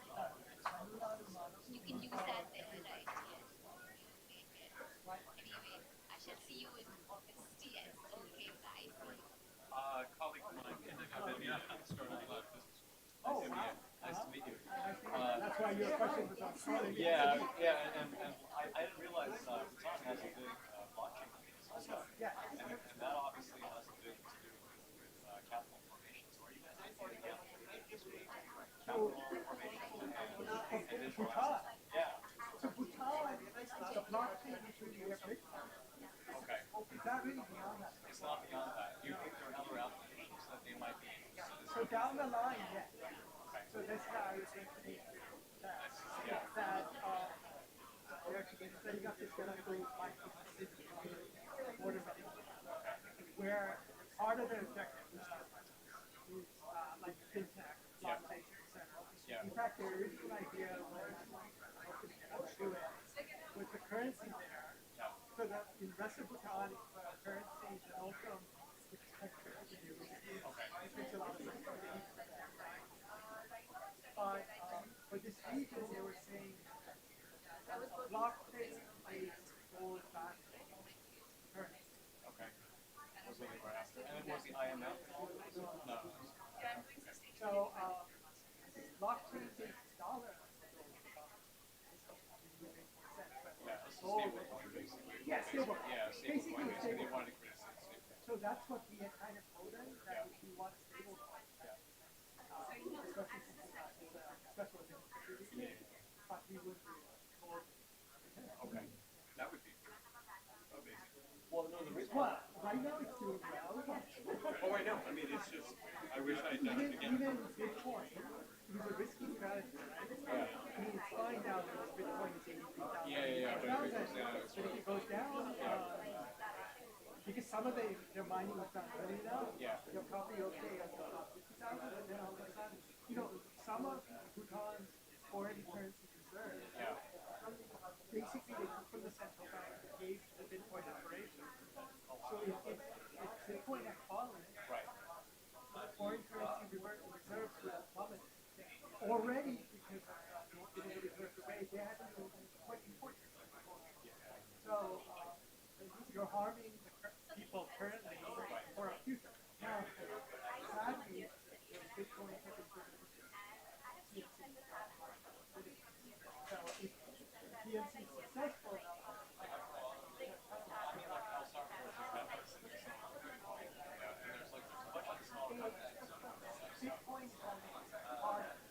Yeah. But so I guess my last question is that if there is this regulatory framework, obviously here, can startups go there and use the regulatory framework to go launch it? So the framework, the two frameworks they're using for listed are for general law in Singapore law, but for like fintech, Abu Dhabi. Oh, it's Abu Dhabi based. It's regulated. But my understanding is Abu Dhabi is relatively and relatively simple in operation. That's why they adopt it.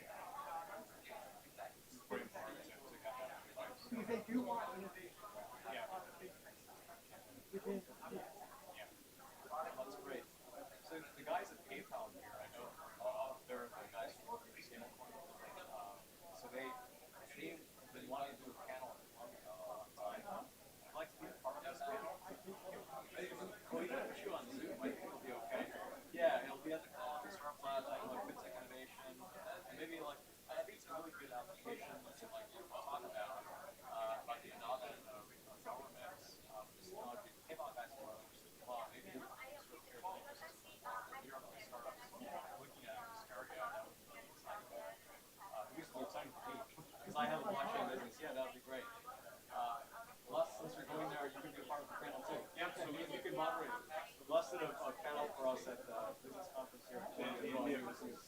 Yeah, it would be perfect. So maybe we can kind of look at this realm and it would be fantastic. Yeah, I wasn't aware of this until he pointed the guys. Why don't you go talk? Let me do that. I'll send you a message really clear on LinkedIn. I can also add. Oh, you're not? Okay, so I'll send you a message. Very fast. Yeah, really good stuff. And are you still make sense of that now? Or? Yeah, I mean, it is in place. Okay, I got you. Okay, that's what you're. Thank you. It's a generous. Yeah. I mean, we should get. Very nice. Okay. Oh, sorry. Excellent. Okay. Let's play your role. So let's. First of all, thank you for sharing. Like Les said, I was based in Delhi for like 12 days.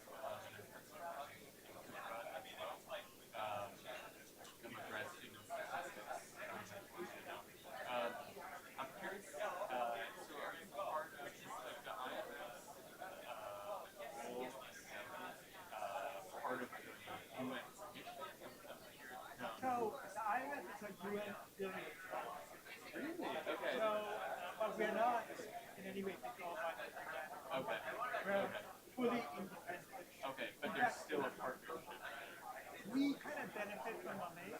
Okay. So my Because card in India, okay. my passport, I have see, it says UN identity card. Okay, okay. But that's kind of a quasi-diplomatic card for us. Okay. And then I enter India, they put my visa on the UN SFSA. Okay. But, and we have good relations with the UN and other UN affiliated agencies. Right, I was going to ask, because I saw online at least resident commissioner or of the UN in Shombi Shore. Yes. Yeah, so I met him very briefly in Delhi a few years ago. So I was He's still there. He is still there? Yes. Okay. Yes. Okay. Very nice guy. Yes, very nice guy. So I was curious, I guess, what that partnership looks like. Yeah. I mean, to be frank, we benefit a lot from the UN partnership. I'm not, I mean, like, there's an economist at the UN, Chris Garraway, who I'll speak to, and he has questions I answer. Shambis is a very nice person, but, he's... Okay. And the UN has such a large, even non-economic mission in India, right, and globally. So, but the economic side, we haven't done that much with even UNDP, but, the main economics guy is UNRC, Domestic Coordinator's Office. I do have contacts with him. Chris actually also works on Bhutan. Well, that's an interesting sub-conversation. So, and Chris gets a lot of information from me on both. That's the way. I mean, that's the main benefit the UN has from us. We benefit also from visas, security from the UN, all of that. So in Delhi, we probably collaborate the most with the World Bank.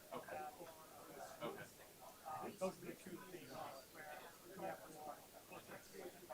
UN as well, but the UN has a broader benefit than economic. And I guess, I'm curious what type of relationship the IMF has with companies in India, more on the quantitative side of capacity building with their public data. A lot of the work that I did used public data, and I know there's like a giant effort within the government of India kind of brought up the public data. So, yes, two aspects of that. In terms of data specifically, we do work with the Ministry of Strategy, Planning, and Implementation, even though it has specific data. It's the data. So, on macroeconomic related data, we actually do technical assistance, training of the staff. Training in what sense? Well, on the current best practices in national accounts. Something like that. Right, so we help on national accounts, we help on price statistics, we help on that's with cost, but then separately we'll help on like the fiscal accounts, which is not done by us.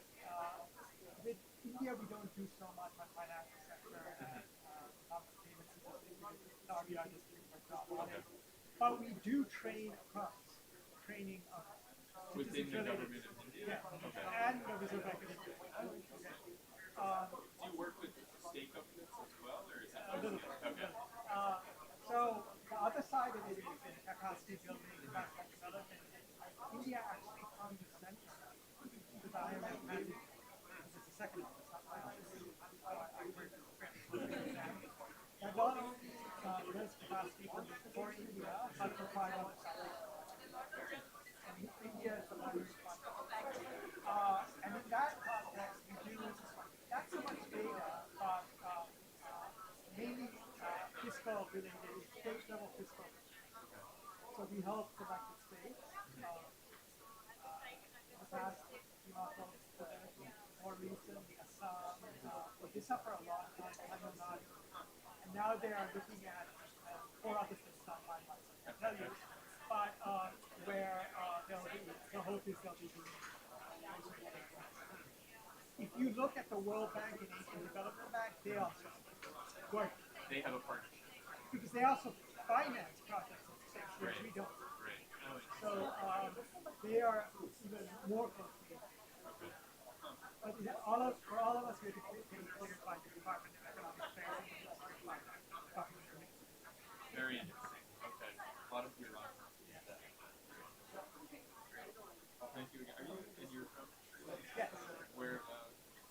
was born in Colombia, but I moved to the U.S. pretty young. Okay, great. I I'm got more to- of a DC kid. Okay. It's DC suburbs. Gotcha. Okay. Where Well, are you I'm from New Jersey. Okay. A New York suburb. So I know the main kids who entered George Washington University from New Jersey. Well, my nephew went to. I bet My half my high nephew school went to. was there. Yeah, there you go. Exactly. Okay. I was just asking. I got to travel there a little bit. Yeah. Okay, well, thank you so much again. It was very nice to meet you. Appreciate it.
You all have not allowed Ananta to even get a sip of water, you know? I'll get some water, yeah. Yeah. Go get some tea also. Yes. Can you, yeah. Ananta, that's yours. No. It's not yours. Oh, this is Tanush or, is it, no, I think, are you sure it's Tanush? Or Mikal? Oh no, it's not. I think it's Ranil's. Okay. Ranil or Amitosh? Yeah, yeah. But get everybody in. Can we all get seated, please? Can we all get seated, please?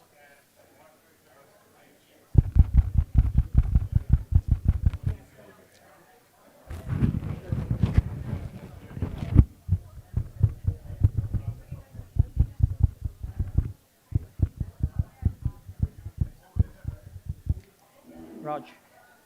আমি পরে হ্যাঁ ওখানে বসবো No, no, no, that's fine. See, afterwards you can just sit silent. You've met Ronit before. Have you guys met Ronit?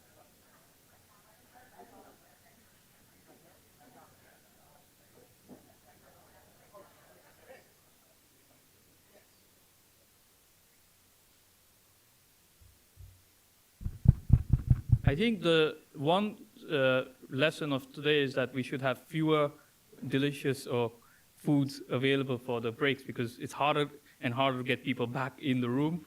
But actually, we have an amazing final speaker lined up, so it's going to be even more delicious than whatever you can get out there.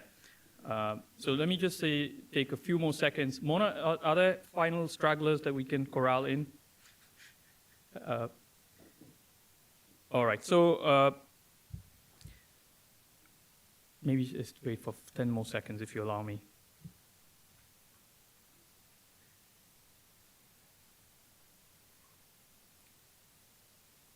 So you all, I hope you've been enjoying the interactions, both during the sessions, but we've tried to schedule the summit this time to have more space also for interactions between. And I've been one of the messages I've received from a lot of speakers is they are very encouraged to see the very strong participation from students, and they are very encouraged and inspired by you all honoring the speakers afterwards, asking them questions. So I really want to thank you all for that, but also encourage you to not have any fear in approaching. And so if you've not heard no from people enough, that means you're not doing enough of that. So please go up to people, ask questions, and it's a wonderful opportunity to open your perspectives and be challenged. And I certainly have benefited a lot from the people here in this room. I often call them just to bother them to learn more. So you have this wonderful opportunity. Okay, so now moving to the final session. So this center is the Raj Center, supported by Mr. Deepak and Ms. Neera Raj. I see he's just stepped outside. But we also have had an endowment and support from Mr. Uday Kotak and Ms. Pallavi Kotak for a distinguished lecture series.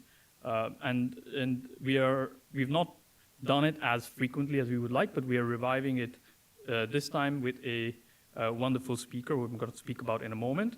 Mr. Kotak is founder of the Kotak Mahindra Bank, but I think his wife is more interesting from the SIPA perspective, because as I learned that she's a SIPA alum and the niece of famous economist Jagdish Bhagwati and the late Padma Desai. So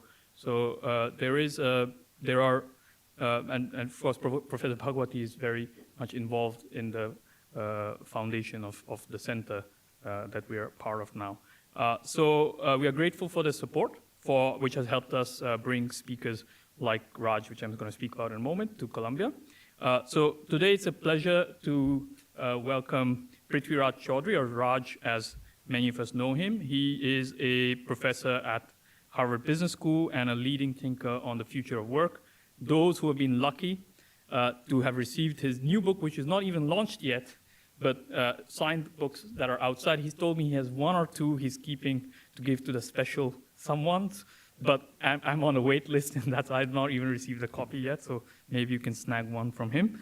And the reason we thought he'd be a great speaker is not only is he a very dynamic speaker, as you'll see shortly, but he's doing a lot of fascinating work from a research perspective, but with practitioners. So he's working a lot with companies in India and outside India, and thinking a lot about the future of work, mobility, and the role of talent. So, and he just published a new book, as I told you, The World is Your Office. If you couldn't get a book today, you can order online. Our center does not get any commissions from that, but I had a chance to read a version earlier, and I can strongly encourage it. You ought to try. And before academia, he has worked at McKinsey, Microsoft, IBM, and holds degree from IIT, IIM, and Harvard. So without further ado, I'm going to let him take about 25 minutes or so to give a lecture, the distinguished lecture. And then we'll have some Q&A, and we want, of course, encourage participation from you all. So thank you so much, and please give a warm round of applause to Raj.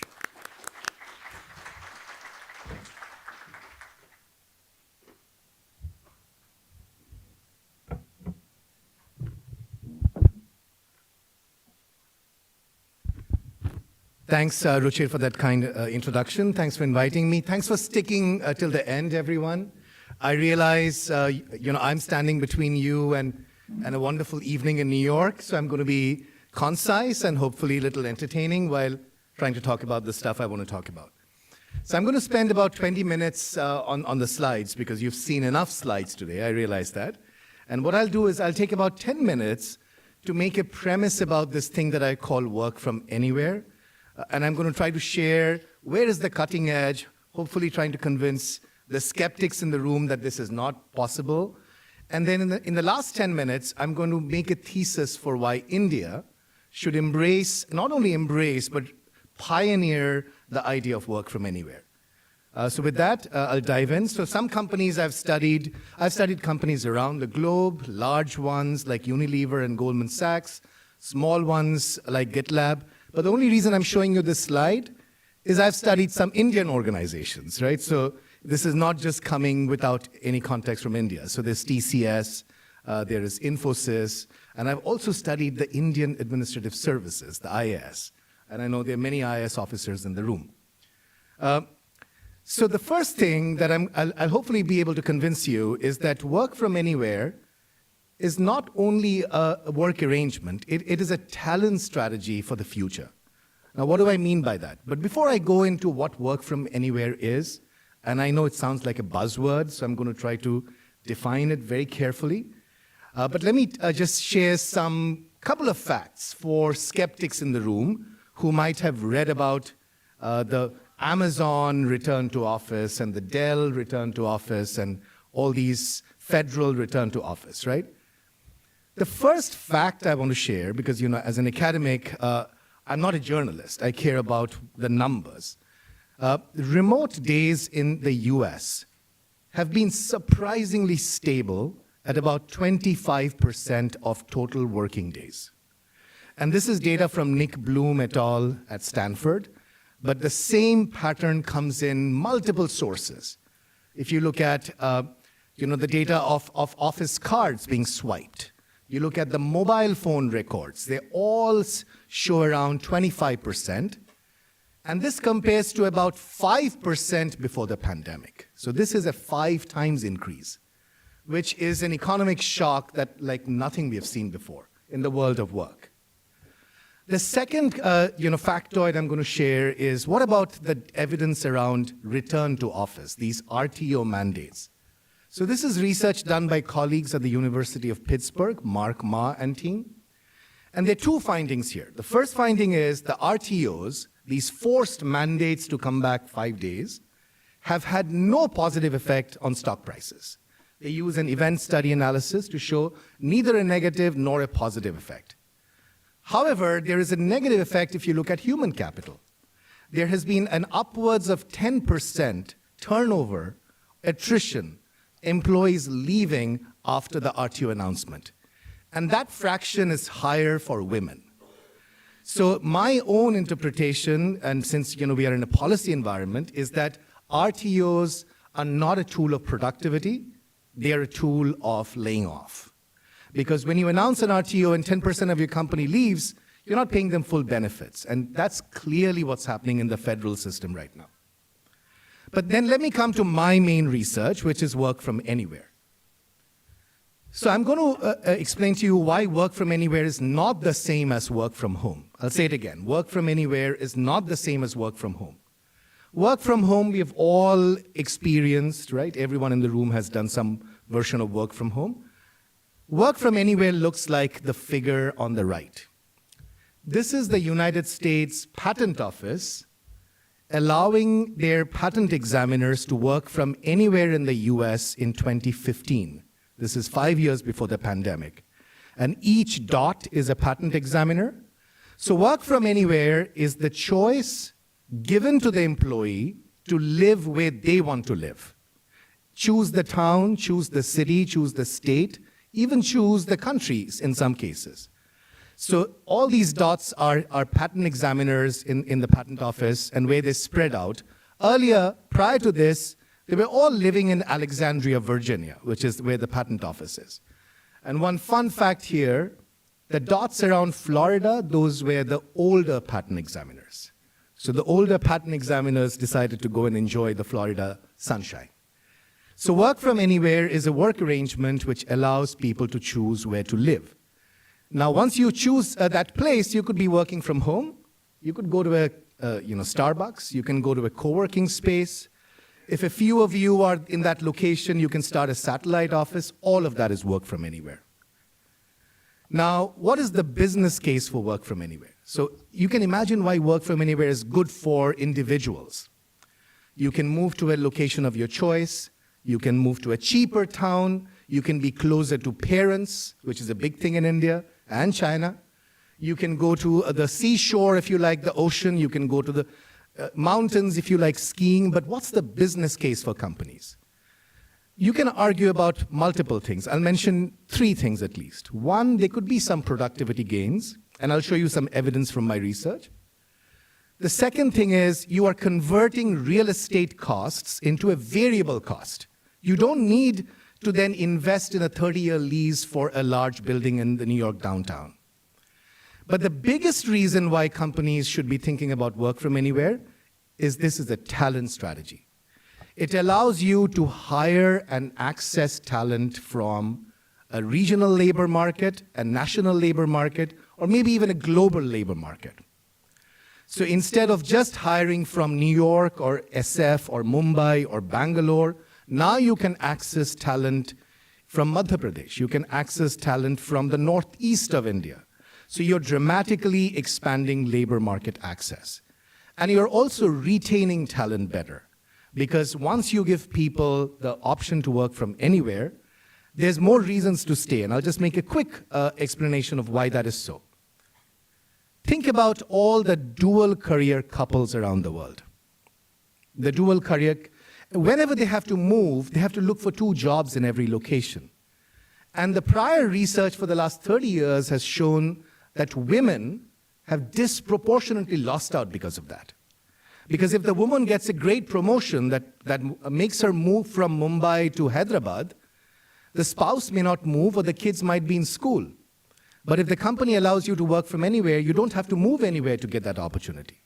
And my research actually shows that attrition goes down, especially for women, if they're allowed to work from anywhere. So this is a case of attracting, finding, and retaining talent. That's the business case. Now, let me share some factoids around what's happening with hiring. So work from anywhere turns out has become the dominant business model for startups in the US. There are hundreds, if not thousands, of startups which have now adopted this model. I've studied quite a few of them. I've studied GitLab, Zapier, Deal.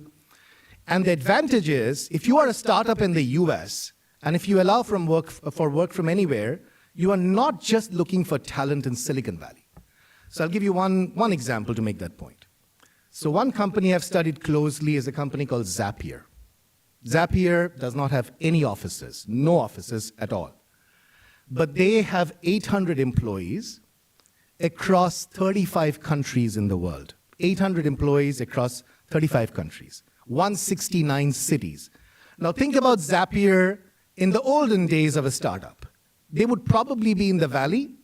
They'd probably be competing for talent against Google and Facebook. But now they can hire from Costa Rica. They can hire from Ireland. They can hire from India. They can hire from Bangladesh. Their talent access has dramatically changed. And the other reason startups love this model, I did some research with the finance professor, Jan Bina. We showed in that paper that if you are as a startup founder embracing work from anywhere, your balance sheet doesn't have real estate leases, and so you retain more equity at IPO. That's a very powerful incentive for startup founders. Now, this same model is also happening in India. I've worked with a startup in India, Cactus Communications. They had an office in Mumbai before the pandemic. They gave it up, and now the employees of Cactus Communication can live anywhere in India. ITC Infotech did the same. So the same model is also getting traction in India. What about productivity? So this is my research with the US patent examiners. So we were fortunate to have a natural experiment here, which I'll not bore you with the details. For the academics in the room, we can have, talk about it during coffee. But this is a causal estimate of productivity. We found that productivity went up 4%, 4.4% to be precise, after individuals started working from anywhere. And you might ask, why would productivity go up if people go and live where they want to live? I'll give you one mechanism, actually a story, to tell you the mechanism.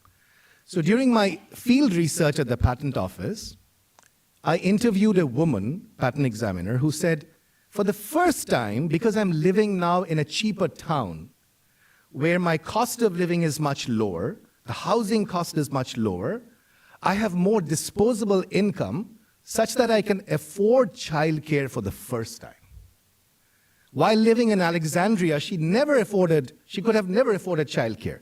But because now she moved to this cheaper city in the middle of Michigan, she could afford childcare. And you can imagine why that would make you more productive. Now, before I come to the India part of this talk, which I promise I will, let me just say one more thing, actually. Many companies in the West have now adopted what we know as the hybrid model. What I'm going to argue is that hybrid is also possible with work from anywhere. And you would say, how so? So first thing I'll share is an RCT, a field experiment we ran with an organization in Bangladesh. This is BRAC. I'm sure many of you know BRAC.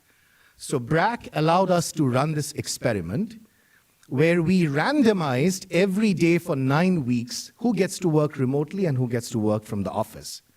We can again talk about the stories about how I convinced them to allow me to run that experiment. So once the 9-week experiment was over, then we could causally estimate the effect of where you worked on a bunch of outcomes. What did we find? We found on average 25% days in person was optimum, 25% days. It was better than being more in the office and better than being less in the office. Now, I'm not going to claim that this 1-point estimate applies to the whole world. Each organization can run their own experiment.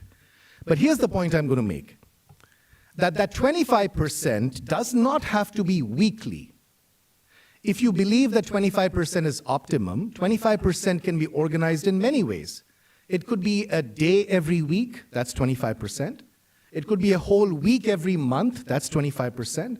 It could be a couple of weeks by month, that's also 25%. And I call these 3 models weekly hybrid, monthly hybrid, and quarterly hybrid. So let's just spend 10 seconds on what these models mean. Weekly hybrid means you are going to the office, a few days, maybe a day, maybe a couple of days, maybe 3 days every week. Monthly hybrid means you are going to be in person with your team 1 week every month. So now you can live in Nagpur and travel to Mumbai by train maybe once a month. Quarterly hybrid is when you are meeting your team quarterly. So now you can live in Jaipur and fly down to wherever the team is doing an offsite every quarter. And I'm not going to, on this topic of how to do work from anywhere, I could just stay on the stage and speak for the whole day, but you can read the book. I'll quickly make one last point before switching to why I believe this is a framework that's extremely important and relevant for India. So the skeptics in the room might still say, but what about the serendipitous conversations you have? What about the water cooler conversations you have? So I'm going to present 2 factoids there. The first is there's research by an MIT professor, Tom Allen, going back to the 1970s, which showed that the in-office interactions are extremely siloed. They happen within 25 meters of where people sit. And think about who you meet in your offices. It's probably the same 5, 6, 8, 10 people. And they are based on where your seniority in the organization. So interns meet interns. Senior people. I've never had an intern tell me that, you know what, I walked into the office of the CEO and knocked the door and said, let's have a serendipitous conversation. It just never happens. On the HBS campus, my finance colleagues sit in a different building. I never meet them. That's the first point. It's a very siloed interaction. The second is something that sociologists have called homophily. When we come to in-person events, and you can look around this room for some evidence of this, we tend to cluster with people just like us, based on gender and based on race. So if you look around who you're sitting next to, it's probably someone who's very similar to you. And this is a subconscious, unconscious bias of homophily that determines who you meet in person. I would argue the bigger debate in person shouldn't be office versus remote. It should be, how do we get over the curse of homophily? And I'll just share one factoid from a study we ran. So in this study, we studied this all-remote company called Zapier. And Zapier employees came together for an offsite. Left to their own devices, the Zapier employees all interacted in silos. So men with men, women with women, Indians with Indians, Chinese with Chinese. The only way to get around that was when people shared the same cab ride, the same taxi from the airport to the retreat. Because when you are in the back of a taxi, it doesn't matter who's next to you. It feels okay to start a conversation. And that's what I've called engineering serendipity. So you need, as a manager, as a board, to think about how do we engineer serendipity so that people don't have siloed conversations. So let me now switch to the India part of this talk. Okay, so this is my central thesis, or I actually have 3 points, but I was very pleased that during the course of the day, some young people talked about diversity and inequality, right? So when we think about the India story, is it only a Mumbai story and a Bangalore story? Or should it be a story of second-tier, third-tier towns and cities as well? And the argument I'm going to make based on my research is work from anywhere helps smaller towns reverse, arrest, brain drain. So what has been our traditional model about talent and smaller towns? This is research I did with Infosys many, many years back. When I looked at the Infosys model, and there was a gentleman, Tan Murthy, who created the Mysore Center, many of you know, the model was go and find these extremely smart people in smaller towns. Bring them to Mysore, train them, put them in Bangalore, and what we found in this study is the Infosys employees who came from the smallest towns of India were the most productive. So that was the main finding of the study. We did the study about a decade back. So the model was bring all the diamonds in the rough from the small Siliguris and even smaller towns, Asansol. I'm from West Bengal, so I know the smaller towns in West Bengal. Bring them to the large cities and make them part of the production center. That's been the model, right? Now, so what do the smaller towns do because of this reverse brain drain? So I'll share one study I did, again a decade back, with the IAS. So what we did is we collected all the biographies of the IAS officers over 4 decades. And the main finding of this study was the IAS bureaucrats who started their lives in the smallest towns of India, they did better in their career outcomes. So I put this book, and I spoke to probably around 50 IAS officers during the study. And this woman, Sumita Daura, told me her experience in the Telangana district, now Telangana, then it was Andhra, of Karimnagar. So she was sent to Karimnagar as first posting. And I'll share one story. So then you would ask, why should any young person who's grown up in Delhi or Mumbai go to Karimnagar? And the argument we make in the paper is it opens up your problem-solving skills like nothing else. So Sumita started an Anganwadi school in Karimnagar. Now, if you know Karimnagar, this is a Maoist-infested district, right? So they see a government officer, they don't like it. So what did Sumita do? So I'll share 2 anecdotes. You should read, all the young people in this room should read Sumita's book. She used fake number plates to go to that, the villages, because then people, they didn't know it was a government car. Second thing, she found the wives and the daughters of the Maoist leaders, and she trained them to become teachers in the Anganwadi school. Now, that kind of a problem-solving development doesn't happen sitting in Mumbai or Bangalore. So this is Sumita Daura's and Karimnagar story. So then the question I ask is, how do we make hundreds of thousands of young people go to smaller towns. And my solution here, I'm going to propose remote work and work from anywhere. So let's just talk for a second about what's happening in the US. Since the pandemic in the US, about 50, counting, it's increasing every month, smaller towns in the US heartland. So these are ruby red Republican districts in states like Michigan, Ohio, Wisconsin, Oklahoma. They have started relocation programs for remote workers. And so one of the programs I studied was Tulsa Remote. Tulsa Remote is a program that was started in the city of Tulsa, Oklahoma. I don't know how many of you, by the way, how many of the folks in the room are from smaller towns? I'm just curious. So you would understand the problem. So Tulsa, like many, many smaller towns around the world, loses young people right after high school. They all do college somewhere, and then they go to New York or LA or wherever, and they never come back to a place like Tulsa. And I'm sure that's the story in many Indian second-tier, third-tier cities.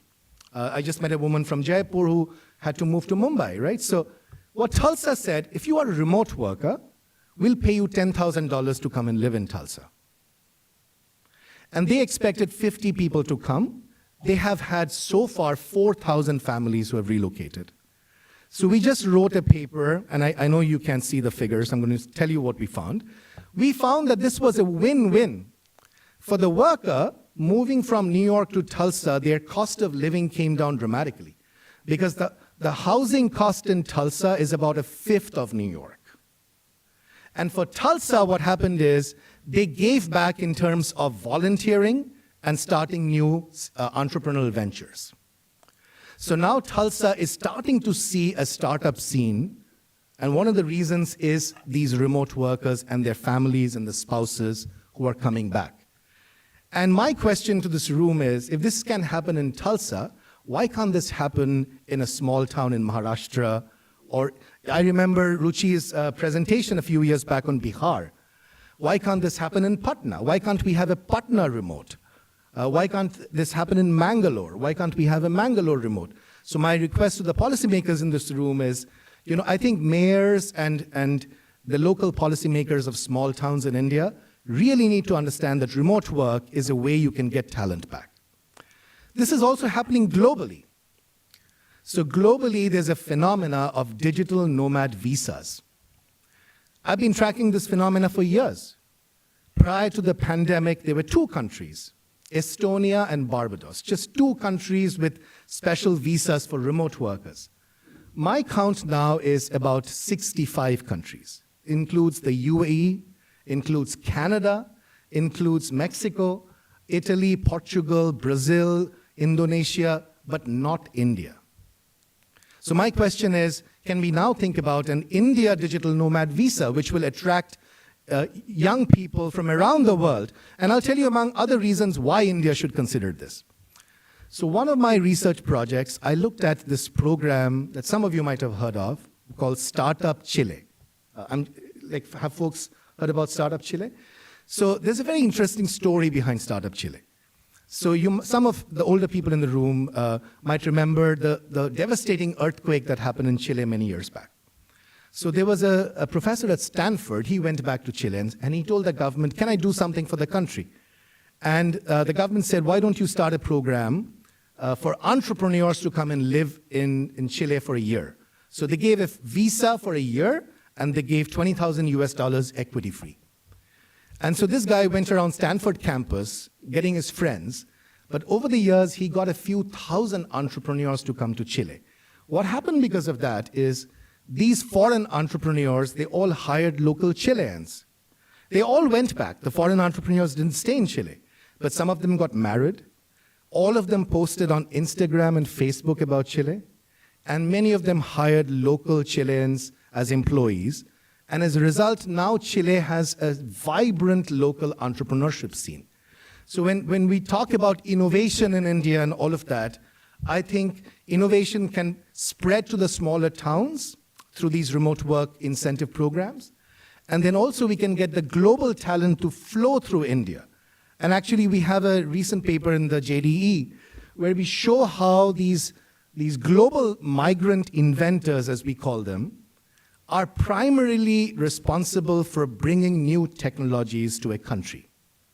So I know you can't, so what we find in this paper is that if you look at the patents of any technology and the patents that are filed in a country, the first decile of those patents, you will find the name of a globally mobile inventor, someone who came from somewhere else.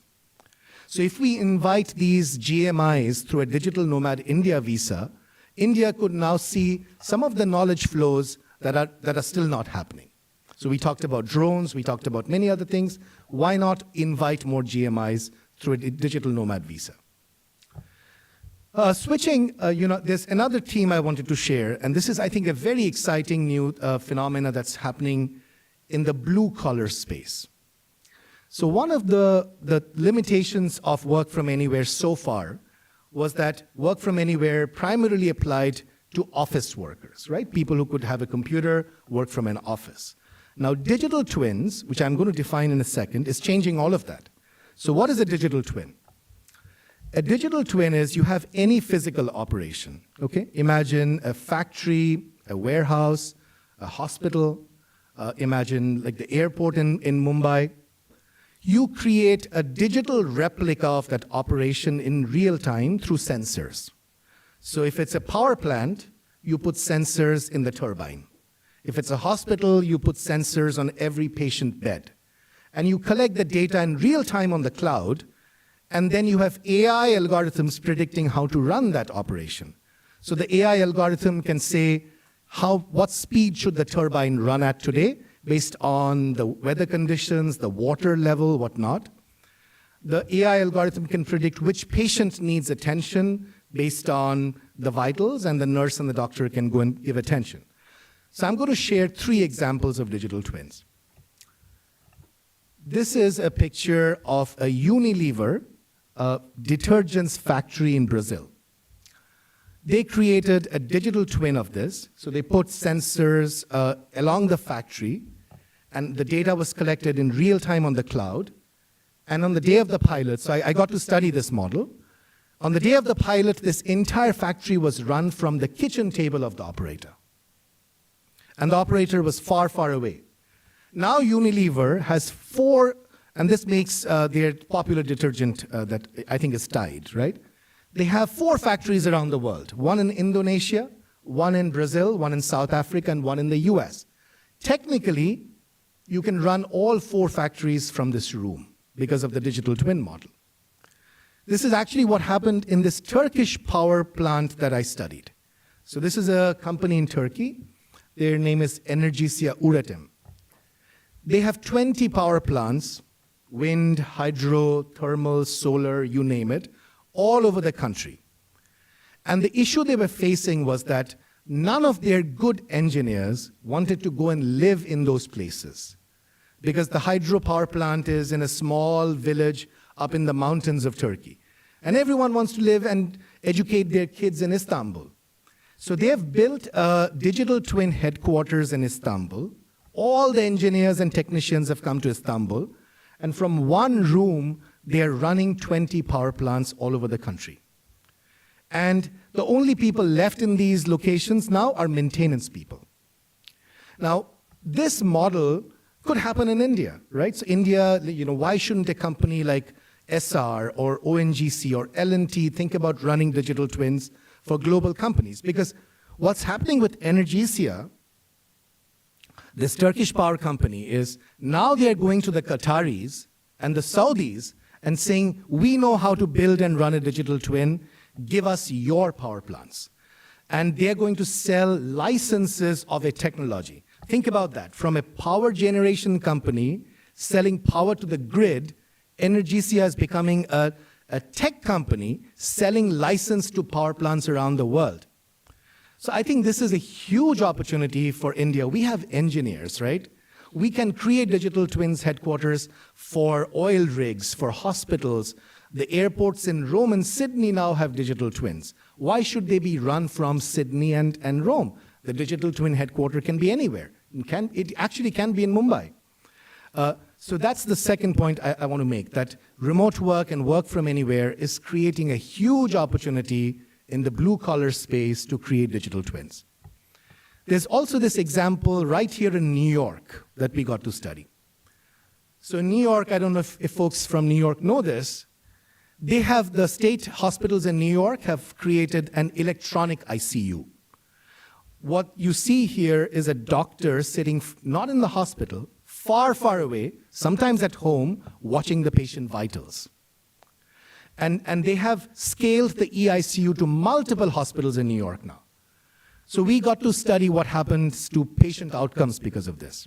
And what we found is that for the majority of the patients, the patient outcomes became better, except for the worst patients and the best patients. And I can leave you for a second to think about why you would see that, but let me give you the answer. We asked the doctors, and they said, you know, once we see the patients as a computer screen, we can prioritize. The best patients don't need our attention. And the worst patients, whatever we do, they're not going to get better. So we can focus on the middle. But the reason I'm sharing this with you is across the Unilever factory, the Turkish power plants, the New York hospitals, digital twins is a real phenomenon. It's not like the metaverse. And this is now opening up work from anywhere in the blue-collar space. The final thing I want to share in my talk and then open up with Ruchir and the questions is I've been very closely following AI. So I did a computer science degree from IIT Kharagpur many, many years back. And we actually, back in 1995, we had an AI course. And you know, we had no clue that AI would come back 30 years later in this way. But what's happening with generative AI, and since this is a session of talent, is the scary thing is about personalized bots. So let me tell you this version. So this is a specific AI solution to make a bot that is just going to communicate like any of us. So you can create a Ruchir bot. You can create a bot for anyone sitting in the room. So and I'll show you the experiment we ran. But the argument is that once we have these personalized bots, they are going to transform human capital like we never have seen before. In what ways? First, this is separating human capital from the human. Because the bot is not, it has codified the human capital, but it's not the human. It doesn't need to sleep. It doesn't need a work-life balance. And because of that, the bot can be scaled. Your human capital now can be scaled like never before. The bot can participate in 4 meetings at the same time, across time zones. But the big issue then is the property rights. Who owns the bot? Does the company own the bot? Does the person own the bot? And we are writing all of this up in a conceptual paper. But this is the experiment I wanted to share with you. So last year, I worked with a CEO, real human being, Wade Foster, and we created a bot that can communicate just like Wade. So offline, we can chat about how we did it, okay? It's not a generic LLM. So we had to collect all the stuff that Wade had written on Slack or emails and train the bot, because when the bot is answering like Wade, it's not only giving the correct answer, it is also writing the English like Wade, right? So some of us say warm regards. Some of us say thank you. Some of us say best. The bot needs to know exactly how Wade writes English. But once the bot was ready, we ran this experiment in Wade's company where we crowdsourced questions, and then employees were asked to guess whether the answer came from the human Wade or the bot Wade. And the bot did extremely well. People could not guess. So this is what we call passing the Turing test. So today's technology, you can create a bot that can fool the people working closely with you.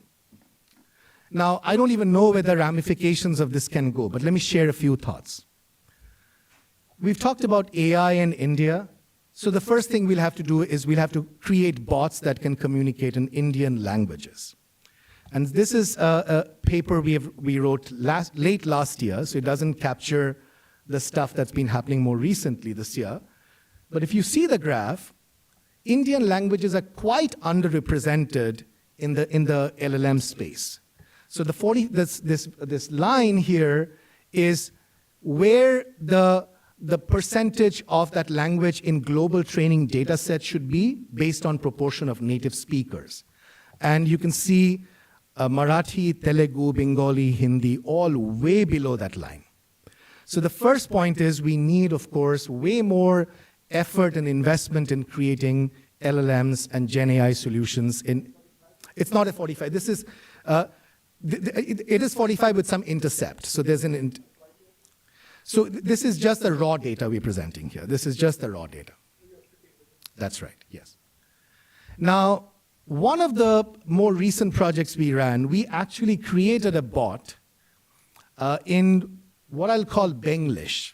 So I'm Bengali.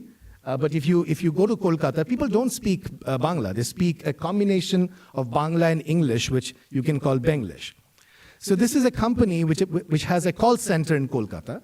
We got all their records, and we created a bot using a small language model. And I think someone was talking about SLMs earlier today. We created an SLM solution for this call center in Kolkata. And the bot solution works really well. Now, why am I showing you this? Because, of course, India is one of the large destinations for call center employees. So my prediction is, in a couple of years, maybe even earlier, these bots will be deployed in call centers across India. And think about the job displacement, the job loss that is coming down the pike. We have hundreds and thousands of young people working in call centers all over India. The personalized bots can take over our communication, but these are not personalized bots. These are, and the best thing is you can train the bot based on the best call center employees. And so this is a real problem that's going to come with talent and in India, and I strongly urge policymakers to think about the displacement of jobs in call centers in India. So with that, this is the book again for folks who didn't get it. This is the QR code. Thank you so much for listening.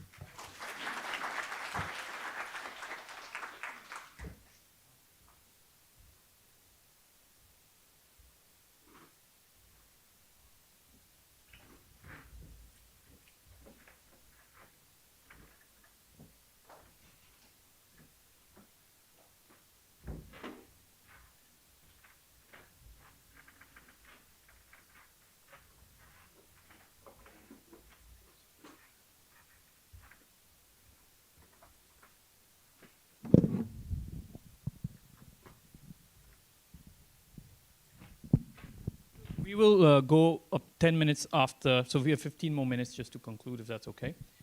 So Raj, thanks a lot for a wonderful lecture and also covering one of the things that I love about the work you've been doing is you are so eclectic, but you found a way to have a team to connect all these projects. So I wanted to maybe ask two questions before opening up to the floor.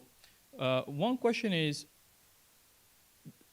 from the India perspective, if you take some of the things you've shown us, especially at the end, and you take it to the limit, it could potentially mean, and you alluded to it, a large labor displacement type fears. It could lead to that, right? So if we were to imagine how the world will be different in terms of how we organize production, what can we do concretely to make some of the developments, technological developments or AI developments, to be labor augmenting and not labor substituting, and specifically from perspective of India? So it's a profound question, and I won't pretend to have all the answers, but let me just add a couple of thoughts. So I think based on my study of the Unilever factory and the Turkish power generation company, I think what's going to happen is there's a tremendous amount of importance of reskilling people. So think about the Turkish engineer. When that person was working in the power plant, you just needed to know how the turbine ran, and you were a mechanical or electrical engineer. But when you're working in a digital twin headquarters, you need to know about Python. You need to have some basic rudimentary skills of machine learning.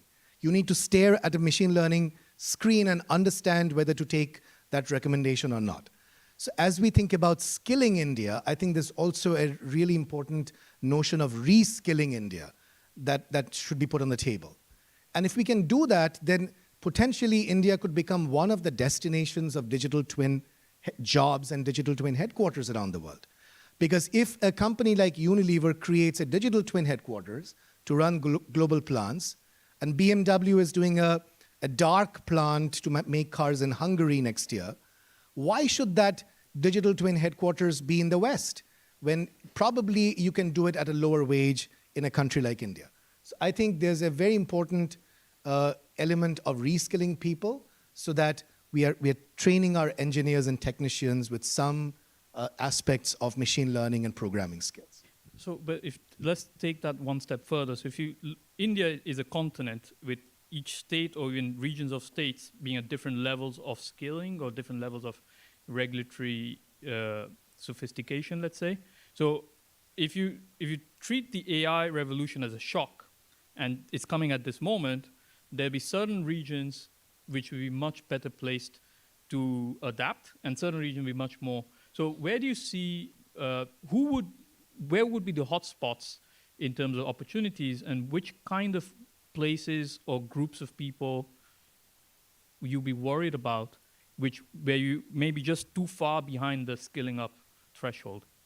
Yeah, so I think it's an open question, and I'm sure people in this room would have great answers to this too. But I feel there's an opportunity because with work from anywhere and say the digital twin, you don't need to be in any physical location per se. It could be anywhere. That's the idea. So there is a real opportunity for a second tier or third tier city in India now to say we will invest in the capabilities, we will create the bandwidth capabilities, the co-working space capabilities, and leverage our lower cost of living to create a digital twin economy here. So why couldn't this be done in Bihar, or why couldn't this be done in one of those states which need to catch up on technology? But it would need local initiative, it would need local investment. Okay, so that brings me actually to my last question, which is one of the things you've talked about, the benefit of work from anywhere, part of that comes from lower cost of living, right? So you don't have to be in New York and pay the high rents, you can be in Tulsa. But we also have this whole branch of economics which talks about the benefits of agglomeration, where being in New York has the benefit that you're also around other creative people. And now, are you an advocate of work from somewhere or work for anywhere, where the somewhere is a cheaper location that brings together a lot of creative people, like in the Santiago, Chile example? It's not like they were anywhere in Chile. They're not in Punta Arenas, but they were all in very close proximity to each other. So are there, and just one follow-up, I just want to connect to one thing Mikhail said, actually, one of the previous conferences. He said, with AI, there should be new industries. He was forcing us to imagine, why can't we have greenfield cities? Sure. So are there things we should be thinking more discreetly, where can we create a new university town, for example, which can bring top scholars into India from around India or around the world? Or are there things do we need also the specificity of location somewhere rather than anywhere? Yeah, so it's a great question and probably a good summary again of the whole talk in the book. So my thesis is that you can be working from anywhere but I'm also a huge proponent of in-person. And so if you take my research and believe it, what I'm saying is that 25% of the days need to be in person, but they don't need to be every week. So I'll give you one quote from the Glassdoor CEO. So folks know Glassdoor, right? So Glassdoor closed down all its US offices. And instead, what they're doing is they're doing quarterly retreats. And they're doing it in different locations all around the country. They're moving it from coast to coast.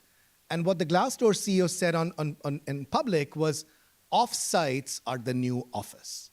We need to meet in person, but why do we need to meet in a downtown office? And so as long as we are engineering serendipity, as long as we are being creative about where we are meeting and what frequency, we don't need to drive down to the New York downtown to meet. And so I'll mention one example I'm working on right now. There's a global sales team at Cisco they have decided to meet after every major sales conference. Because all of them go to sales conferences, they are staying back for 3-4 days and doing their team meetings right after that. So I think in the context of India, there's a huge opportunity now for smaller towns to get talent and then convert some of the hotels locally into co-working spaces where people can go and work. And there's a great opportunity for tourism to host these retreats. So next month, I'm going to Madeira in Portugal.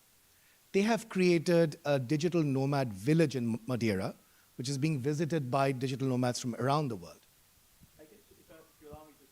Follow up before I open up. But in general equilibrium, since we started the day with general equilibrium, is there a natural limit on how many such centers can exist? So in India, can we expect 1,000 such centers? In the US, 49 out of 50 states have a biotech plan. They want to be a biotech hub.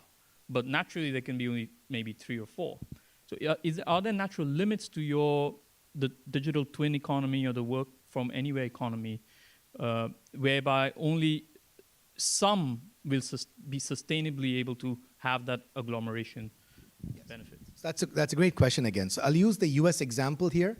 So like I said, in the US, about 50 to 55 cities now have these relocation incentive programs for remote workers.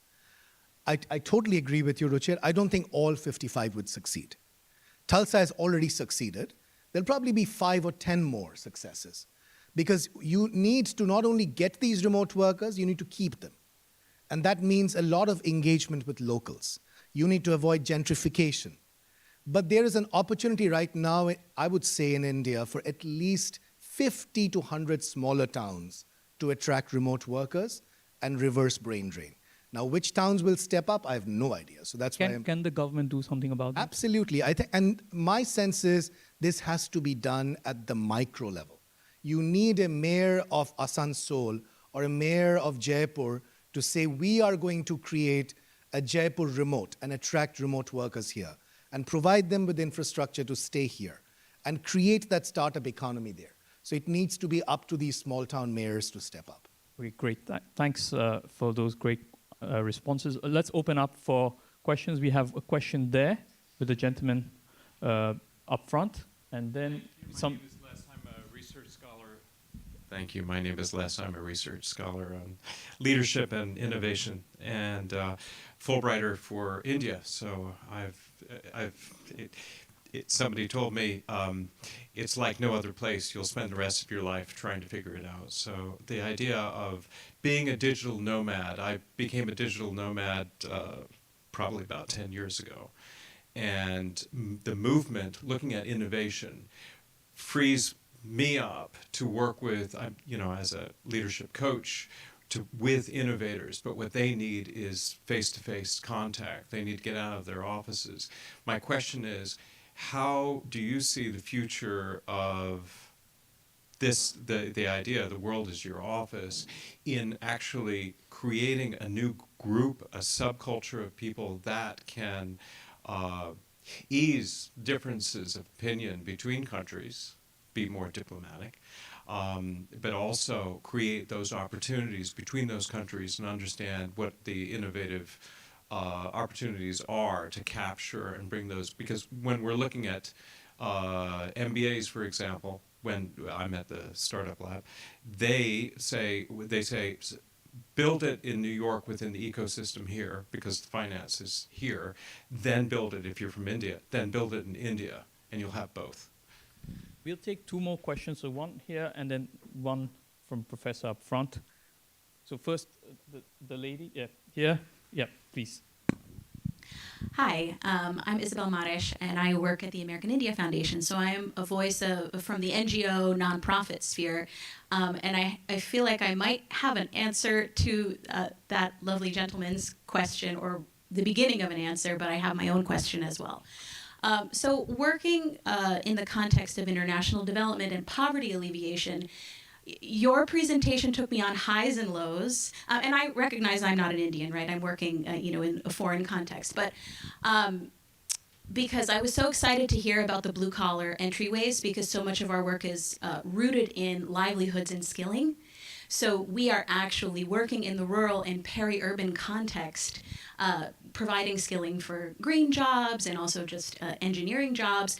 So having our finger on the pulse of these AI advancements is very exciting to me. And then you very quickly took us on the road, very much shaped by policy, which is those jobs could be very quickly taken away if the policy isn't thinking about the long-term poverty alleviation and moving from middle upper income for India.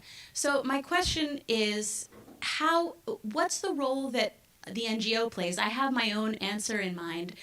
We work closely with local, state, and national government officials, but how can we be a player in this important discussion that we're having around AI, because we are doing that skilling work, especially in the STEM sector?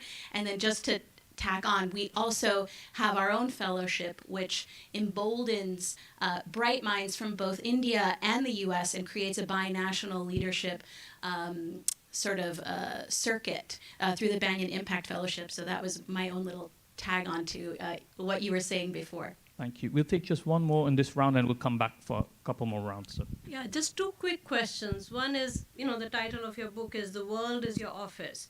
So how does Asansol compete with Madrid? Second question is, this AI revolution, and your presentation was very, very interesting. It took me to highs and lows. And I was thinking that how do you relate that to MAGA, Make America Great Again, and bringing manufacturing back? So is this, the current phase, is that, would you say, Trump's last hurrah, or, the world that you are talking about is very, very different? So some thoughts on that.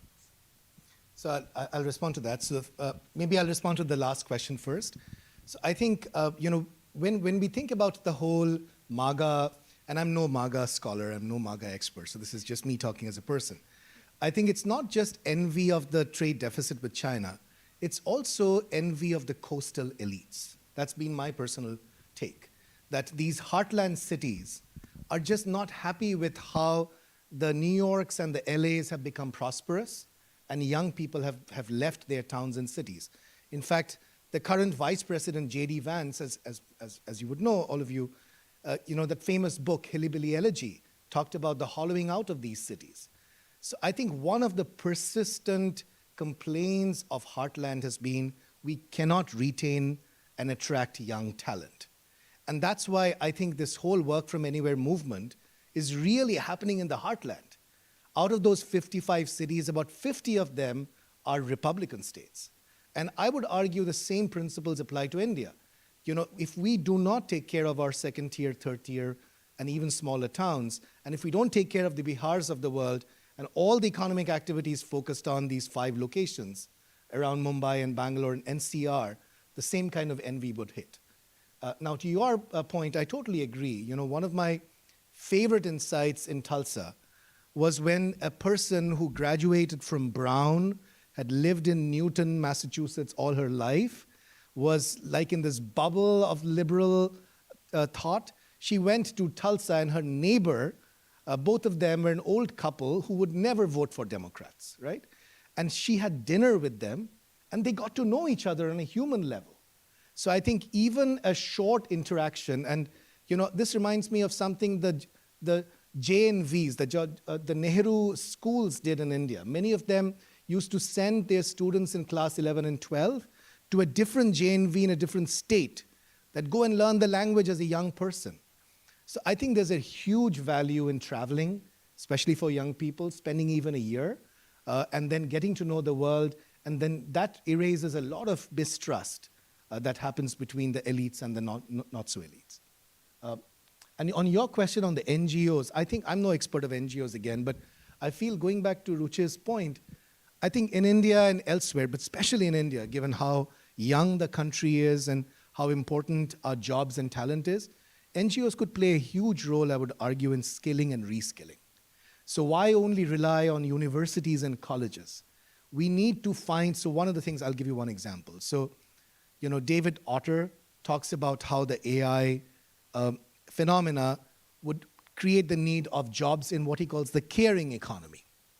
So more nurses, more teachers, more mentors, more healthcare professionals. I think all of those skills, the NGOs can play an important role.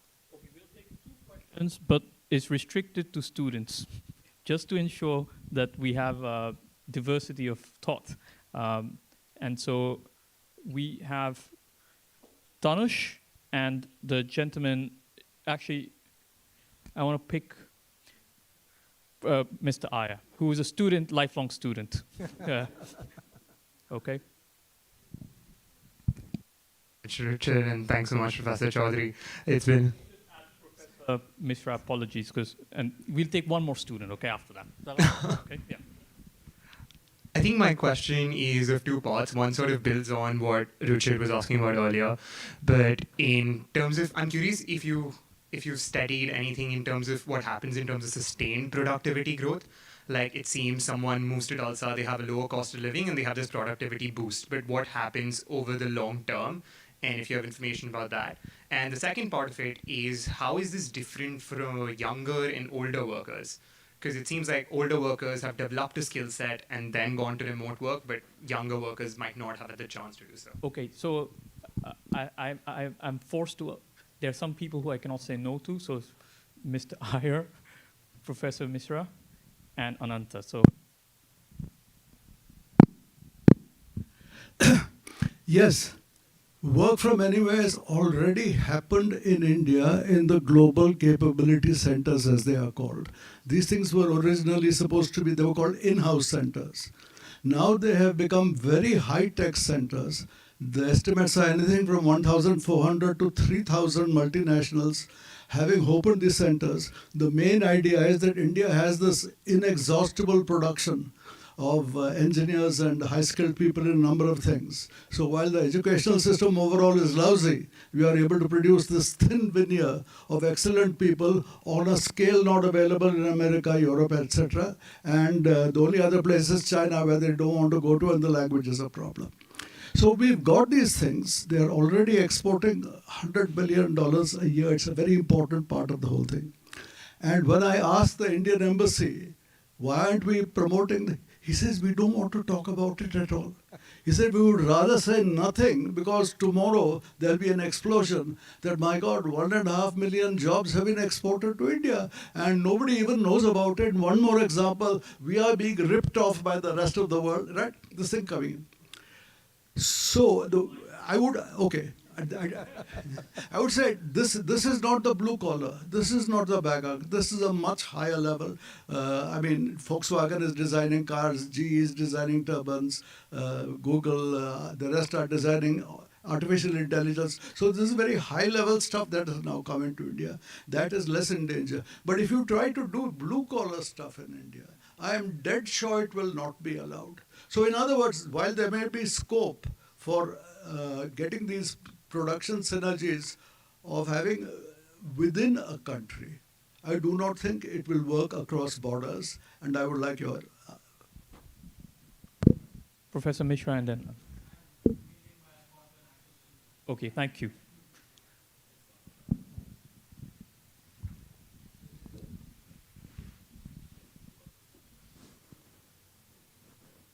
Hi, my name is Siddhartha. I'm a grad student at Fordham studying quantitative finance. My question is more about the work from anywhere for office workers, right? I'm a bit curious about what you think about how wage competition would look like as a second order effect of that. Because to me, I mean, perhaps I'm a bit pessimistic about this, but naturally it seems like wages would go down significantly for folks who are living in India in tier 1 cities, right? Like Mumbai, Delhi, Kolkata, Hyderabad, Chennai, Bangalore. Right? And how do you think about wage competition? And the second thing is just, I had a job at L&T, I had a job offer at L&T, and if we had the digital twins, I would have definitely taken that job. But they sent me to the Himalayas, and I said, no, not a chance. Yeah, thank you. Thank you.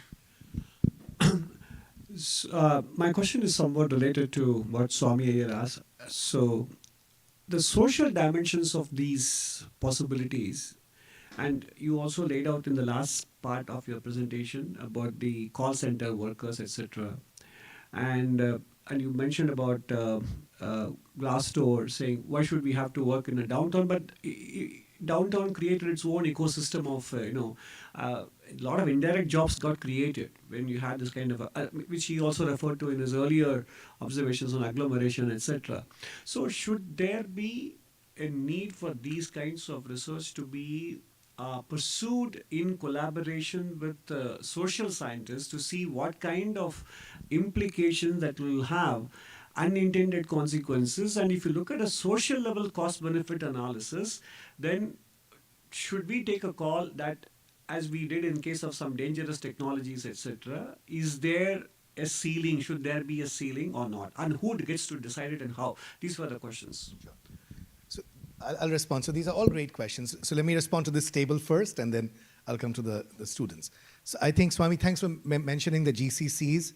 I was going to, and it's absolutely a phenomena that I think we should all carefully pay attention to. And I would argue that even if there's within country consolidation right now, on the manufacturing side, there could be huge efficiencies. So one thing on the Turkish power plant study, so they not only changed the business model, they got huge knowledge spillovers. Because now they're running all the 20 power plants from the same location. And what they found was that the new generation turbine people were teaching the old generation turbine people. Because earlier they were all distributed all over the country. So there was knowledge being shared in the same room, because now you are running 20 power plants from the same room. So I think that itself could make that company more productive. So I think there's a huge opportunity to consolidate the gains within the country. And then wherever possible, I would argue that if regulation permits, India could do this regionally. So the Turkish are being very careful. They're going to the Qataris and the Saudis because they have cultural ties with them. They're not trying to venture to other kinds of countries. So I think there is an opportunity maybe to do this with the hydropower plants in Nepal and Bhutan, who knows? But I think there is an opportunity for a gradual step. On your question, I totally agree. I think, so the research is showing that in the US, the downtowns are experiencing something that researchers are calling the donut effect. So there's a hollowing out of the downtown, moving to the suburbs. And I'm sure there will be, in the case of New York, for instance, the erstwhile mayor did some rezoning, converting some of the commercial real estate to residential. But here's my overall, when I present this to mayors and policymakers, my take is, when you think about the downtown, why should we only think about the downtown of New York? Why not the downtown of Tulsa? Why not the downtown of hundreds of smaller towns that have been devastated and hollowed out over decades of people leaving those downtowns and coming to a place like New York? And moreover, there's research by Enrico Moretti, who has shown at Berkeley, who has shown that people, when they migrate to larger cities, they might get the same nominal wage, but the cost of living is, they might get a slightly greater nominal wage, but the cost of living is higher, so the real wage is lower.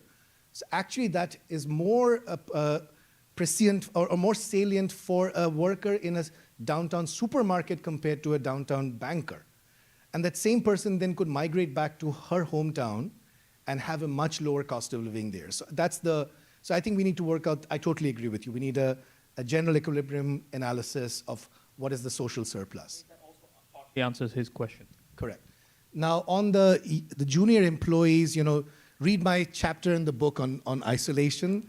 So the argument I make in that chapter is that for younger employees and more junior employees or new employees, yes, they don't have the existing social capital.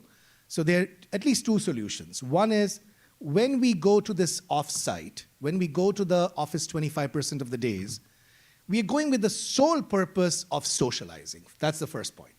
There is no sitting with headphones and working on a spreadsheet. So the manager is meeting me, having calls, having mentoring sessions. The other idea that I've talked about in the book, and I didn't have time to present the results, is something called the virtual water cooler. So in a physical water cooler, like we said, there is the silo of distance, there's the silo of hierarchy, but in Zoom or Teams, you can break that down. So we actually ran an experiment with an investment bank in New York, and we found that a brief half-an-hour virtual water cooler between the intern and the very senior managers was productivity enhancing. So, there are solutions to how to help. I'll just mention one last thought. So many of the all-remote companies, they have the buddy system. So every new employee gets a buddy who's not a team member, and that buddy becomes your safe space. You can ask that buddy any question. And the buddy comes and spends time with you, you go to their location. So there are a bunch of best practices that I've learned and I've tried to codify in the book. That you want to say a few words on the, are you satisfied? Can you satisfy him? Can you just remind me your question again? Wage competition. So as any economist would say, I think for the supply-constrained jobs, it makes no sense to wage arbitrage. If you try to find an AI engineer in today's market and say, I'll not pay you full salary because you're living in Tulsa, God bless you. But even for jobs that are not supply-constrained, I would argue it's a risky move. And Facebook did that. They still do it. They arbitrage. They pay you lower if you're living in a cheaper town.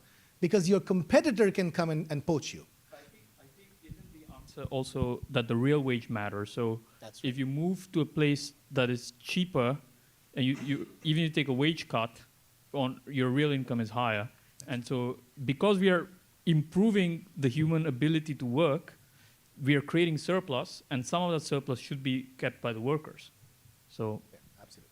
And as Ananta said, benefiting other folks around those towns who would not get otherwise. So, okay, so I just want to close by saying, when we invited Raj to be the keynote speaker, one of my goals, or our goals, was really to push our imagination in thinking about, from an economic perspective, how will we organize the economic activity of humans, not just now, in 5-10 years. And I'm very grateful for the questions you've asked, and I hope you walk away with more fired up imagination. And even if you're not directly involved in policy, one of our hopes is that this encourages you maybe to come up with new business ideas, new non-profit ways to support things, and shape that story of how the Indian economy is going to be reshaped in the years to come. So thanks a lot for helping us imagine. So with that, we can close the conference, and we have a reception out there. And let me just thank you again for a wonderful and also a warm round of applause for all our speakers and chairs.